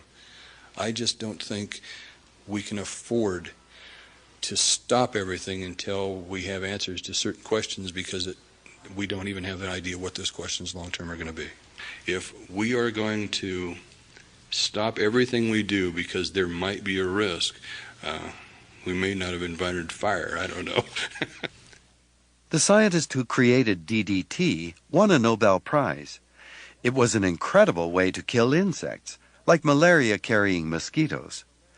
But we didn't know DDT would be concentrated up the food chain until it appeared in us and mother's milk. That story alone should temper our rush to apply our ideas right away. Scientists are not stupid or evil. They believe in the benefits of what they do. But a major problem is that while we can create powerful technologies, our knowledge about the world in which they'll be let loose is so limited, we can't anticipate all of the consequences. Ricarda Steinbrecher has a PhD in molecular genetics. It's a fascinating field, and it's beautiful, and I'd love to learn more about it, and a lot of people want to learn more about it. But that doesn't mean we should produce something we do not know much about yet and put it into the open environment. If one isn't sure about something, one should not go ahead. I mean, there's many brilliant possibilities to it. I mean, of course, we are humans, we have to dream, we have to reach out and create new ways and just, be creative. But we should look in a safe manner and not sort of endanger the whole biodiversity, our food supplies, etc. And in the moment, as this technology is being used and applied, it's exactly the opposite. There is no proof, so industry says, there is no proof that it is harmful, there is no proof that there's a long-term effect, therefore we can go ahead. I mean, if there is no proof, it means that disaster hasn't happened yet. I mean, please, I don't want it to happen, don't misunderstand me, but we will have to get our heads around a very long-term project here, because if we play with nature in that extent, we will see the costs of what we're doing maybe in the next generation. And what are they supposed to do with it then? They are landed with it because we couldn't get money fast enough into our pockets? The lure of a possible new product and large profits is pretty irresistible. But patenting of life and engineering it has ramifications that go far beyond scientific papers or a stock option. Like all PhDs, Ricarda Steinbrecher had invested a lot of her life to become a practicing scientist. Nevertheless, her conscience made her give up her research in the field of genetics. I felt there's a task to be done, and I just will have to do it for a while, because how shall I otherwise be able in a few years' time to look into the mirror and say, like, Ricarda, you knew what was happening. You knew there were huge dangers and risks ahead if we continue that road, and you didn't speak up. And you didn't try, at least, to prevent these things from happening. And so, for the time being, I left the lab. And I think that more and more scientists are bound to speak up that something is going awfully wrong, that science is being abused. I know one in particular who just stopped her PhD and said, I've had enough, this is outrageous, this is not science. I'm supposed to find this, I'm being told that. And basically, it's a grant from the industry, and I don't want this gene to be used in that way. I'm leaving, and she did. And she's now lobbying the European Parliament. But this is happening again and again. We all have in our hands what the future is. And if we feel sincere about that we want a healthy environment, that we want a future which is worth living for our children, or for any other species for that matter, then we can do something about it, and it's never too late for that. We are now commodifying life. And that means we can turn every plant, animal, cell, or gene into a commercial product for sale. Some say this is unjust. Others say it's morally repugnant. But the greatest danger lies in the simple fact that it goes against the biological rules that govern life on this planet. We know that all life is interdependent. When we turn living things into products for sale, we have to ignore the complex webs that bind us all together. The products of biotechnology may or may not live up to their promise. But we know for sure they will create new relationships and interconnections about which we understand nothing. And they may be horribly destructive. We need a real revolution in thought, and especially how we value life. Otherwise, biotechnology will continue to develop in the service of money, instead of the service of all of us who live together on this planet.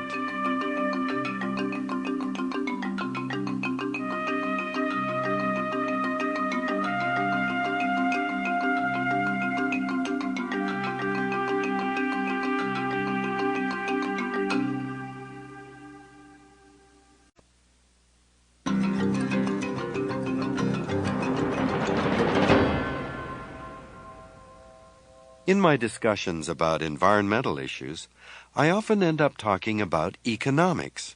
In fact, people often say to me, "Listen, Suzuki, we can't afford a clean environment if we don't have a strong and growing economy." The economy is a fact of modern life. People produce, consume, and exchange things, and the economy measures this activity and regulates it. We call economics a science, and economists even win Nobel Prizes. But for most of us, the economy is a mystery, although we accept it as a basic part of our lives. We know that we all participate in it one way or another, even though we often feel at its mercy. Lately, we seem to be obsessed by it. The economy is suffering. The economy is improving. The economy is stable or unstable. You'd think it was a patient on life support in an intensive care unit.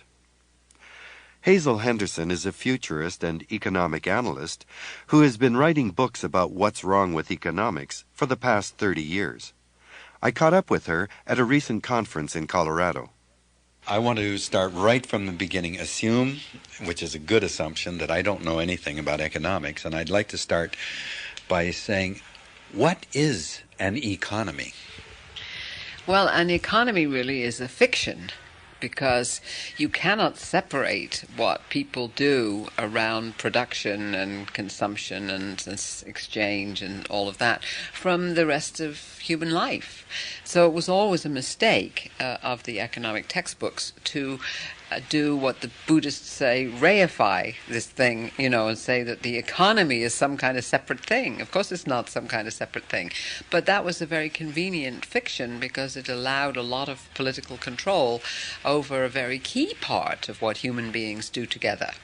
So that's what I spent most of my life trying to unmask, that economics is really politics in disguise. And, why don't we unpack the whole thing and say, look, an economy is really nothing but a set of rules.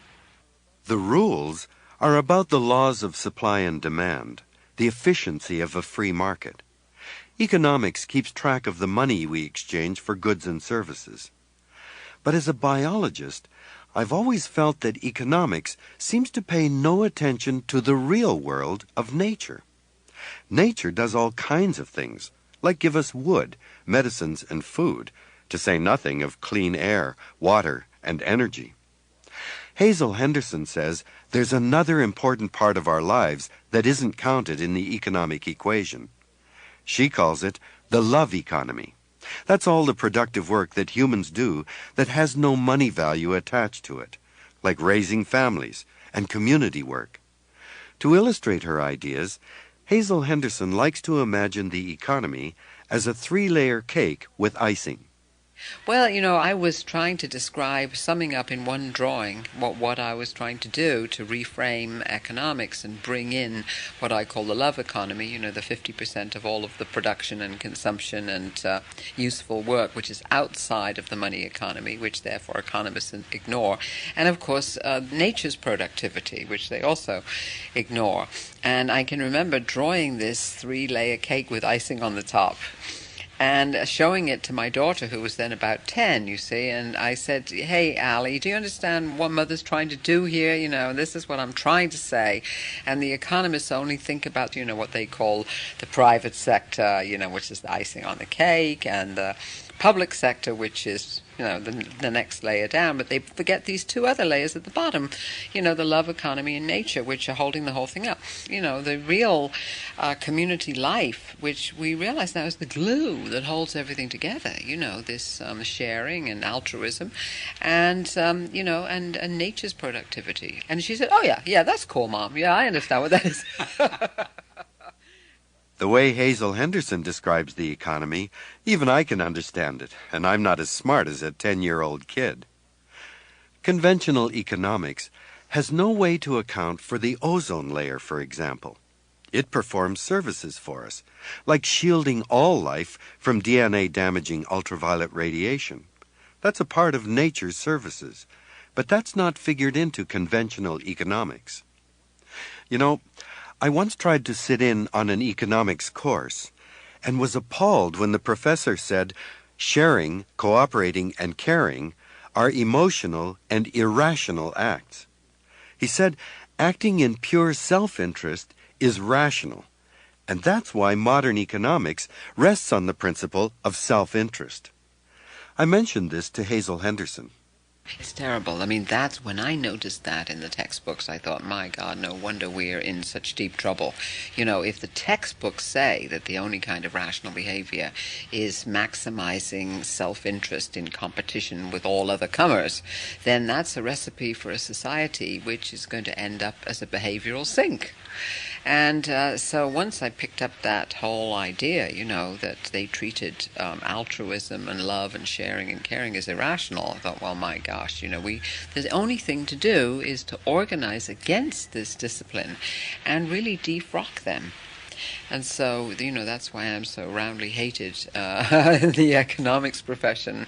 And, for years and years, David, students, because I've been at this 30 years, students would put my books on the library shelves and professors would order them off.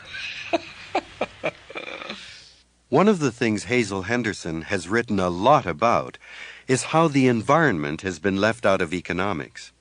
For example, the major indicator of the state of the economy is a measurement called the gross domestic product, or the GDP.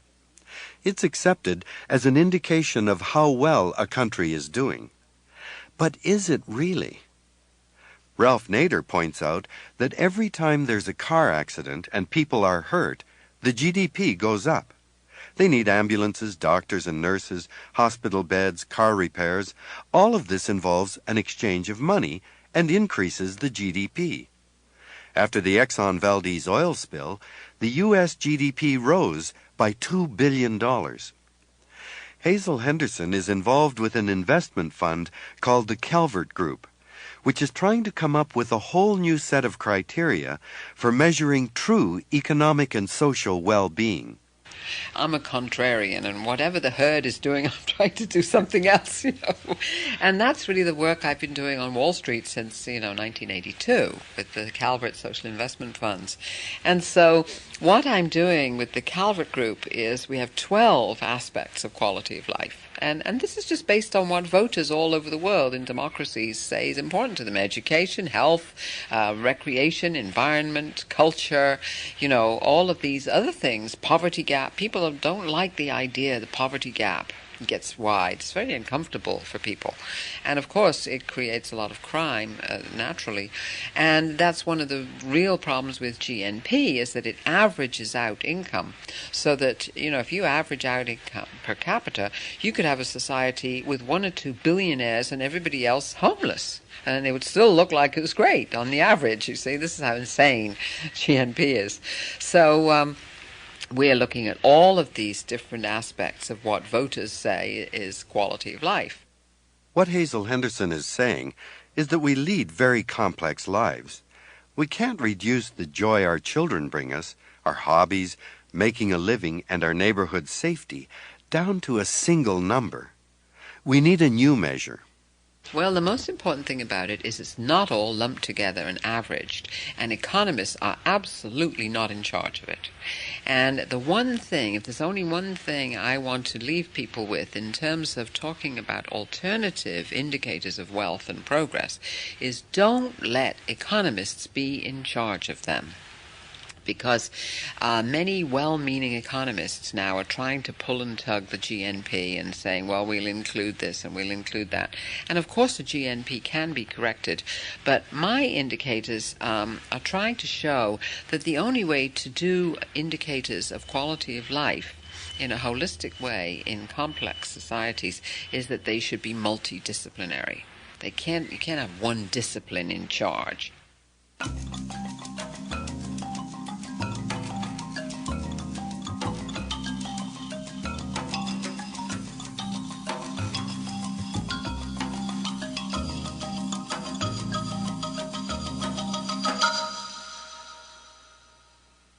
Hazel Henderson could be thought of as an outsider, but even within the economic mainstream, there are respected scholars who are critical of their own discipline.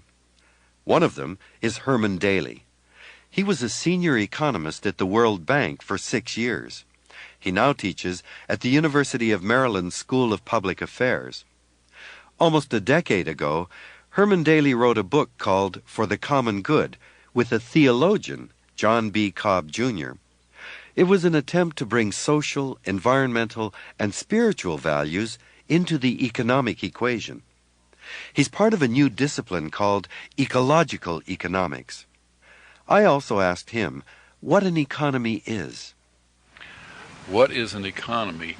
I would say that it's a community of people who, through division of labor and exchange, live a life in some mutuality or interdependence.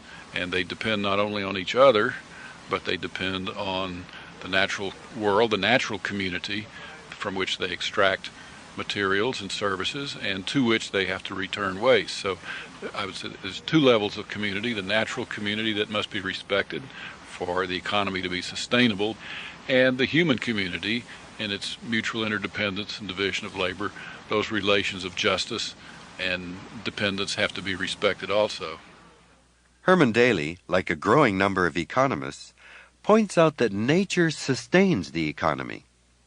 I told him that in Canada, the biggest and most important ministry in the government is finance, while the environment portfolio is a minor one and poorly funded.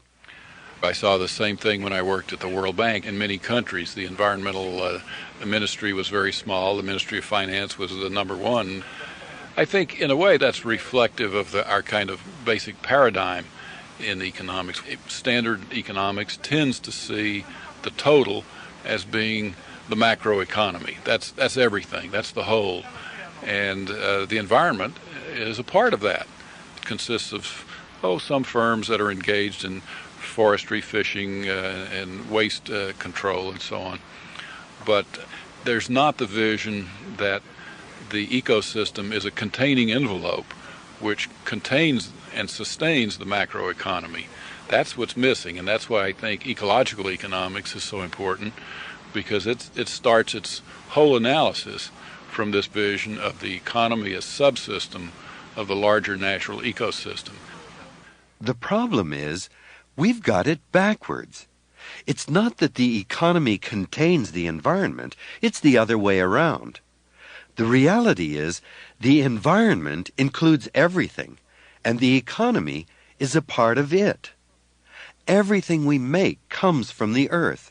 Plastic, paper, cars, computer disks, everything, even patios. But most economists think there are no limits to growth because we're so clever and inventive. Not only is endless growth seen as possible, it's seen as necessary. But what happens when we run out of natural resources? A lot of people think we'll just find new ones or invent alternatives. Herman Daly puts a different twist on this. Well, I think that's a common assumption, that technology and human inventiveness is limitless. But my way of looking at that is to say, well, all right, let's assume that's the case, and I hope it is. If our inventiveness is limitless, then we ought to be able to stabilize the rate of resource consumption, the rate of depletion and pollution, keep the flow through of materials well within the biological capacities of the ecosystem, and then through our inventiveness, increase the productivity of that given flow beyond limit. We'll just do better and better with a given flow of resources and direct our limitless ingenuity in that direction instead of in the other direction of trying to remake the ecosystem to fit the rate of growth of money in the bank. Money grows fast, and nothing in nature can keep up with it. For example, in British Columbia, trees increase in size at about 2 to 3% a year. That means if you cut down a volume of 2 to 3% of your forest annually, you can log the equivalent of the whole forest over a period of 20 or 30 years and still have an intact forest left. In other words, you could go on harvesting trees like that forever. But that would make no economic sense. Because if you clear-cut all the trees at once and invest the money, you could make 20 or 30% a year. Money grows faster than trees. So economic thinking demands that we trash the forest. Herman Daly. I once saw, I thought, a very nice cartoon which expressed that. A fisherman standing with a puzzled look on his face, shrugging his shoulders, and on the one side he was pointing to the fish in the sea in his net, which were saying, slow down, we can't grow that fast. And then on the other hand, he was pointing to the bank with the banker saying, speed up, we have to grow faster. And so there you are. He's caught between the rate of growth of money and the rate of natural biological growth rates of species. So, the obvious reaction would be the natural growth rates are given, and the rate of growth of money in the bank is a little bit artificial. It's not governed by natural laws, for sure. So we ought to adjust the rate of growth of money in the bank so that it's more in conformity with the rate of growth of natural populations that we depend upon. Now, that's what I take to be the way to do it. I sometimes worry that with our new technology now, we're striving to do the opposite. In reality, the rate of biological growth cannot match economic growth. So we try to put nature on steroids. We're taking as given or autonomous the rate of growth of money in the bank, and by golly, we'll just redesign the genetic structure of everything we depend upon so that it grows as fast as money in the bank. So we increase, agricultural growth rates and design new animal husbandry techniques of cloning and everything else in order to get that growth rate up. And that strikes me as a rather dangerous thing. It's a little bit like extending credit. You know, it looks good now, but you don't know if it's going to really pay off later. And even if it does, it avoids the question of what is autonomous and what is accommodating. And seem to be more and more moving towards the idea that rates of growth of money in the bank are autonomous and the natural world is accommodating, or we'll have to adjust it. And that seems to me the wrong way to go. The Greek word oikos means household. It's the linguistic root of both ecology, the study of the household, and economics, its management. The two disciplines should be intimately tied together. That's why ecological economics is an exciting development in the way we're beginning to think about how human activity fits into the natural world.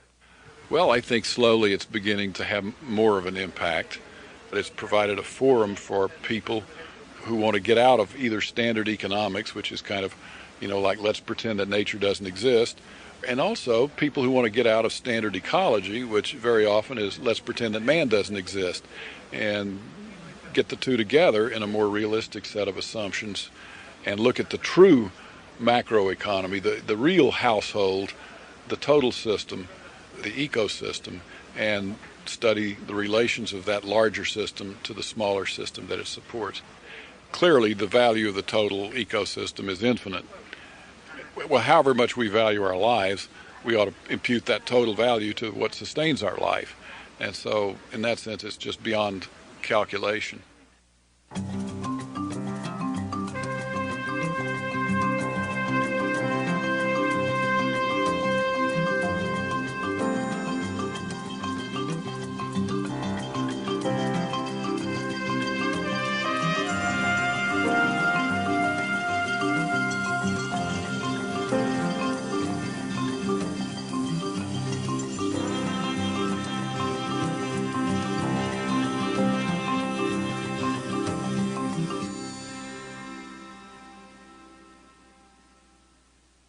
The modern global economy didn't always exist.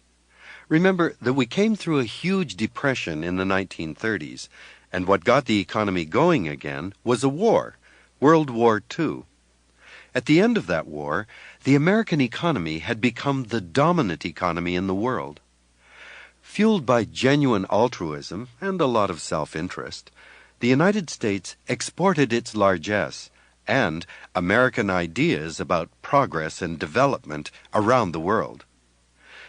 David Korten has a Ph.D. from the Stanford Business School. He taught at Harvard and spent most of his career in overseas development work. Like so many other young American professionals, he wanted to go out and help the rest of the world. When I was a young graduate, graduated from Stanford in 1959, and in that year made a decision that I would devote my life to development work, to bring American management methods so all the rest of the world could live properly like we do. And, it was interesting. There were complex of motives there, too, because at that time I was very conservative and I was very concerned about the spread of communism and revolution, and there was an underlying sense that if we didn't do something to end poverty, it would be a threat to our American way of life. I certainly did not at that point see it as, U.S. has got to colonize the world in order to maintain our own lifestyles. And, working within the system, there, is a very strong sense that we're doing this out of our altruism and our concern to help other people live better lives. With youthful idealism and energy, David Korten plunged into third world development work. But over and over again, in places like Ethiopia, Central America, and Southeast Asia, he kept noticing that the kind of prosperity and progress he expected from U.S. aid didn't seem to be materializing. Now, as you participate in this process, if you're at all alert, you certainly notice that a lot of things don't seem to work very well. But of course, it's difficult. These countries are really backward and they're not educated and so forth. So that's not too surprising.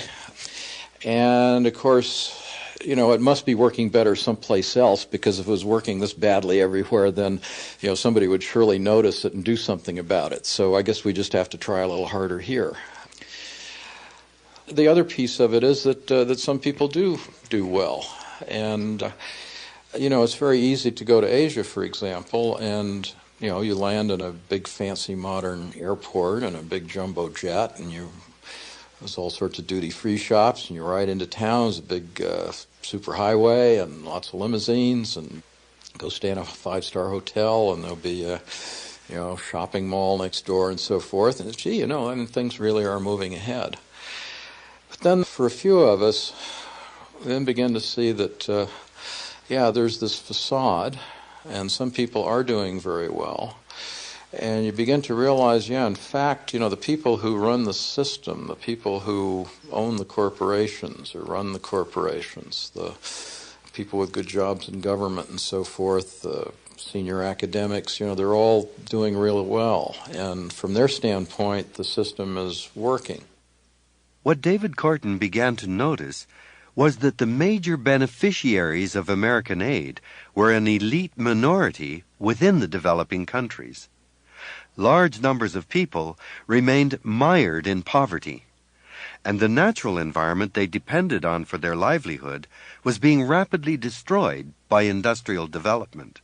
And then you begin to see that behind the facades of development, more and more people are being displaced. There's more and more deep misery. The forests are being stripped away.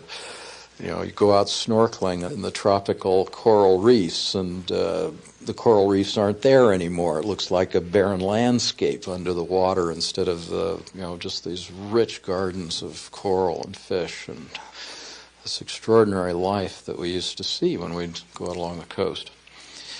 And then it gradually begins to dawn that something is really more deeply wrong. And then if you start looking at the statistics and the studies from around, you begin to realize that it's not, the problems are not just local. They're every place. What really became a shock for me was when, as I began to piece together that what we were seeing in southern countries was deepening poverty and inequality, environmental devastation, and a breakdown of the social fabric. I think that's when I really became shocked and realized that, there's really something deeply systemic wrong.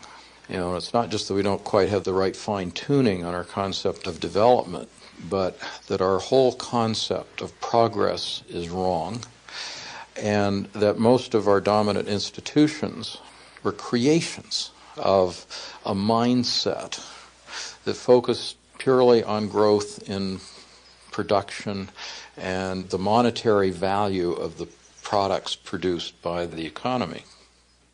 The main concept in economic planning that emerged soon after the end of World War II was the equation of progress with growth.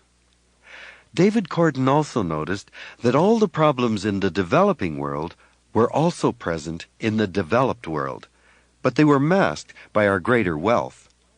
The paradox is that while the economy has continued to grow, more and more people are becoming poor, and human suffering has not diminished. Since 1950, there's been roughly a 5.5 times increase in total global economic output. And the policies are still driven by the presumption that the solution to poverty is growth, the solution to the environmental problem is growth, because then we generate the resources which we can be rich enough to afford to clean up the environment. And of course, as we do that, what we do is we continue to increase the burden on the ecosystem. We break it down so that the very foundation of all wealth, of all of the total productive system, is being diminished. We're destroying the natural capital. But the other thing that we do is intensify the competition for that resource base between the rich and the poor. And of course, the rich win that competition. So the very fundamental assumptions underlying almost all of our public policy are actively creating the crisis that we see deepening around us. And we're in this kind of feedback trap. The worse the crisis gets, the more determined the people who are making the decisions are that we need to press ahead with exactly the policies that are creating the destruction. We've always transformed natural capital, fish, trees, soil, water, into economic capital. But every unit of economic output adds to the human impact on the environment. Now, most of the Earth's real wealth is being exploited. A good deal of our economic activity, then, merely transfers wealth from one set of hands into another. David Corton. The real nature of money is that it's a claim on wealth. So people who have money have a claim, because of a social convention, are able to use that to lay claim to real resources, which would be people's labor, it would be real technology, it would be real land, plant, equipment, buildings, skills, all those sorts of things, which are real capital, real productive resources. Or they lay claim to real goods and services. Now, when the money system is working properly, it's essentially a mechanism to facilitate transactions within the real wealth-creating economy. Now, what we've got as you move into what some people proudly refer to as finance capitalism, you're essentially moving into creating money out of nothing, which means that one group of people are creating, they think it is creating wealth, but actually what they're doing is capturing wealth, or they're creating claims on the wealth of the rest of society. The reality is that we're dealing with a finite natural wealth base.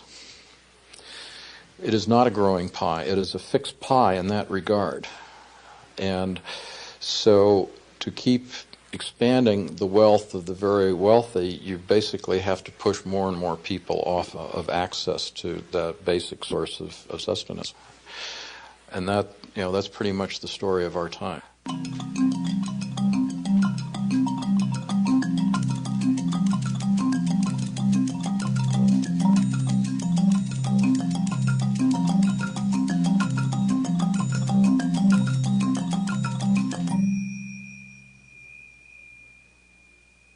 Economic issues are constantly in our thoughts.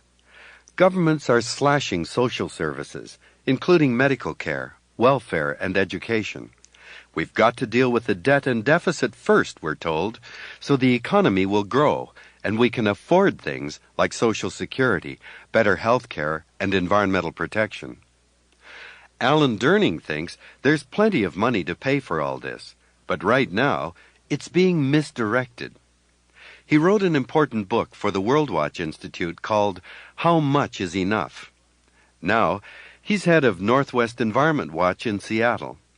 He's got a surprising list of ways we destroy our natural surroundings and how we use our tax dollars to do it. I live in Seattle, which is part of the Pacific salmon homeland, and you hear people in public life all the time saying that we may not be able to afford to save the salmon. So it'll cost too many billions of dollars to protect them. But in fact, it's exactly the opposite is true. Salmon live their life cycle and travel upstream and then spawn, and their young are born there and travel downstream and go out in the ocean. At every stage along the way, you find taxpayer dollars being spent in a way that harms the salmon. In the headwaters, hundreds of millions of tax dollars are paid to build roads so that loggers can go into publicly owned forests and cut them down. From the roads, soil washes into the salmon streams, to the salmon habitat. A little bit further downstream, there's huge public subsidies for ranchers to run cattle on land that also erodes into salmon streams. A little further downstream, there are publicly subsidized dams and hydroelectric dams and irrigation dams. Those subsidies run to billions of dollars just in the Northwest region alone.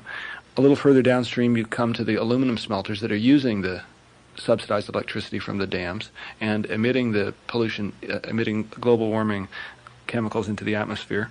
A little further downstream, you come to the suburban developments along the sides of the rivers, all of which are subsidized with local tax dollars because the developers don't pay the full cost of providing the roads and the sewers and so on. So people's property tax dollars are going to subsidize local development.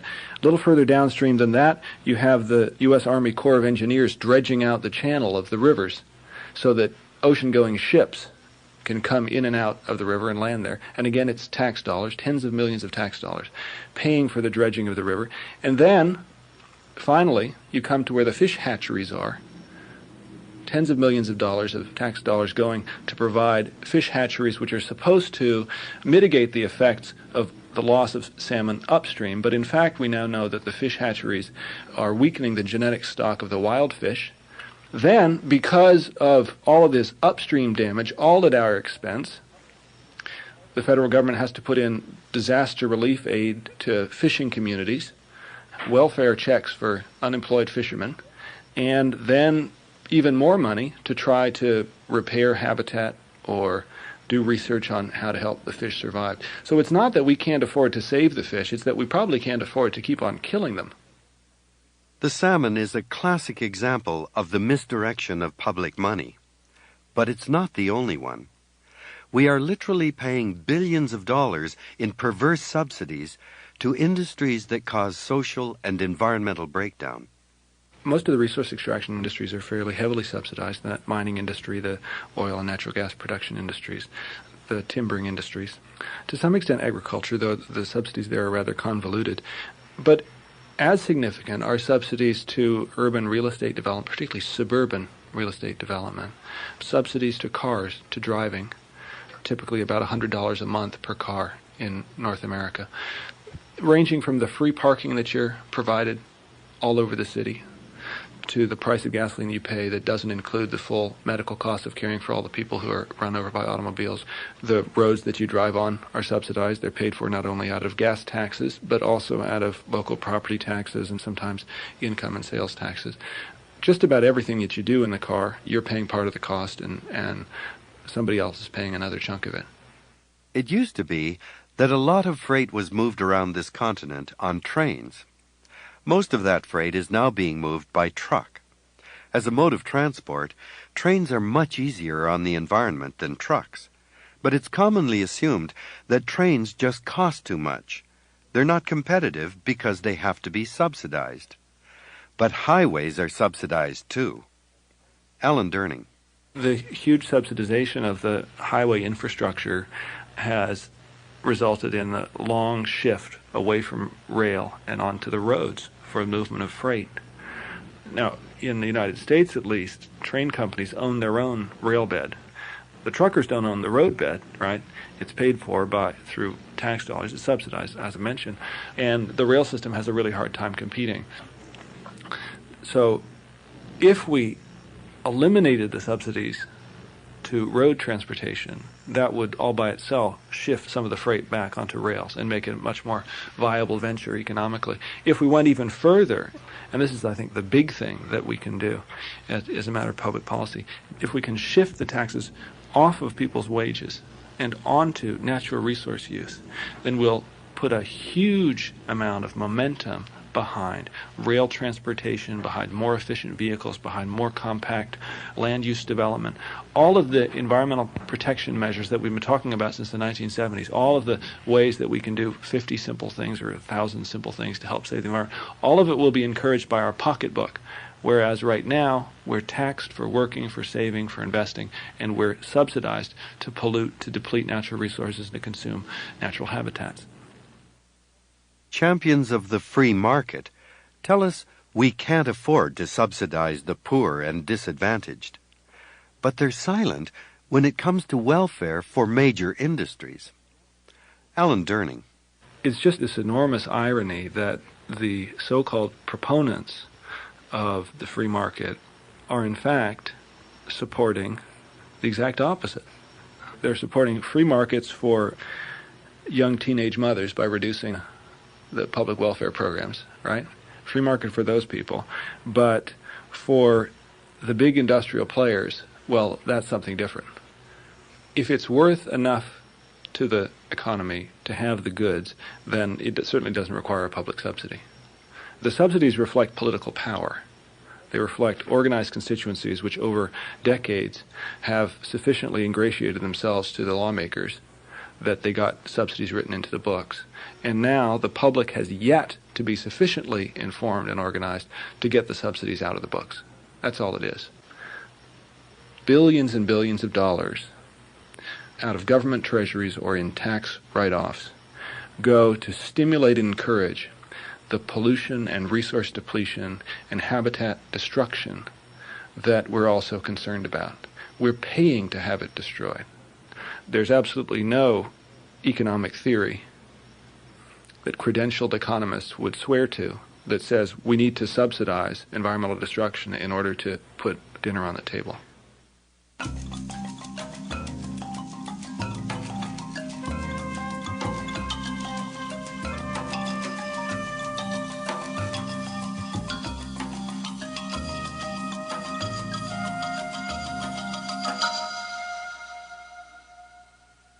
We use words in our culture to define ourselves.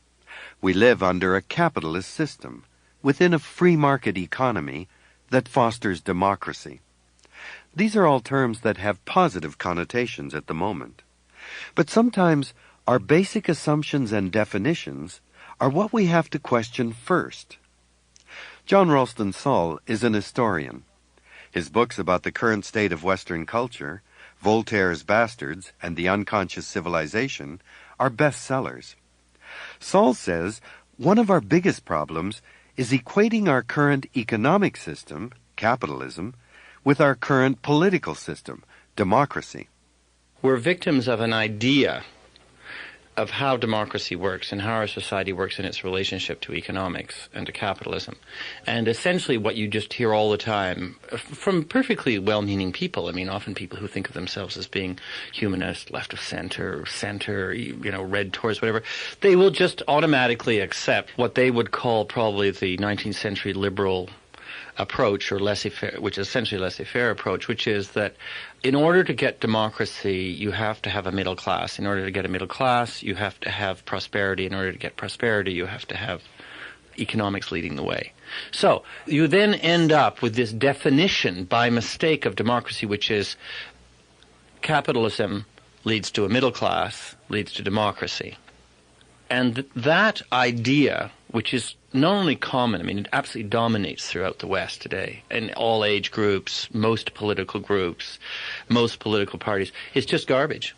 Just garbage. It doesn't stand up to historical analysis in any way, shape, or form. And that's what I was trying to show in The Unconscious Civilization in particular, was the extent to which individualism, real individualism, and the concepts of responsibility, the public good, and democracy didn't come out of the Industrial Revolution in any way, shape, or form. They, in fact, came out of a very long process, which you can take back to Athens.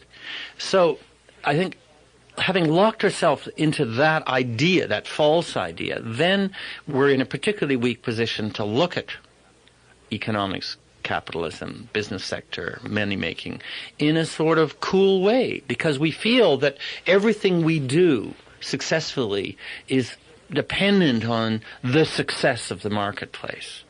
And that to in any way analyze the marketplace in the sense that, well, we might change the shape of it or the direction of it, is in some way to endanger democracy by endangering prosperity. So it's a whole logic. John Ralston Saul points out that democracy had its roots in ancient Greece, long before capitalism made its appearance. Capitalism didn't arise in Europe until the Middle Ages, but we tend to think that democracy grew directly out of capitalism. This makes it very difficult to challenge the reigning ideology of the market. But there's more. John Ralston Saul says, our society has become fragmented into interest groups that are based on competition and elitism. If you're in, as I describe it, a corporatist society, which is essentially a society where people exist through belonging to interest groups, and that people are basically admired and promoted through a breaking down of their relationship to society into smaller and smaller groups and specializations, it becomes increasingly difficult to come up with any sort of sensible, inclusive economics, because the whole structure of the society moves towards breaking things down into smaller and smaller interest groups. So that the more you close yourself into the idea that society is self-interest, and it is the totaling up, the joining together of all the interests, the more you accept the idea that there will not be any relationships beyond self-interest. which you could use to lead society in a different direction. The idea of self-interest has taken such hold that we've come to believe there's no other way of doing things. John Ralston Saul. Every day you hear words, sentences, phrases, approaches, which indicate that the assumption is that society is interest-based. And there is an enormous, no matter how nice people are, I mean, the environmental movement is filled with people who actually talk and act as if society were interest-based. They win their victories on the basis of, the trading off of interests. And so that even in winning their victories, they're undermining the idea that society is driven, real society is driven by something completely different, which is the public good, and which has always been there, and which is not some great idealistic thing, and you never actually achieve what you set out to achieve, but it's there, it's always been there, and that's what is tied to the rise of democracy, it's tied to the rise of the idea of citizenship, and to the idea of responsible individualism. What John Ralston Saul is telling us is that we have to re-examine some of our most cherished beliefs if we are to get a grip on the root causes of the biggest issues facing us. Herman Daly is a highly respected economist. He's part of a growing number of thinkers who say we have to reassess the entire purpose of economics. I think economics should be about sufficiency as much as it's about efficiency, but it's not. There's, I think, in economic theory, a kind of principle or an assumption of non-satiety. That is, one never gets enough. You can't ever get enough. And we've built our economy around the idea of growth, I believe, in order, partly, to avoid facing up to the problem of sharing. Because if you don't continue to grow and you still have poverty, then you have to redistribute. You have to share in order to cure poverty. How do you cure poverty without sharing? Well, by growing and by claiming that there will be a trickle down to the poor will participate in the growth dividend and so forth. Number one, that generally doesn't happen, but even if it did, that's still a kind of a substitution of growth for sharing. To avoid the moral problem of sharing, we say moral problems are too difficult.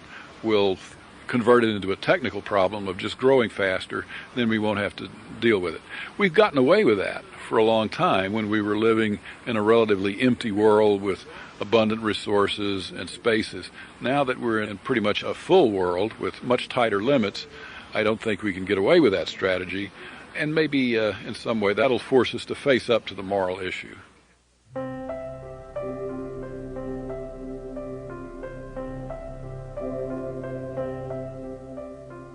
We're filling up the world, and our natural resources are becoming scarcer. If the economy ever stopped growing, what would happen?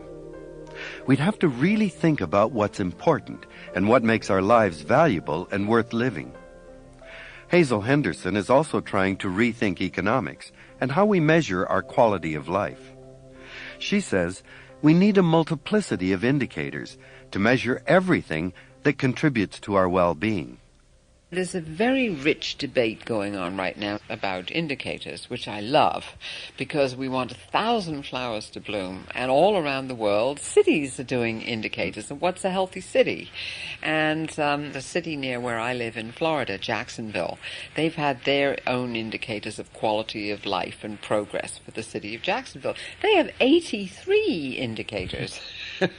And they've been doing that since the early 1980s. And the citizens get together, and if they are doing well on their school and education indicators, for example, they'll say, okay, let's move the goalpost now. We're ready to achieve higher standards here. Or the same with water quality. And so they have a feedback component from the citizens. They get together and they have, a huge kind of forum. And so this is a living kind of feedback mechanism.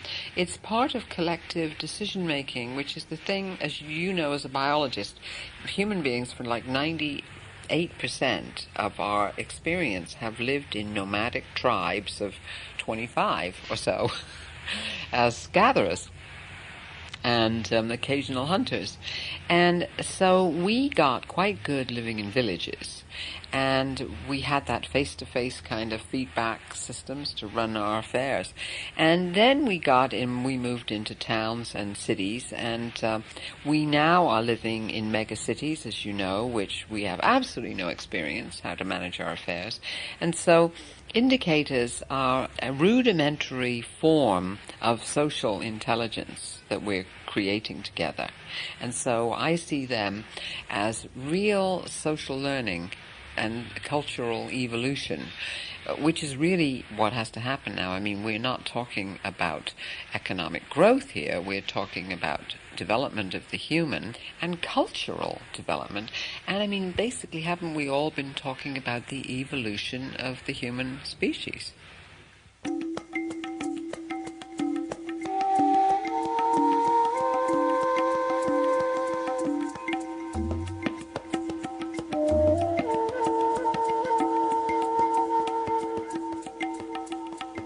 Who is really rich and who is poor?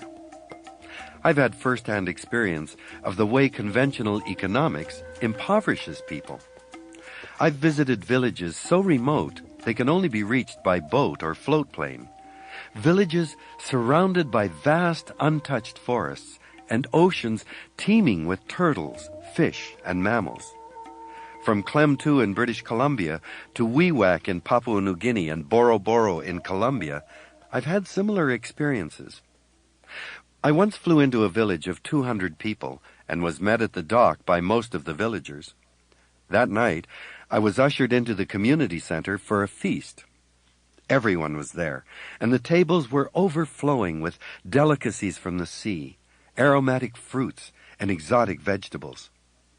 After dinner, the tribal leader began his speech to me by saying, "We are poor. We need development." When I got up to speak, I began my reply by saying, "I live in a city called Vancouver, which is highly developed. In the one block where I live, there are probably twice as many people as in this village. Yet I only know 15 or 20 of my neighbors. At night, I lock the car in my house because we've been broken into several times. We buy our water in bottles and stay inside when there's a smog alert. I could never put on a feast like the one I've just eaten here. To me, you are far richer in community and resources than we are in Vancouver." On my way out of that place, I realized that our idea of economics makes people poor and forces them to destroy the very things that sustain them. Of course, those people want many of the things we take for granted: books, doctors, even TV and running shoes. But must they come at the expense of vibrant societies and rich ecosystems? We need new ways to measure wealth, ones that put value back onto community, air, water, and the richness of life around us.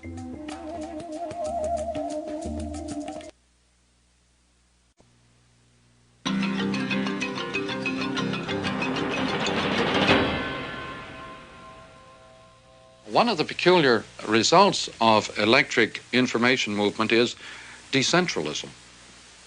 Whereas railways and older forms of communication favored highly centralized structures, socially, politically, electric systems of information favor complete decentralism, because such is the Marshall McLuhan's global village is reality.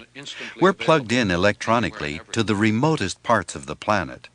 Culture, sports, and politics are being globalized, and the underlying force is economics. The Asian economic crisis has been swift and dramatic. Some countries are looking beyond their borders for help. Take South Korea. Its economy is one of the biggest in Asia, behind Japan and China. Today, South Korea asked the International Monetary Fund for Most of us think in terms of national powers, like Britain, the United States, or Russia. They were powerful because they controlled vast amounts of the world's wealth.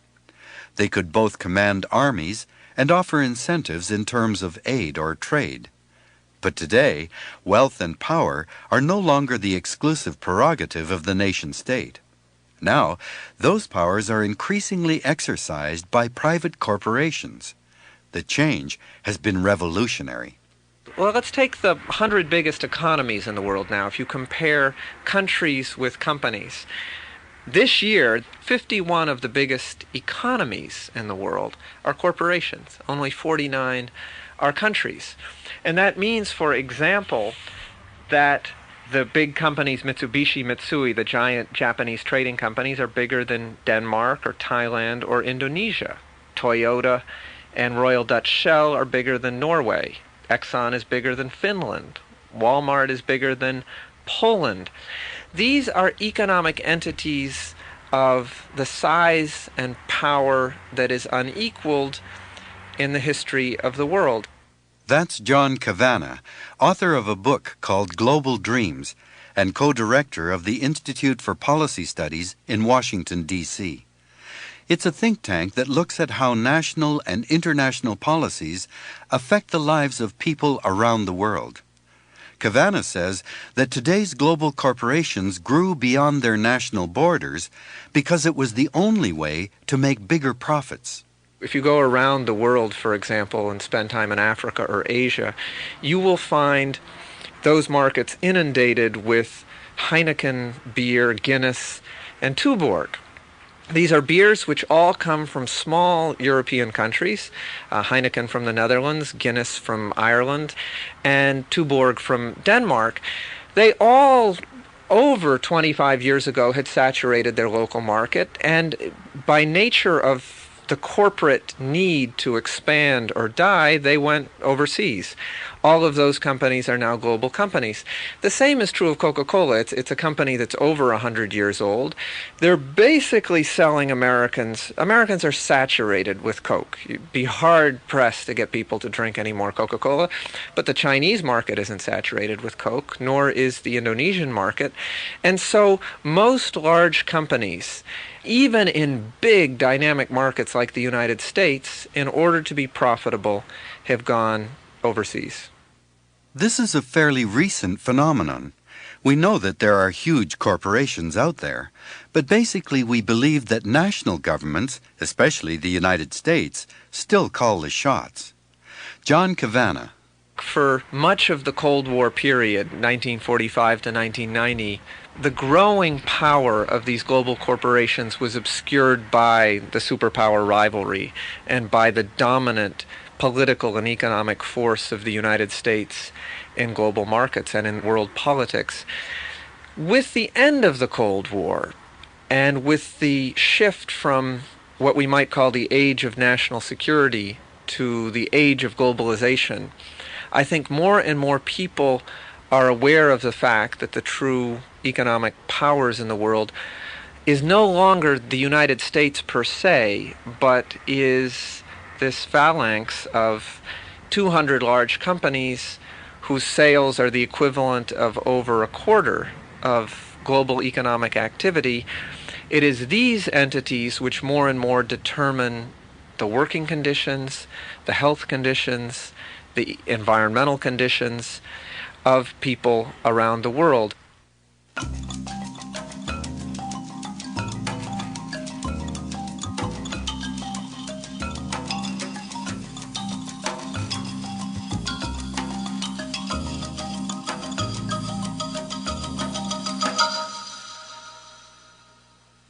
The 200 largest companies in the world employ less than 1/3 of 1% of the global workforce, but they control nearly 30% of the world's wealth. How did so much power and wealth become corporate instead of national? Jerry Mander heads both the International Forum on Globalization and the Foundation for Deep Ecology in San Francisco.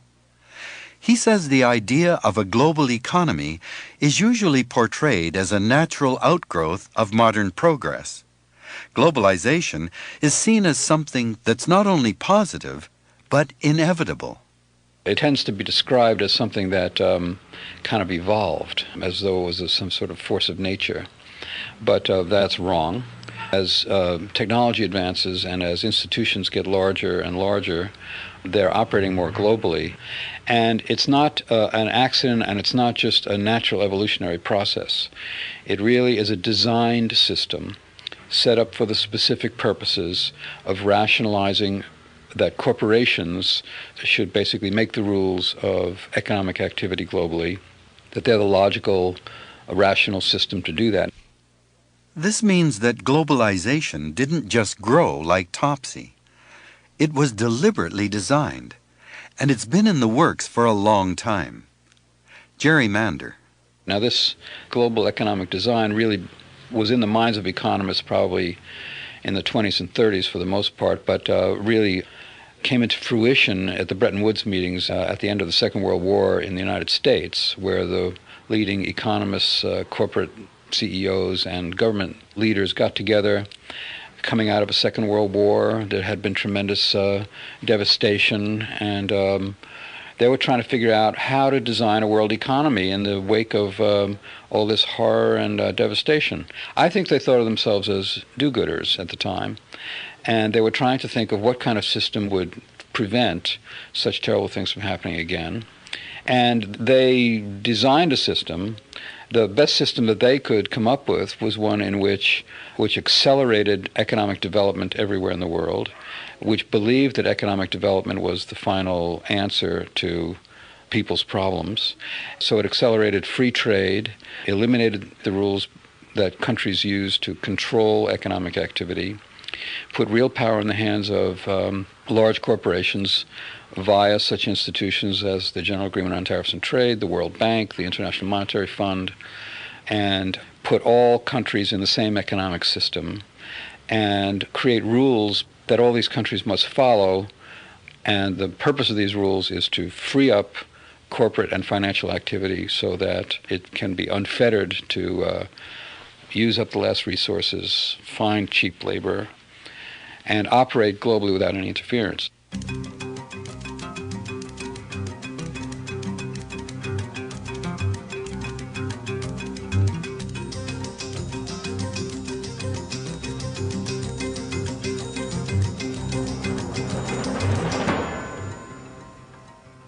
In the aftermath of World War II, the new monetary organizations, the World Bank and the IMF, were impressively successful in restoring the economies of war-ravaged countries.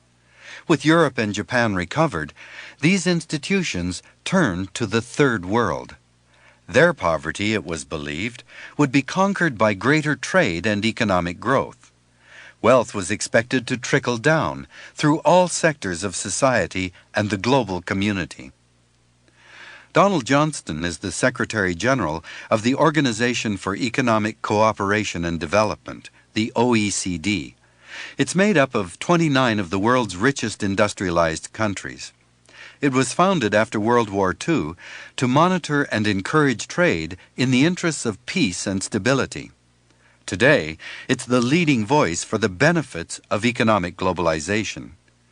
As the Secretary General of the OECD, Donald Johnston has a very clear idea about what a global economy is. A global economy is really based on the principle that the whole is greater than the sum of its parts.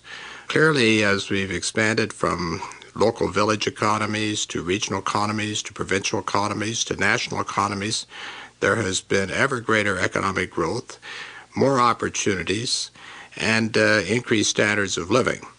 Now, governments have the responsibility to be able to transfer the benefits of that growth to society as a whole.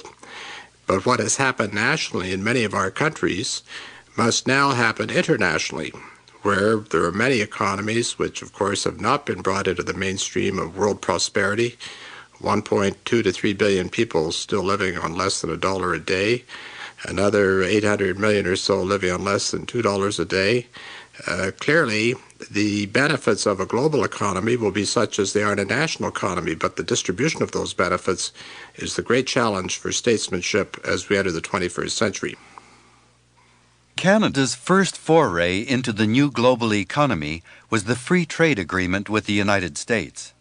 Following that, we signed NAFTA, the North American Free Trade Agreement, which brought Mexico into our economic circle. Opinions are mixed about how beneficial it's been. Donald Johnston thinks it's been a resounding success. Well, the numbers are certainly very impressive. The trade in North America has increased dramatically from 1993 to 1996, something like an increase of 43%.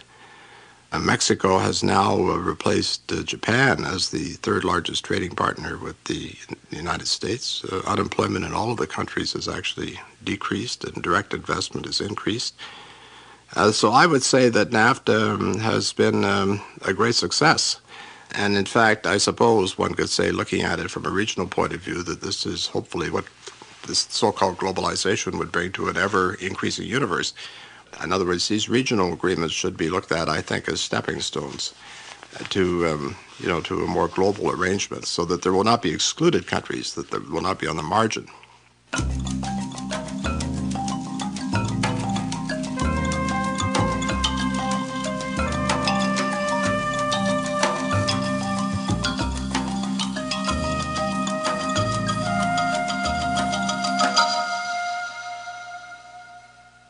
Despite the glowing report card that Donald Johnston and many others give NAFTA, numerous critics believe it's been a disaster. Maud Barlow is one of the critics. She's chairperson of the Council of Canadians, a grassroots organization that led the battle against NAFTA and its predecessor, the Free Trade Agreement. What free trade did was improve the health of about 200 corporations that work across the border in North America and improved the investment opportunities for some of the people who are able to invest in those companies. So yes, there's no question, some people did just fine. It was not fine for the 58% increase in child poverty, the children who are caught in that stat, since the Canada-US Free Trade was signed. That's the statistic. It is not good for all the people who've had their hospitals closed down and their schools underfunded because we suddenly have no more public funding for social programs in this country. It's not good for the seniors who've seen $8 billion come out of the pensions in the last 5 years. It is not good for the environment, where we have seen cuts of 2/3 for support for natural resource protection at the federal level, and between a half and 2/3 in most of the provinces across the country. It's not good for the animals, it's not good for the forest, it's not good for our water protection. It's good for the mining companies, it's good for some of the forestry companies, it's good for American transnationals and their subsidiaries here, yes. So I think the question is, who are you speaking for? And that's the reality of economic globalization, is if you're on the winning end, it looks grand. This system has created winners and losers, and this analysis that says that free trade has worked is an analysis coming from the winners. NAFTA, we were told, would bring prosperity, jobs, and cheaper goods. But the agreement has had a profound impact on our social, cultural, and political lives. Take the environment, for example. We've spent years struggling to get better environmental standards. But Maud Barlow says trade agreements like NAFTA push them aside. What it really comes down to is the agreement by governments that they are no longer going to establish standards on their own. Now, a lot of us don't have problems with that if we would be talking about higher standards. But what happens is that these trade agreements take precedence over international environmental agreements that are signed, because they have enforcement measures that the environmental agreements do not have. And so the untold story to date about the Canada-US Free Trade Agreement, the GATT, the NAFTA, the North American Free Trade Agreement, the World Trade Organization, is that it is an attempt to lock in environmental standards, at least where they are now, to roll them back in some of the countries where they have attained to a highest standard for transnational corporations, and to establish international environmental arenas where global standards are set. But these are peopled by the corporations, and therefore when they talk about standards, they're not standards that many of us would consider acceptable. In fact, they're never what most of us would consider acceptable. We're basically entering a period that some of us are calling corporate rule, where transnational corporations have replaced nation states in terms of setting the dominant standards around everything from social programs to health and safety standards to the environment. And they are using international agreements to cement their rights in international law over nation states. How did companies acquire the power to override the laws and regulations of sovereign states?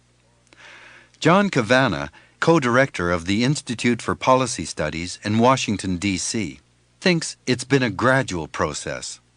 I think the major problem in the world today is that companies, which 100 years ago were local and served primarily local markets, they employed local people, they were the pillars of the local tax base, and they cared necessarily about the health of the community because that's where they got their sustenance. Those companies in most countries created national markets by the 1930s or 1940s. That's certainly true of most U.S. companies. They were integrated across the country. And in the last 25 years, most large companies have gone global. And yet, most people remain rooted to a place. Most workers do. And national governments, by their nature, have to worry about the social and economic well-being of people within a nation. So there are enormous problems that emerge when the most dynamic economic actors are global, think globally. There are corporations that have become symbols of their countries. You say Sony, you think of Japan. You say Volvo, you think of Sweden. None is more quintessentially representative than General Motors in the United States. It has stood for what is good in America. In 1952, the chairman of General Motors, which has long been the largest U.S. industrial company, testified before the U.S. Congress and uttered the famous, now famous words, what is good for General Motors is good for the United States, and vice versa. At that time, you could make that argument. General Motors was employing over 1 million people. They had been a major force of racial integration in the United States. They'd brought quite a large number of black Americans into the workforce. They were a pillar of the U.S. tax base. So they were employing people, they were paying taxes. You could make that argument. And a lot of U.S. policy was geared towards making life easier for General Motors. It is now the case that General Motors, what is good for General Motors, is no longer necessarily good for the United States. General Motors thinks globally, and it cares about making cars cheaply and profitably using a global production base. And so more and more, unfortunately, the interests of large corporations, which I think 50 years ago you could say the interests of large U.S. companies were linked to the U.S. economy, they now no longer are, and that's creating enormous turmoil, social tensions, environmental problems, a mess. One of the questions I get asked most often when I talk about the global economy is why would politicians favor the transnational corporations over the interests of their own country? After all, we elect them to look out for us. John Kavanagh. Corporations can say to governments, look, we still provide some jobs here, we still pay some taxes here. If you don't continue to give us the sort of rules that we want, the sort of corporate subsidies that we ask for, we can pick up more of our production and move it overseas. And so to a certain extent, governments are in a horrible bind of trying to create the incentives that keep corporations at least partially loyal to their national roots. It's a horrible game that governments play, and ultimately I think it's a game that they lose.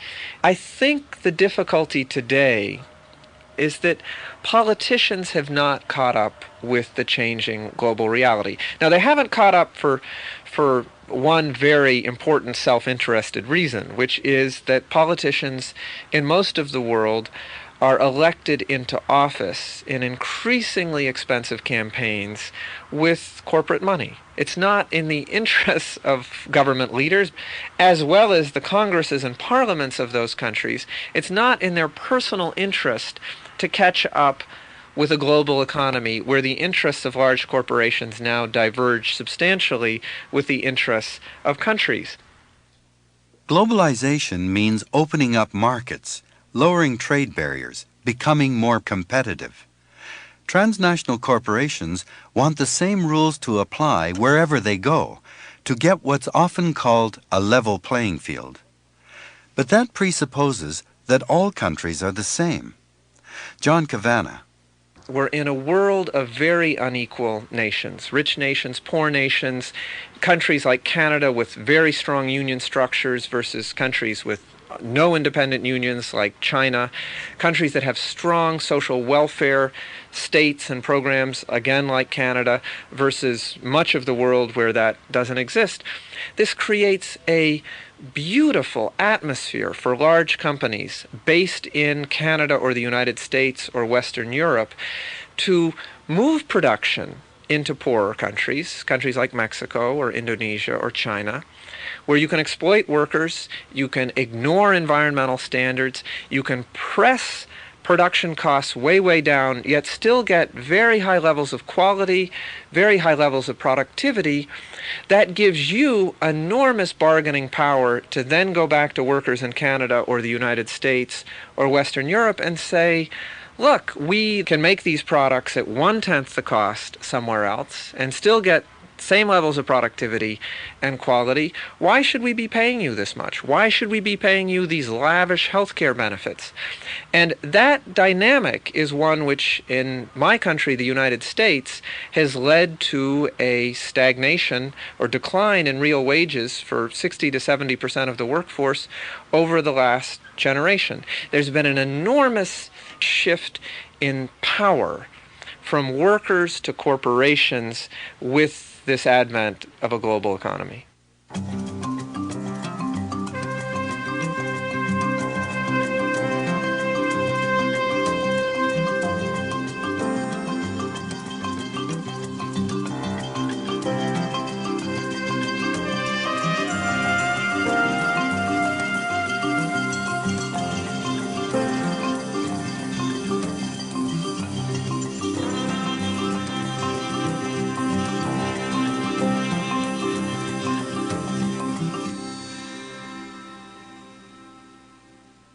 The global economy is managed by at least a dozen organizations which administer, fund, regulate, and police economic activity worldwide. You've heard of many of them. The big one is the WTO, the World Trade Organization. There's the World Bank. Then there are regional trade organizations like NAFTA and APEC and the European Union. They all add up to a new form of global government. Like any government, they have the power to enforce their rules. One of the oldest of these organizations is the IMF, the International Monetary Fund. It was founded in 1944 at an international conference in Bretton Woods, Maine. The idea was to establish a new post-war economic vision for the world. As the economies of Europe, North America, and Japan boomed, the IMF and World Bank turned their attention elsewhere.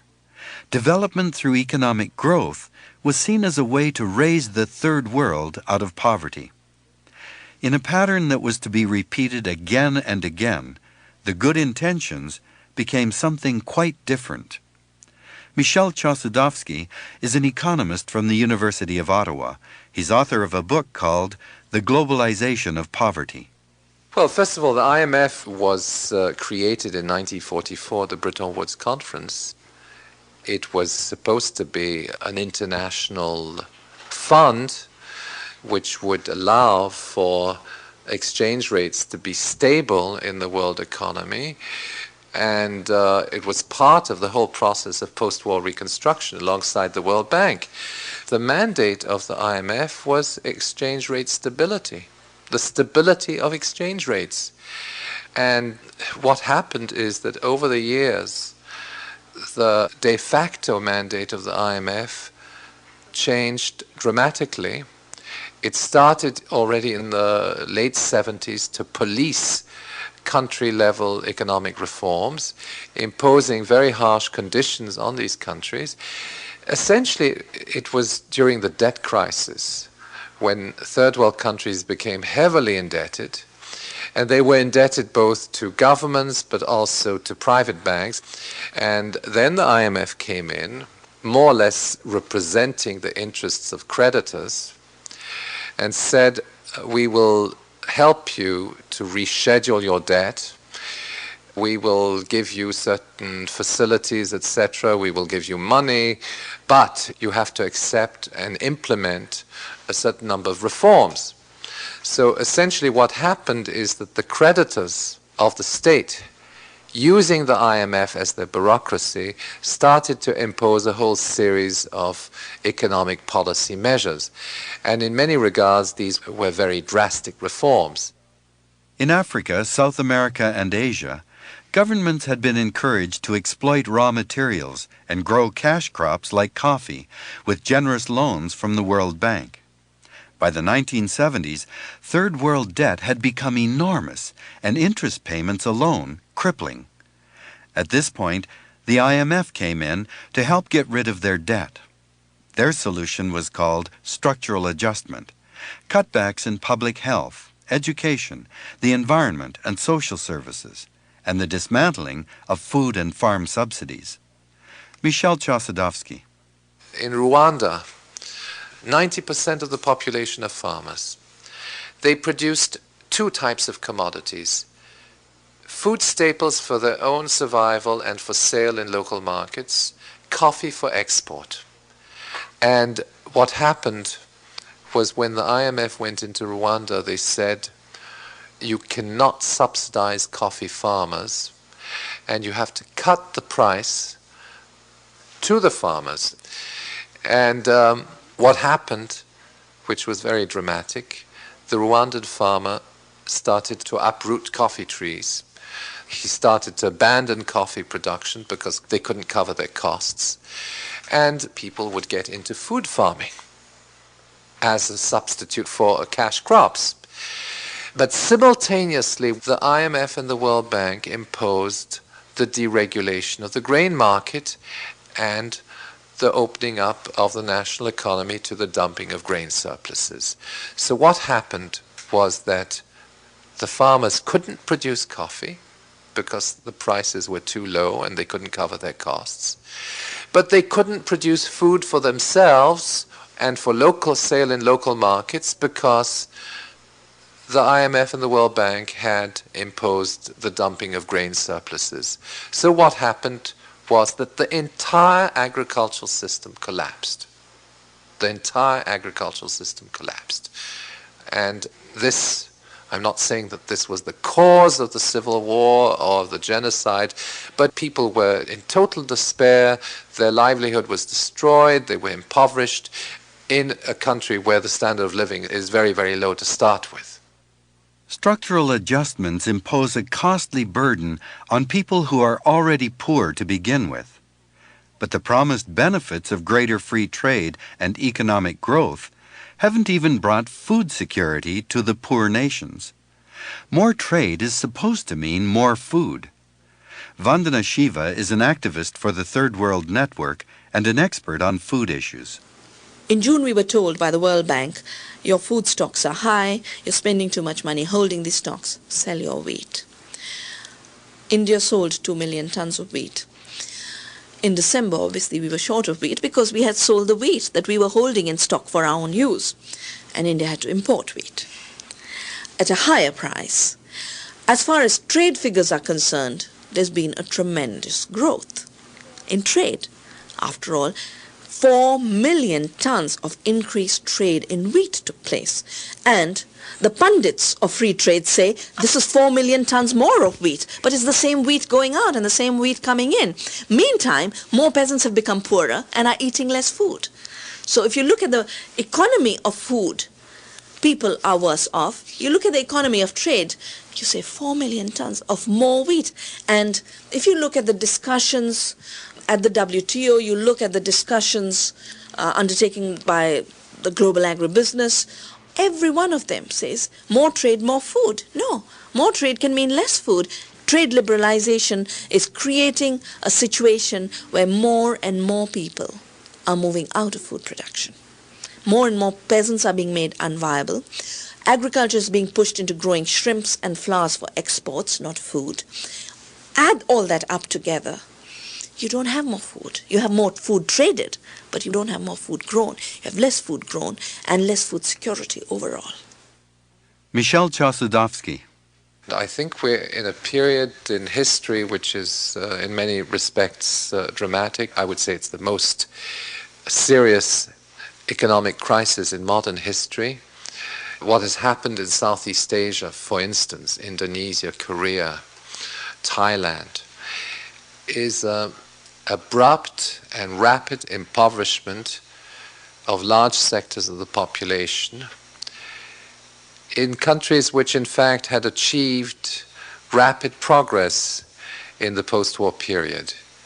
And what we are now seeing is that all the achievements of the post-war period in the developing countries, in other words, the post-colonial economic and social development process, is being dismantled. In other words, it is a process of recolonization, and there's no justification for these programs. They are destructive, they are deadly, they destroy people's livelihood, and ultimately they lead national economies down the drain.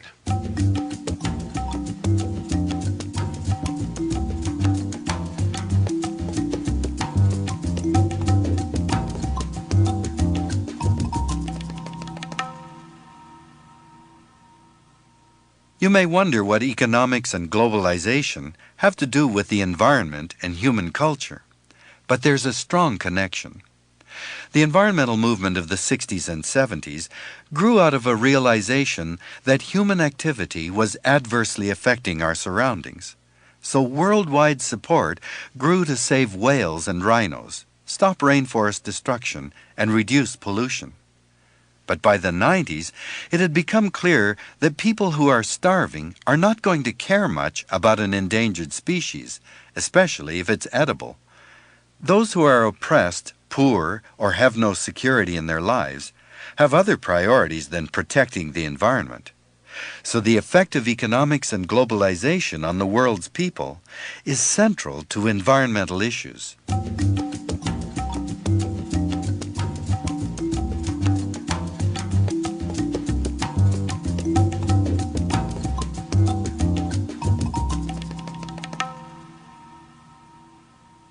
Ethel Corporation is an American company that introduced lead to gasoline as a means of increasing octane to get better combustion.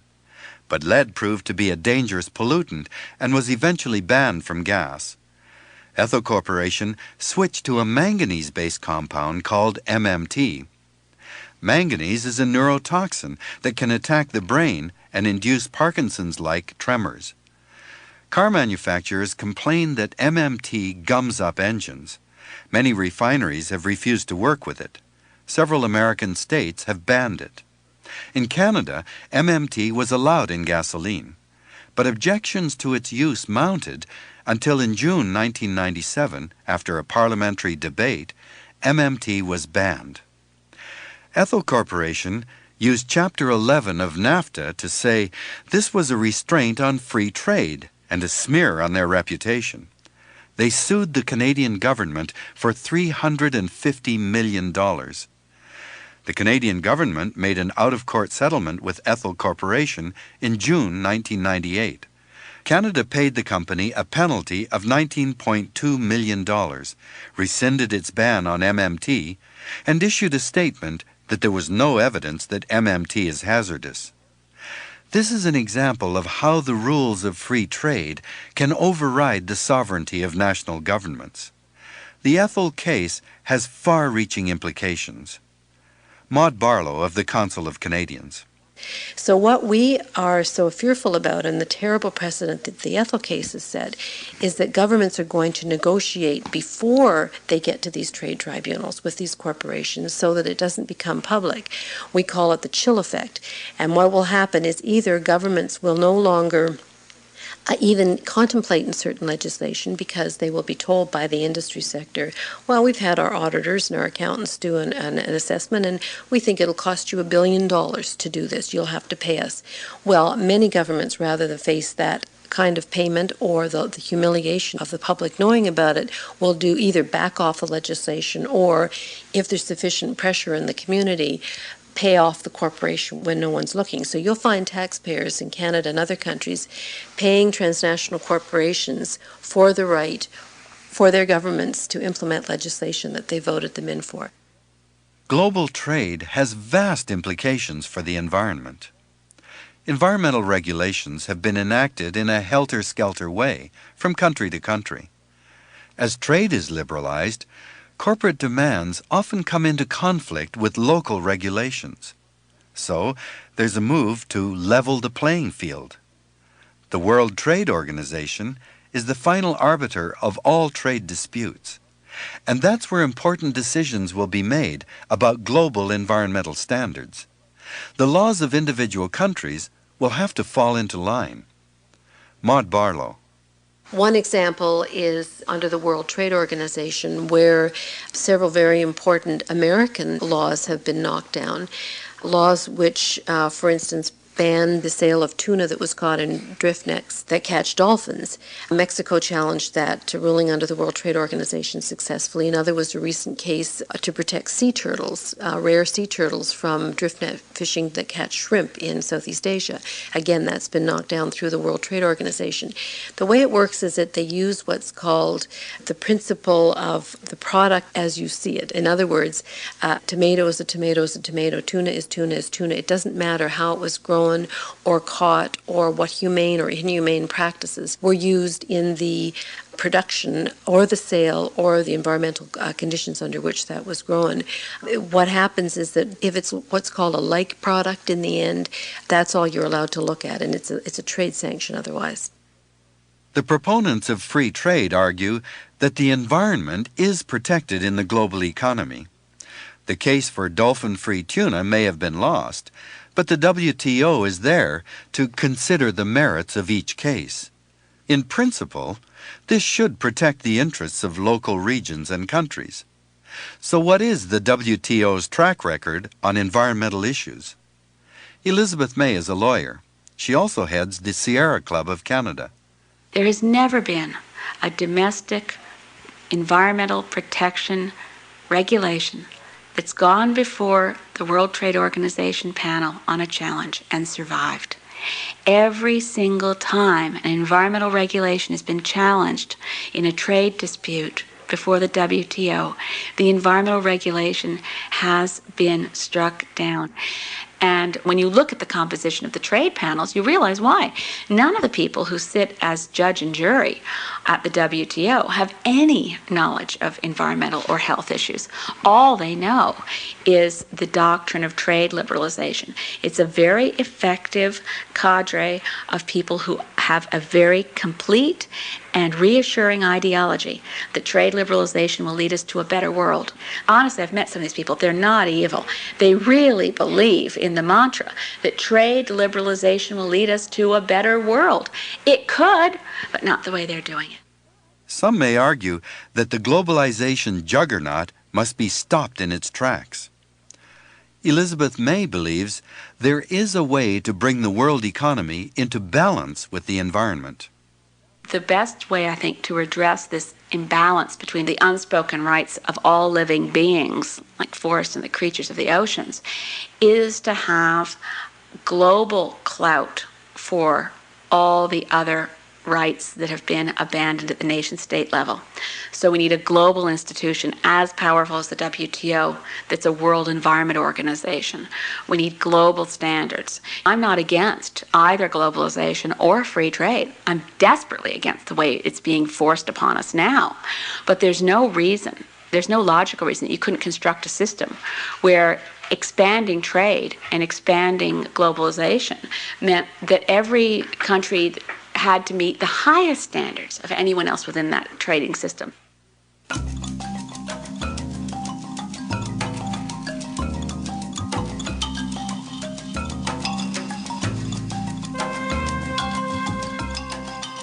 Globalization, as it now operates, is eroding the ability of governments and citizens to freely make decisions about the welfare of their countries.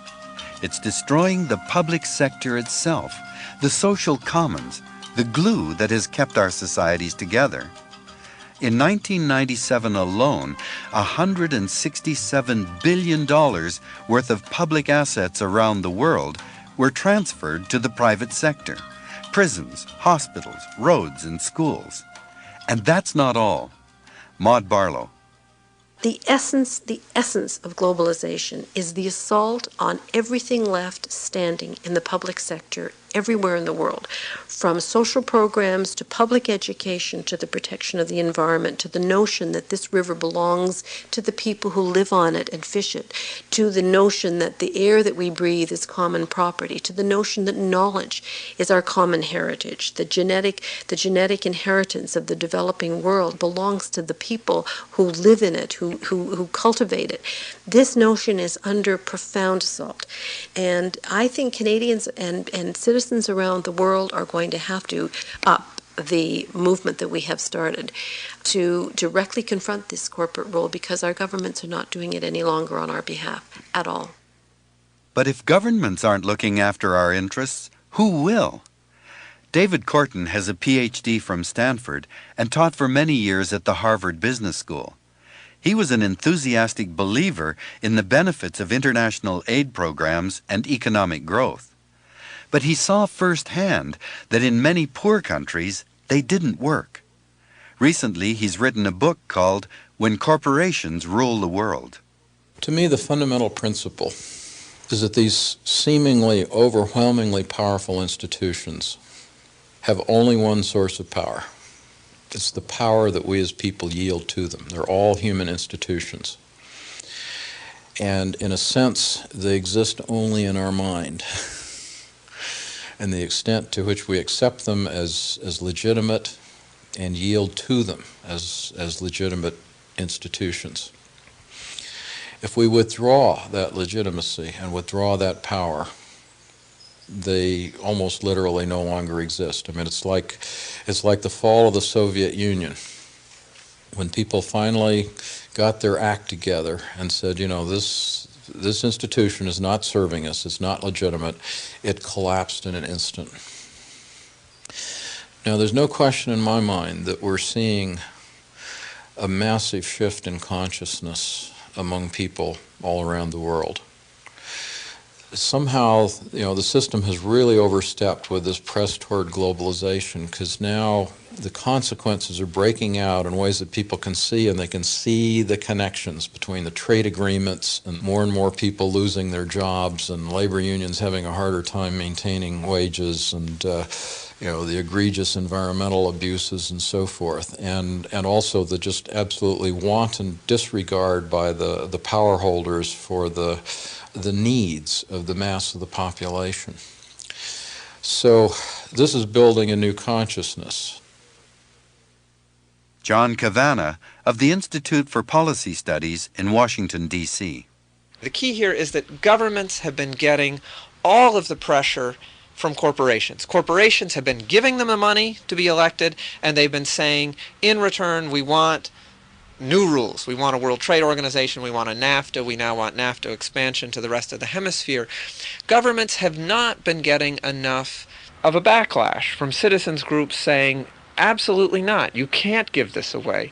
Governments, after all, respond to pressure, and they've been responding overwhelmingly to corporate pressure and corporate money.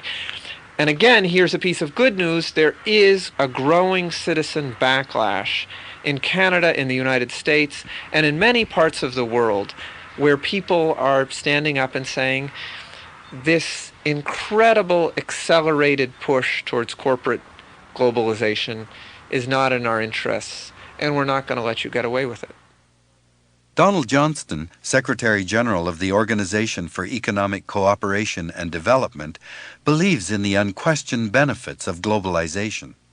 Here at the OECD, I brought with me the concept I had in government is that what one has to do is maximize economic growth, because without that you cannot have social progress.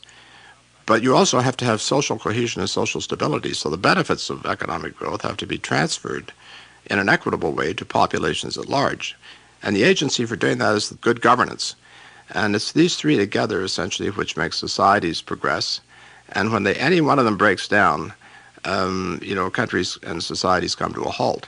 And that domestic triangle, if you like, is now international. And we have to ensure that the benefits of the, if you like, the trade and liberalization of investment agenda and the benefits it's clearly providing are equitably distributed on a global basis. And that has not happened yet. And this triangle is often out of balance, as it clearly is globally with 1.2 billion people currently living in poverty, abject poverty for that matter. So this is the great challenge, and governance is central to it.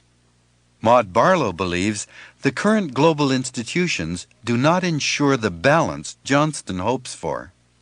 She thinks that they have to be rebuilt.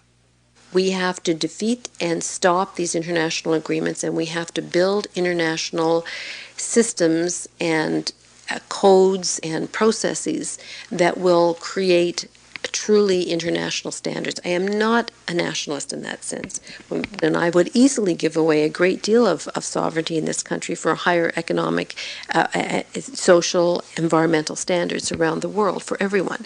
And that's got to be the goal, and there is a great deal of work being done now on how that could happen, how governments could work to cut off tax havens for corporations, how they could work together to establish higher standards in terms of these global agreements, how you could build a multilateral agreement on investment that gave citizens and governments and NGOs fundamental rights and not just corporations' rights. What would it look like if we said that we would revoke the licenses of corporations who pollute or who use child labor and so on? There are 1,000 ways that we as citizens of the world can start to talk about how we are going to bring the rule of law to global capital. But if we don't bring the rule of law to global capital, we cannot save the environment. We cannot save the earth. We cannot. And unless we turn to and address the systemic undermining of our democratic ability to do anything about that, through these international trade agreements, through globalization, through privatization, through deregulation, unless we address that, you're sitting in that boat, taking your little thimble, and you're going to drown.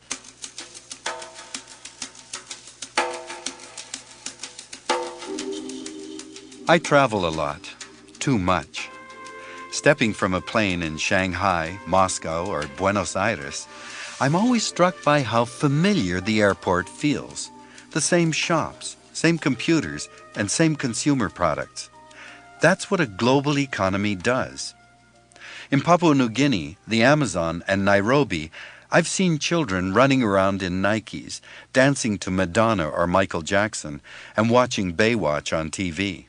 Again, the consequence of globalization. We are spreading a single notion of progress and development to the farthest reaches of the earth. But one of the great discoveries in biology this century has been the importance of diversity for long-term survival. By maintaining a tremendous variety of genes, species, and ecosystems, life has always been able to overcome the unexpected changes that keep occurring on this planet. Diverse cultures have given us the same kind of protection. It is the differences that ensure that there will be survivors, that make life adaptable and resilient.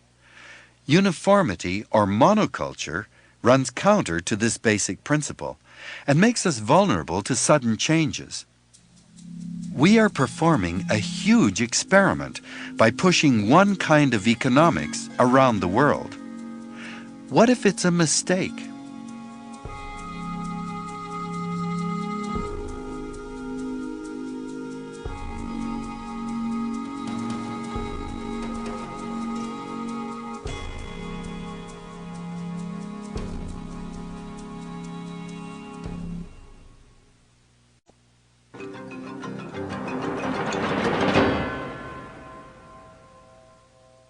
This series of programs describes some of the major ways our species is now impacting on the planet. Our numbers, our technological prowess, our globalized economy and consumptive demand are making us a species without precedent, capable of altering the planet on a geological scale.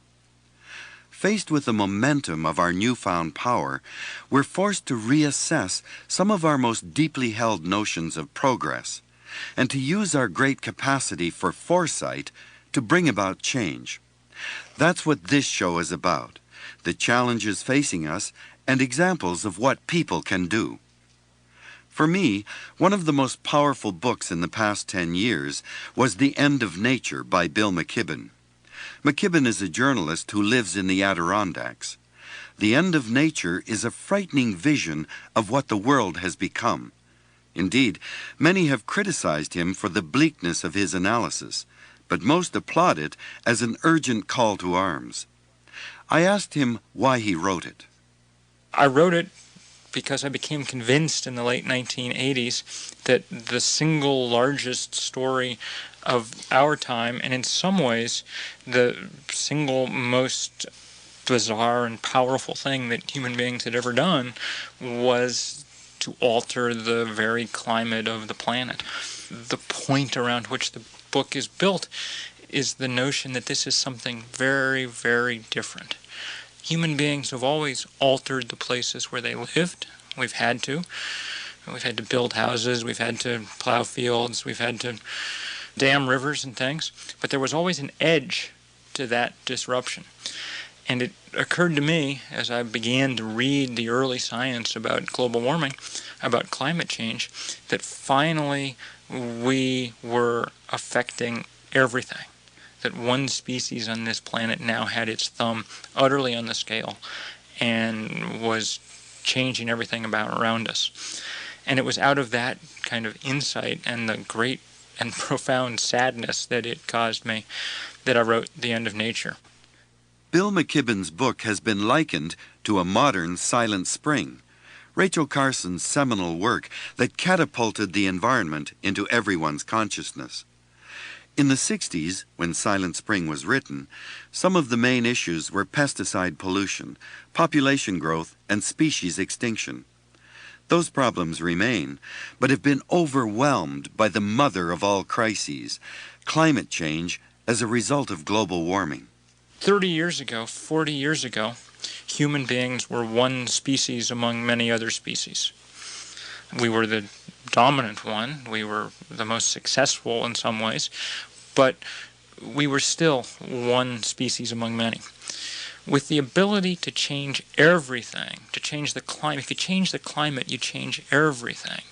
You change the flora and the fauna that live at a particular place. You change the rate at which the rain falls and which the rain evaporates. You change the speed of the wind. You may change the very ocean currents that drive things like the Gulf Stream. Everything on the surface of the planet is dependent upon climate. It's the most basic system, except for plate tectonics and things like that. But in terms of day-to-day life, there's nothing more important than climate, and the ways in which we're disrupting it are profound. Nothing that we've ever done as a species is as large in its effect as this.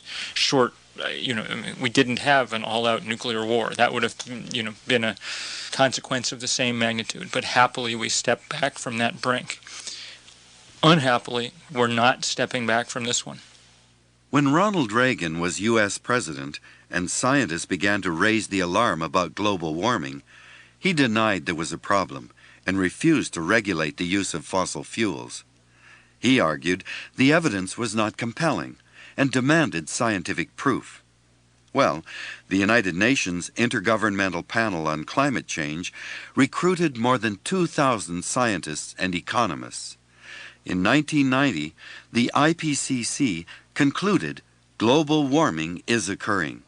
And in 1995, having reviewed more than 20,000 scientific articles on weather and climate, the IPCC declared we are a major contributor to it. Bill McKibben. 10 years ago, when I wrote The End of Nature in 1989, it was fair game still to argue the science of this. We didn't know all that much about it, okay? In the intervening 10 years, the scientific process has worked. This question's been studied more intensely than any question in human history. Tens of thousands of scientists have produced airplane hangars full of reports and studies and graphs and charts. We now know, beyond any reasonable doubt, what is taking place on this planet and what's likely to take place in the next 100 years. This is no longer a scientific issue that's in dispute. That doesn't mean that you can't find a few people who will say otherwise. You can also find people who don't believe in evolution, and you can, find people who don't believe in the Holocaust, and you can find all sorts of things. But this is as solid a physical fact as we have around us. We don't know exactly how it's going to play out. It's an experiment. It's the largest experiment we've ever run. The problem with the experiment is that if, as by now almost everyone thinks, the experiment turns out badly, there's no way to sort of wash out the test tube and start over again. We live in the test tube. For almost all the time we've lived on Earth, we've never had to worry that we were capable of destroying the planet. It's all happened so suddenly. It's been our incredible cleverness with science and technology that has given us the ability to exceed the carrying capacity of our surroundings. So, is this the inevitable result of human nature? Bill McKibben doesn't think so. Ask yourself this question. What is it that makes human beings different from other forms of life? The only truly qualitative difference, it seems to me, between humans and other animals is that we can make the conscious decision not to do something. We have the capacity for self-restraint. Among wild animals, beavers can't decide they're not going to dam this particular stream because it would be an inconvenience to someone else. That's what they do. Wolves kill deer.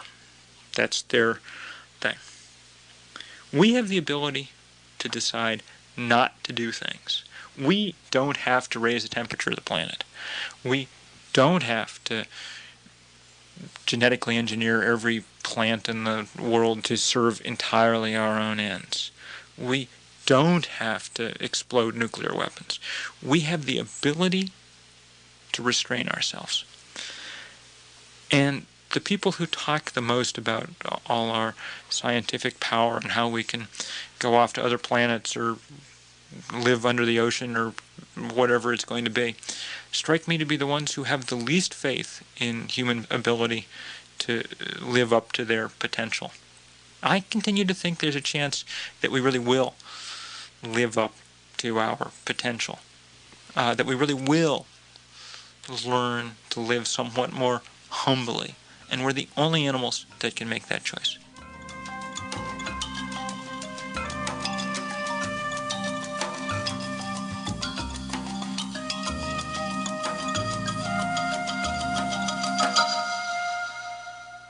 The collective impact of human numbers and consumption is changing the world. We can respond to a crisis when we have no choice, when there's a car accident, a house fire, or a hurricane. But how do you respond to a loss of biodiversity or climate change? When the crisis is environmental and global, we often feel insignificant and helpless. Elizabeth May is a lawyer, executive director of the Sierra Club of Canada, and a longtime activist. She says, no matter how overwhelming the problems are, we can't afford to just stand by and watch. This is not a parade that marches by of environmental problems which we can afford to watch as observers. We are not observers. We are no more observers than when you're sitting in a doctor's office and the doctor explains where the cancer is in your body and what it's doing. You are not an observer to that process. You better become a participant pretty quickly, and you better understand that there's things you can do that improve your chances. And you look at that and you say, right, the prognosis may not be good, but I can change the outcome through things that I can do. And that's the way we have to react to what is essentially a series of very serious diagnoses from global physicians, if you will, that we are, heating the planet, disrupting the atmosphere, creating serious risk of catastrophic, frequent, extreme weather events, floodings. And you look at all these things and say, right, those aren't predictions. That's the same kind of diagnosis you get from a doctor. It says if you don't stop drinking and you don't stop smoking and you don't start exercising, you're going to keel over tomorrow from a heart attack. Right. Those are your marching orders from your physician. And it's the same thing right now. We're being told, well, you better cut down on the smokestacks, stop partying beyond your means, start living within the planet's ecological means, and then you will have a long and healthy life. So it demands of us that we not be observers to something that's removed from ourselves, but that we recognize that it's our lives, our bodies, our health, our planet. We are participants, and we must be involved and engaged at a very active, deep, and personal level.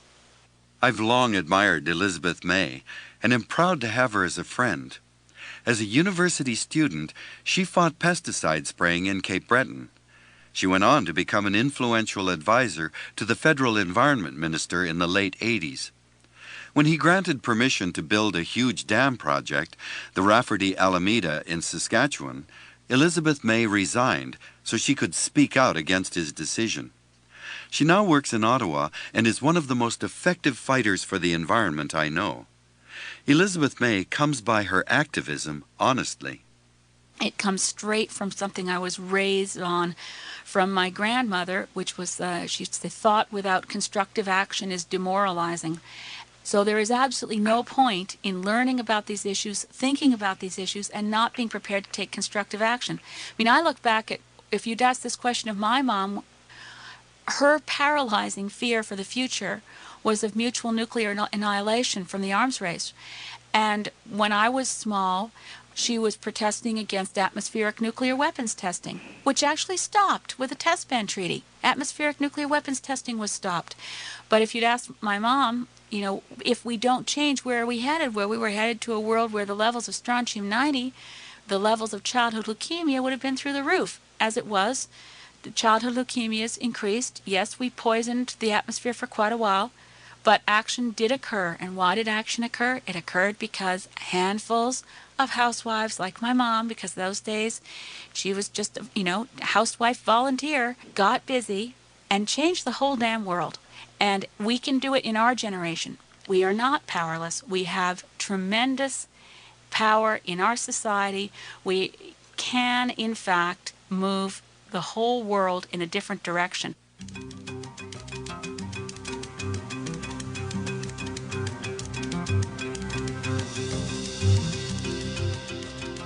Our ability to affect the Earth's climate is a reflection of our numbers. 6 billion human beings, all needing air, water, food, clothing, and shelter. We've always taken things from our surroundings. We had to in order to live. But now, we need cars, TV sets, refrigerators, computers. All of it still comes from the Earth, and we're taking too much. Vicki Robin is the president of an organization called the New Roadmap Foundation in Seattle. She says, we have a lot of stuff, and it doesn't even make us happy. Vicki Robin has a word for this malaise. She calls it affluenza. The first way you might notice affluenza is that you notice that you are getting yourself deeper and deeper and deeper into debt, and yet it doesn't seem on a daily basis that you are actually making your life any better. You're taking on more and more debt for less and less enjoyment. You are putting yourself into debt just simply to eat lunch out because you're too busy to bring lunch from home. You're putting yourself into debt because you buy things on Friday just to reward yourself for a bad week. You're putting yourself into debt because you think, oh, what the heck, what's another $25 or $50 a month payment? So that's one way to notice that you're developing affluenza. Another way is that you might achieve something that you've been trying for a long time, whether it's to buy a new car or to buy a nicer house or something material that you've been trying to get for a long time. And then when you get it, for some reason, there's just no thrill. And you start to fantasize about the bigger or the better or the different thing that you're going to get later on that's going to improve on the thing that you just got. So no matter how much more you get, you're never satisfied. Or you think, oh, when I have a master's, then I will be happy. Or when I have my PhD, then I will be happy. Or when I have my tenure, then I will be happy. And if you notice yourself placing these goals out there for yourself, and when you get there, you're not happy, that's a sure sign that you have affluenza. There are only 24 hours in a day. We have to sleep, we have to eat, we have to work, and we have to have a social life. Our time on earth is limited. There's only so much available to us for the things we enjoy. Our money is hard-earned, and it's nice to indulge ourselves. Vicki Robin. We all acquire things from birth to death, and we enjoy things. Things are pretty, they're appealing, they're soft, they allow our lives to be a little bit more comfortable, a little bit more convenient, warmer, drier. I mean, there's many, many reasons why acquisition of things will make our lives better. And this is the distinction that I'm trying to draw, that there are some things you acquire that indeed improve your quality of life. But there's other things that you just buy out of habit, because other people have them, because you were in a hurry, and for so many other reasons, because you saw them on television, and before you saw it on television you didn't want it, but now you want it. And what you find is that there is a point in your whole process of consumption where that extra product actually doesn't bring you any extra fulfillment. And so you discover that somehow or another you got habituated. There was a point at which you went unconscious in your consumption, and you kept buying things that of course are pleasurable to you, but you have more of them than you really need. And there's something else that you don't notice that you're sacrificing in order to get those things, which is the hours of your life. That you have to spend a certain number of hours of your life for every item that you buy in a store, every consumer product you buy, every lunch or dinner out, everything you pay money for. You're paying for it actually in the hours of your life. So is it making your life 5 hours happier to have that 5th pair of slacks? If it is, that's an okay thing to have. But if it isn't, then think twice about it. Vicki Robin is the co-author of a best-selling book called Your Money or Your Life. She teaches seminars on how to have a higher quality of life with less consumption. Over the years, she's helped thousands of people, but along the way, she discovered something else. And then the epiphany, the real epiphany came when I became aware of how consumption is the driver behind almost every environmental problem.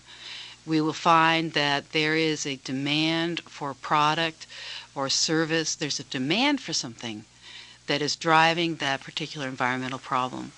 And that if we could adjust our consumption, we could take the pedal off the floor, we could decelerate our stress on the environment. And when I made that link, that's when I became very passionate about teaching about consumption and becoming an activist on this issue. Vicki Robin's epiphany runs counter to what we usually think, which is that the economy delivers all of the goods we buy, whether it's food, cars, or office equipment. But in reality, every bit of the material in the products and everything used to extract, process, and manufacture them comes from the earth. The thing that I think about, because this is one of my things that I enjoy buying, is I have a lot of pens. I have actually more pens than I need. I like pens for some reason. It's like I liked school when I was a kid, and I like buying school supplies, and so I think it just reminds me of those crisp fall days when I was going to go in and actually learn a whole bunch of new things. And so pens represent that for me. But then when I became aware of what was going on, I took a look at the pen, and I thought, where does the plastic for the body of this pen come from? The plastic comes from fossil fuels. So those have to be pumped out of the earth, and then they have to be transported to the place of manufacture, and they have to go through many processes with many chemicals in order to make the plastic of the body of the pen. And then I thought, well, the ink, where does the ink come from, and what is the ink made out of? And I'm sure it's not a vegetable, soy-based ink. Maybe it's some carbon, and where does carbon come from? Well, it's coal or a wood product.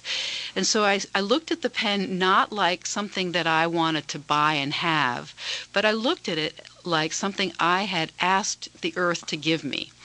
And then I realized that I'm going to use this pen for a limited period of time, and then I'm going to throw it away.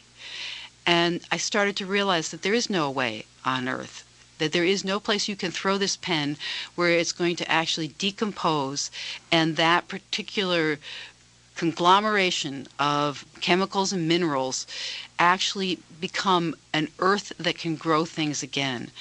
So just a simple thing like a pen, I began to realize, well, wait a second, even if I have the money for it, even if I want it, is it really something that I need and I'm willing to say to the earth, I want you to give me this pen? And this is not to feel guilty, and this is not to say I can't consume, but it's simply to say everything that we interact with on a daily basis comes out of the earth and goes back to the earth and deserves to be treated with tremendous appreciation, gratitude, and respect. And my contention is that the more gratitude that you feel for the things that you have, the less you're going to be inclined to overconsume. Our consumer economy entices us to use things once and throw them away. If we reduce our consumption, hold on to things and reuse them, that seems like a sacrifice. But Vicki Robbins sees it differently. My point really is that once you have something that you really like and enjoy it. And like and enjoy it for many years. And when you have to get rid of it, make sure that you put it in a place where other people can like and enjoy it. So it's a kind of an appreciation of the material world and an honoring of the life energy that it took for you to purchase that thing, and also the life energy it took from the earth to create that thing. Vicki Robin is pointing out that happiness comes from far more than just having a lot of stuff. Our pleasures are far from simple. They're complex. We have treasured possessions, to be sure, although often they're valued more for sentimental or emotional reasons than monetary cost. Family, friends, community, these are the source of great love and joy. We take on work, tasks, projects that are often extremely satisfying. We experience joy and spiritual fulfillment out in nature or helping others. None of these pleasures requires us to consume things from the earth.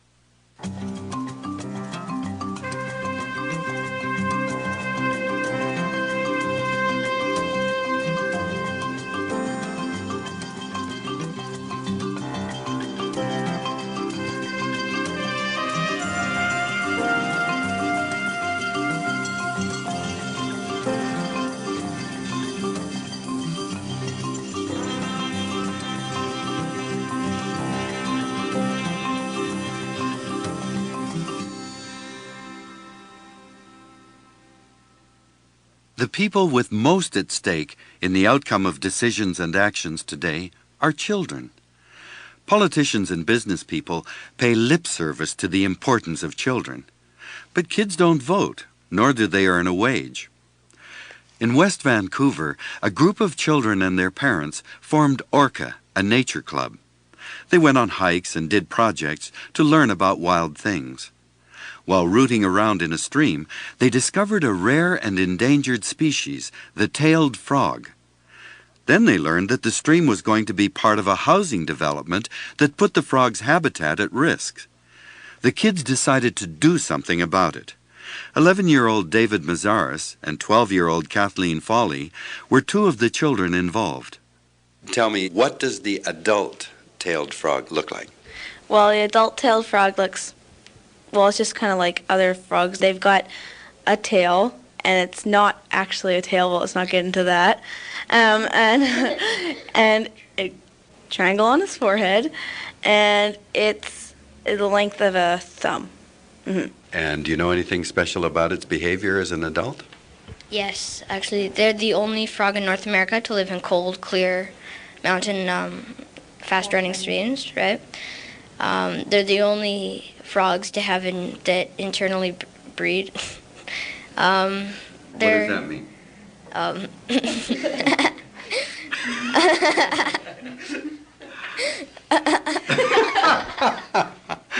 You mean they actually have sex? They mate? Well, yeah, and basically. So tell me what they eat. They could have the bugs that are crawling by.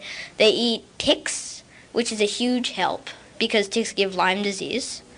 So and that's another thing about saving the frogs. Wow, I've never seen a frog like that, I don't think. That's great. So that's a nice nature project. Now, that's not why you've become world famous. What happened then?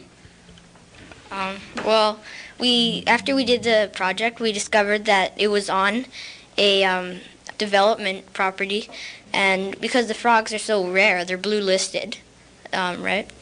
So we got together and we decided to go in front of council and try to help out the frogs because they can't speak for themselves, and there are no laws or anything to help the frogs. So that's a pretty daring thing to do. I mean, were you getting any advice from grown-ups, or was this your own initiative? Well, I think it was our own initiative because they're really special animals, and it was just a neat thing to do. And if we saved them, it would be great. Were you nervous about this? Were you scared that you might get into trouble? Yeah, sort of, because, well, they're bigger. And so, so it was kind of hard because we had to go to a meeting with them and everything, and they were explaining what they were planning to do. Well, what did you prepare when you went in to see them, the council? You can't just walk in and say, gee, I want to talk to you. How did you go about this? Well, what we did is 4 of the kids, myself, Kathleen, Michael Van Ingsberg, and Tristan Huntington, we were the ones to prepare speeches and go up in front of council and explain the orca group, explain the tadpoles, and explain our problem. And that's basically how we prepared. Now, what was the response of the counselors? Did they kind of go, well, what do you know about this? You're just kids? Or, were they very respectful? Well, when we went the first time, they didn't take us very seriously at all. And we left, and we thought about it. We wanted to go back a second time, see what they had decided. And somebody from VTV, they came over and they wanted to do an interview about this. They thought this was an interesting thing, right?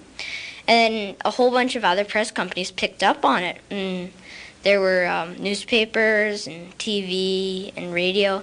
And the second time we went there were video cameras there.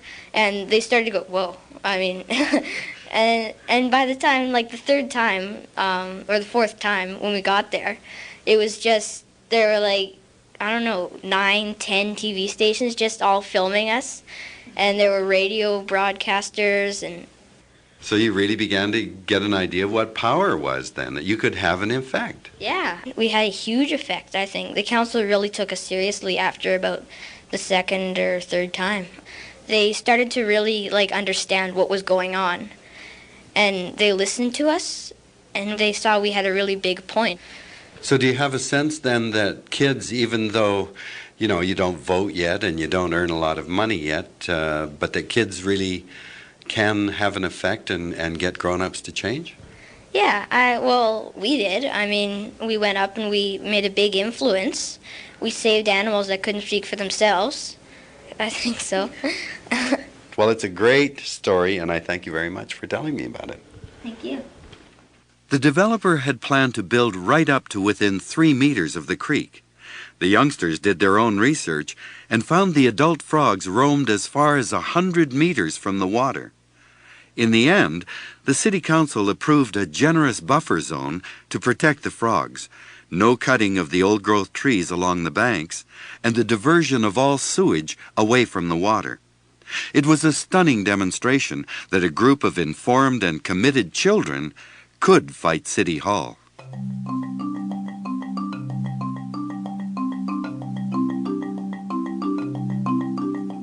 Manchester, England, 1997.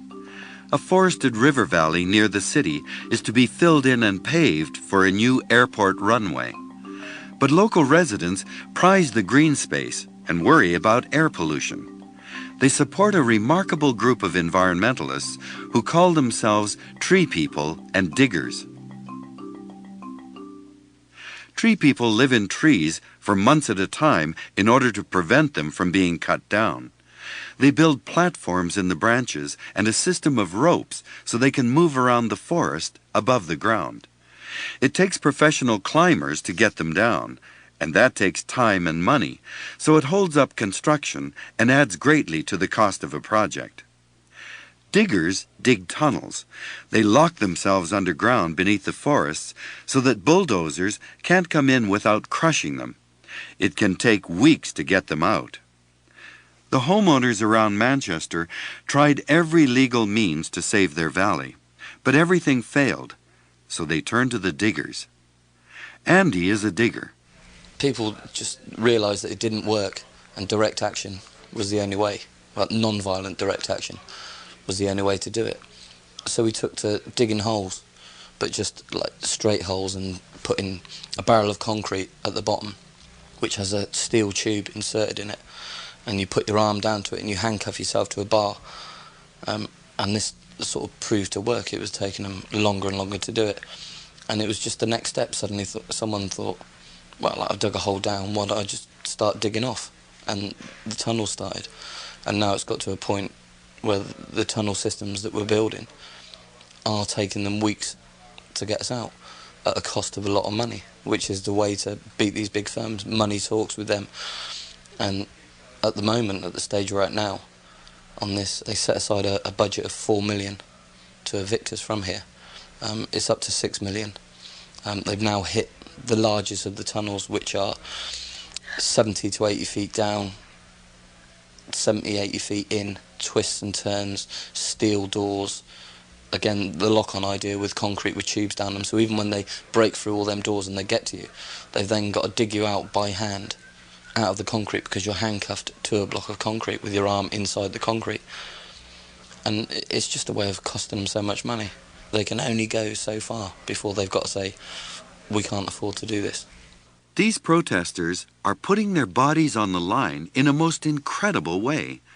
It almost seems like diggers and tree people are wild fanatics or people with a death wish. Andy. It's not really a special kind of people, I don't think. It's how you want to protest. People still protest by writing to governments. We've just, given up on that and can't write direct action. The only way to do it is hit them in the pocket, and this is how we have to do it. Like I said before, these tunnels are built as safe as we can build them, or we wouldn't stay down there. If there was any danger of that coming down, or we thought it would, we wouldn't sleep in there. We don't want to die. We want to stop this runway being built, or wherever else we build tunnels. We want to stop that development, because Great Britain is a very small place and it's a beautiful place, and at the rate that it's being destroyed, it's just going to be a concrete jungle and there's going to be nothing left. And we're fighting now for our children. It's not for us. My girlfriend is down the tunnel at the moment. We've just found out she's 3 months pregnant, and she's down the tunnel, and I've got no fears about her being down there. And she is down there to protect our child. That child has got to have a future. It's got to be able to breathe. It's got to be able to go to parks. It's got to be able to go to woods, know what birds are. What motivates people to practice such a drastic form of civil disobedience? Fiona was a college student who spent 3 months living in one of the trees near the Manchester airport. I'd love to be able to just get on with my life and enjoy it and do the things I want to do. And I was thinking about it yesterday because it was such a beautiful day. I know it's summer and I was sitting in the garden, and I'd love to just sit there all day and just potter around.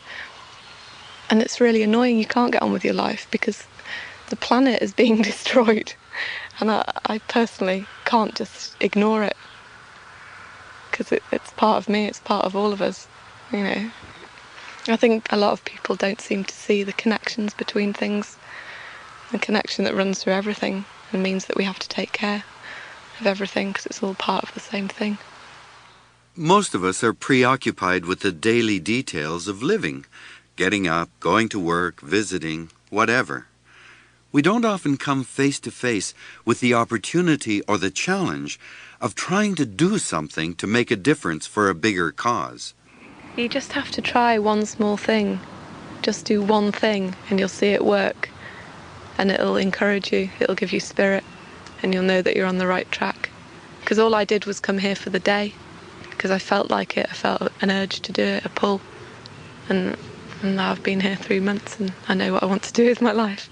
It's just a small step. The easiest thing is to think about your children and what they're going to say to you. And that, it's as simple as that. You know, what did you do, Mother? The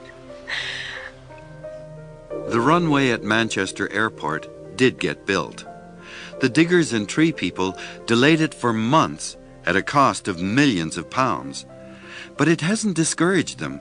They say they're lifers. It's not a game, but a fight for their children's future.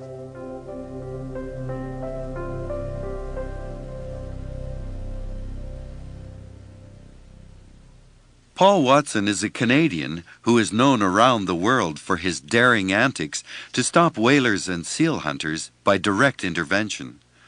One of the originators of Greenpeace, he broke away to form the Sea Shepherd Society that is dedicated to protecting marine mammals.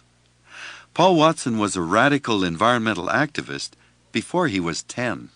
My activism days started when I was 9 years old, and one of my best friend for the summer of 1960 was a beaver, and so I spent all of my time playing with and being around this beaver every day during the summer. And then the next year when I went back to where our camp was in the wilderness area to find the beaver, I couldn't find him. And asking questions, I found out that trappers had taken all the beaver over the winter. And I became pretty angry and began to rescue animals from trap lines when I was 10, 11, and 12, and collecting leg hole traps and destroying them, and generally being quite a nuisance in the neighborhood for disrupting duck hunts and deer hunts. But that's really how it all began. As captain of the ship, the Sea Shepherd, Paul Watson cuts a swashbuckling figure, charging in rubber boats between whales and their hunters. I asked him a simple question. How did you end up spending your life sinking whaling boats and getting beaten up by enraged sealers in order to protect ocean creatures that most of us never even see? He told me the story of a day that changed his life. Well, in 1975, we had encountered the Russian whaling fleet just off the coast of Northern California, and we'd come up with this idea to put ourselves in small inflatable boats to put our lives on the line, reasoning that nobody's going to kill a whale if they're going to risk killing a human being. We were reading a lot of Gandhi at the time, and we're quite naive. But anyway, we found ourselves in a position where Bob Hunter and I were in a small rubber boat, and we were blocking a Soviet harpoon vessel, this 150-foot steel vessel that was bearing down on us at 20 knots, and in front of us 8 magnificent sperm whales that were fleeing for their life. And every time the harpooner swiveled the harpoon, I would maneuver the vessel or the small boat in front of the harpoon to block his path. And it worked for about 20 minutes, and then the captain came down the catwalk and screamed into the ear of the harpooner and then brought his finger across his throat and looked at us, and we knew we were in trouble. And a few minutes later, the harpooner fired the harpoon over our head, and this 150-pound exploding grenade just zoomed over our head and slammed in the backside of one of the females in this pod of sperm whales. And she screamed, and blood was spurting everywhere, and the largest whale in that pod suddenly rose up and dove. And we've been told by all the experts that that whale would attack us because we were the smallest target, and it would be very angry. And as we waited with a great deal of anxiety for 50 tons of very angry animal to come up underneath of us, the ocean erupted behind us, and we turned in time to see the whale hurl himself from the water straight at the Russian harpooner who was on the bow. But he was waiting for him and very nonchalantly pulled the trigger and sent a second harpoon, point-blank range, into the head of the whale. And the whale screamed and fell back in the water, blood everywhere now. And as he was rolling and thrashing about, I caught his eye, and he saw me. And he dove, and I saw this trail of bloody bubbles coming straight towards us, and real fast. And the whale came up and out of the water at an angle, so it looked like he was going to just come forward and crush us. And then almost like he stopped in midair, and it was so close I could have reached up and grabbed one of these 6-inch teeth. And I looked up into this eye, which is the size of my fist, and what I saw in that eye was understanding that the whale really knew what we were trying to do. Because the easiest thing for the whale to have done was to come forward and crush us or seize us in his jaws, and didn't either. He just very slowly and deliberately and with great effort slid back beneath the waves and died. And the something else I saw in that eye was pity, and not for himself, but for us, that we could be engaged in this kind of blasphemy where we could so wantonly destroy life. And for what? We were killing the whales, that is human beings. The Russians in this case were killing the whales for lubricating oil for ICBM missiles. So wiping out a species in order to make a weapon that was meant to destroy human beings. It was absolute insanity. And as I sat there in that small rubber boat, water turned red around me, I began to think, I mean, what is this all about? Why are we doing this? And I said, for the rest of my life, I'm going to pledge to protect as many of his kind as I possibly can. And personally, I don't really care what people think about what I do. My satisfaction comes from living up to that obligation and protecting whales directly by destroying the illegal vessels which are out there, destroying them. Paul Watson's passion for his life commitment is unmistakable. But ever since governments set up ministries of the environment, we've expected politicians to take care of the earth. They haven't. And the real force for environmental protection comes from individuals and thousands of non-governmental organizations around the world. I think that the only thing that has ever really made a difference in any social movement has been individual initiative, individual passion. And anthropologist Margaret Mead once put it very distinctly when she said, never ever depend upon institutions or government to solve any problem. They never have and they never will. All social movements are founded by, guided by, motivated, and seen through by the passion of individuals. So it really has to come down to volunteerism and individualism if we're going to really get a grip on doing anything about these problems. We get calls all the time from people. For instance, a few years ago I had a man call me from Glasgow, Scotland. He said, they're killing grey seals up here. What are you going to do about it? And my answer to him was, I'm not going to do anything about it. What are you going to do about it? You're Scottish. You do something about it. And he said, well, what can I do? I'm just one person. Well, we talked to him and encouraged him, and he set up a Sea Shepherd group in Scotland and in 3 years shut down that hunt. And he was an architect, so he wasn't a professional conservationist or anything. So it just shows you that what one individual can do if they're really given the encouragement to know and to understand that they, in fact, can make a difference as an individual.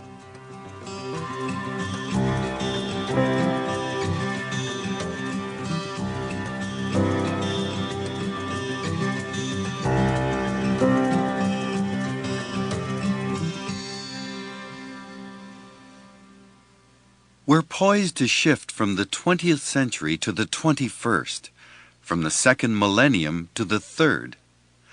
What has gone on in this century is without precedent, but our progress has been achieved at a cost. We've compromised the air, water, soil, and biodiversity that are the foundation of all life, including us. To change our ways, we have to see the world and our place in it differently.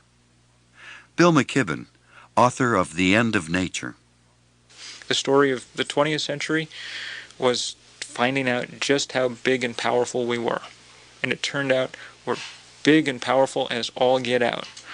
We change everything now. We've stepped over a threshold. The story of the 21st century is going to be finding out if we can figure out ways to get smaller or not. To see if we can summon the will and then the way to make ourselves somewhat smaller and try to fit back in a little bit to this planet. We've put ourselves at the center of absolutely everything, acted as if we were the only thing that mattered, each of us as individuals and our species as a species. And it's brought us a world of hurt, and now we got to see if we can bind up some of those wounds. Elizabeth May, Executive Director of the Sierra Club of Canada. When you think about it, this is one of the other really good, strong, and empowering messages that come directly to us from Mother Earth, is when you stop beating up on her. The capacity of ecosystems to recover is nothing short of miraculous. So the ability of the planet to recover and heal is quite like the ability of, spontaneous, miraculous healings that occur when someone recovers from an illness in their own body. I mean, when we stop smoking, our lungs get well. We stop polluting our atmosphere will get well. One of the strongest forces in nature is, however you define it, is a life force. The power and force for life is what allows a dandelion to push up through a concrete sidewalk on a city street. And you think, how the hell did it do that? But it'll do it every time. And those are the forces for life that are rooting for us, and we should be rooting for them. Vicki Robin, President of the New Roadmap Foundation in Seattle. There is this shift in awareness that really needs to happen from the world is dead and there for us to use to the world is alive and there for us to love. And how we go through that shift is, opportunities for the awareness of the preciousness of life are everywhere, all the time, every day. And if you haven't had an amazing one, you can just choose one. I woke up this morning. What an amazing thing. How did that happen? And as we begin to appreciate life, then we can devote ourselves increasingly to being part of that whole dynamic system of healing that is happening in the world. And to me, that is so exciting to be able to be part of that. Paul Watson, founder of the Sea Shepherd Society. The thing is, there's 35 million plus species on this planet, plants and animals, and all of them can be defined as citizens of Earth. They're all Earthlings. They're all interdependent. So, we tend to put ourselves in a position of saying, well, we're divine. Well, we're simply divine legends in our own mind, when in fact all we are is overly glorified, conceited, naked apes, and we should really recognize that that's what we are.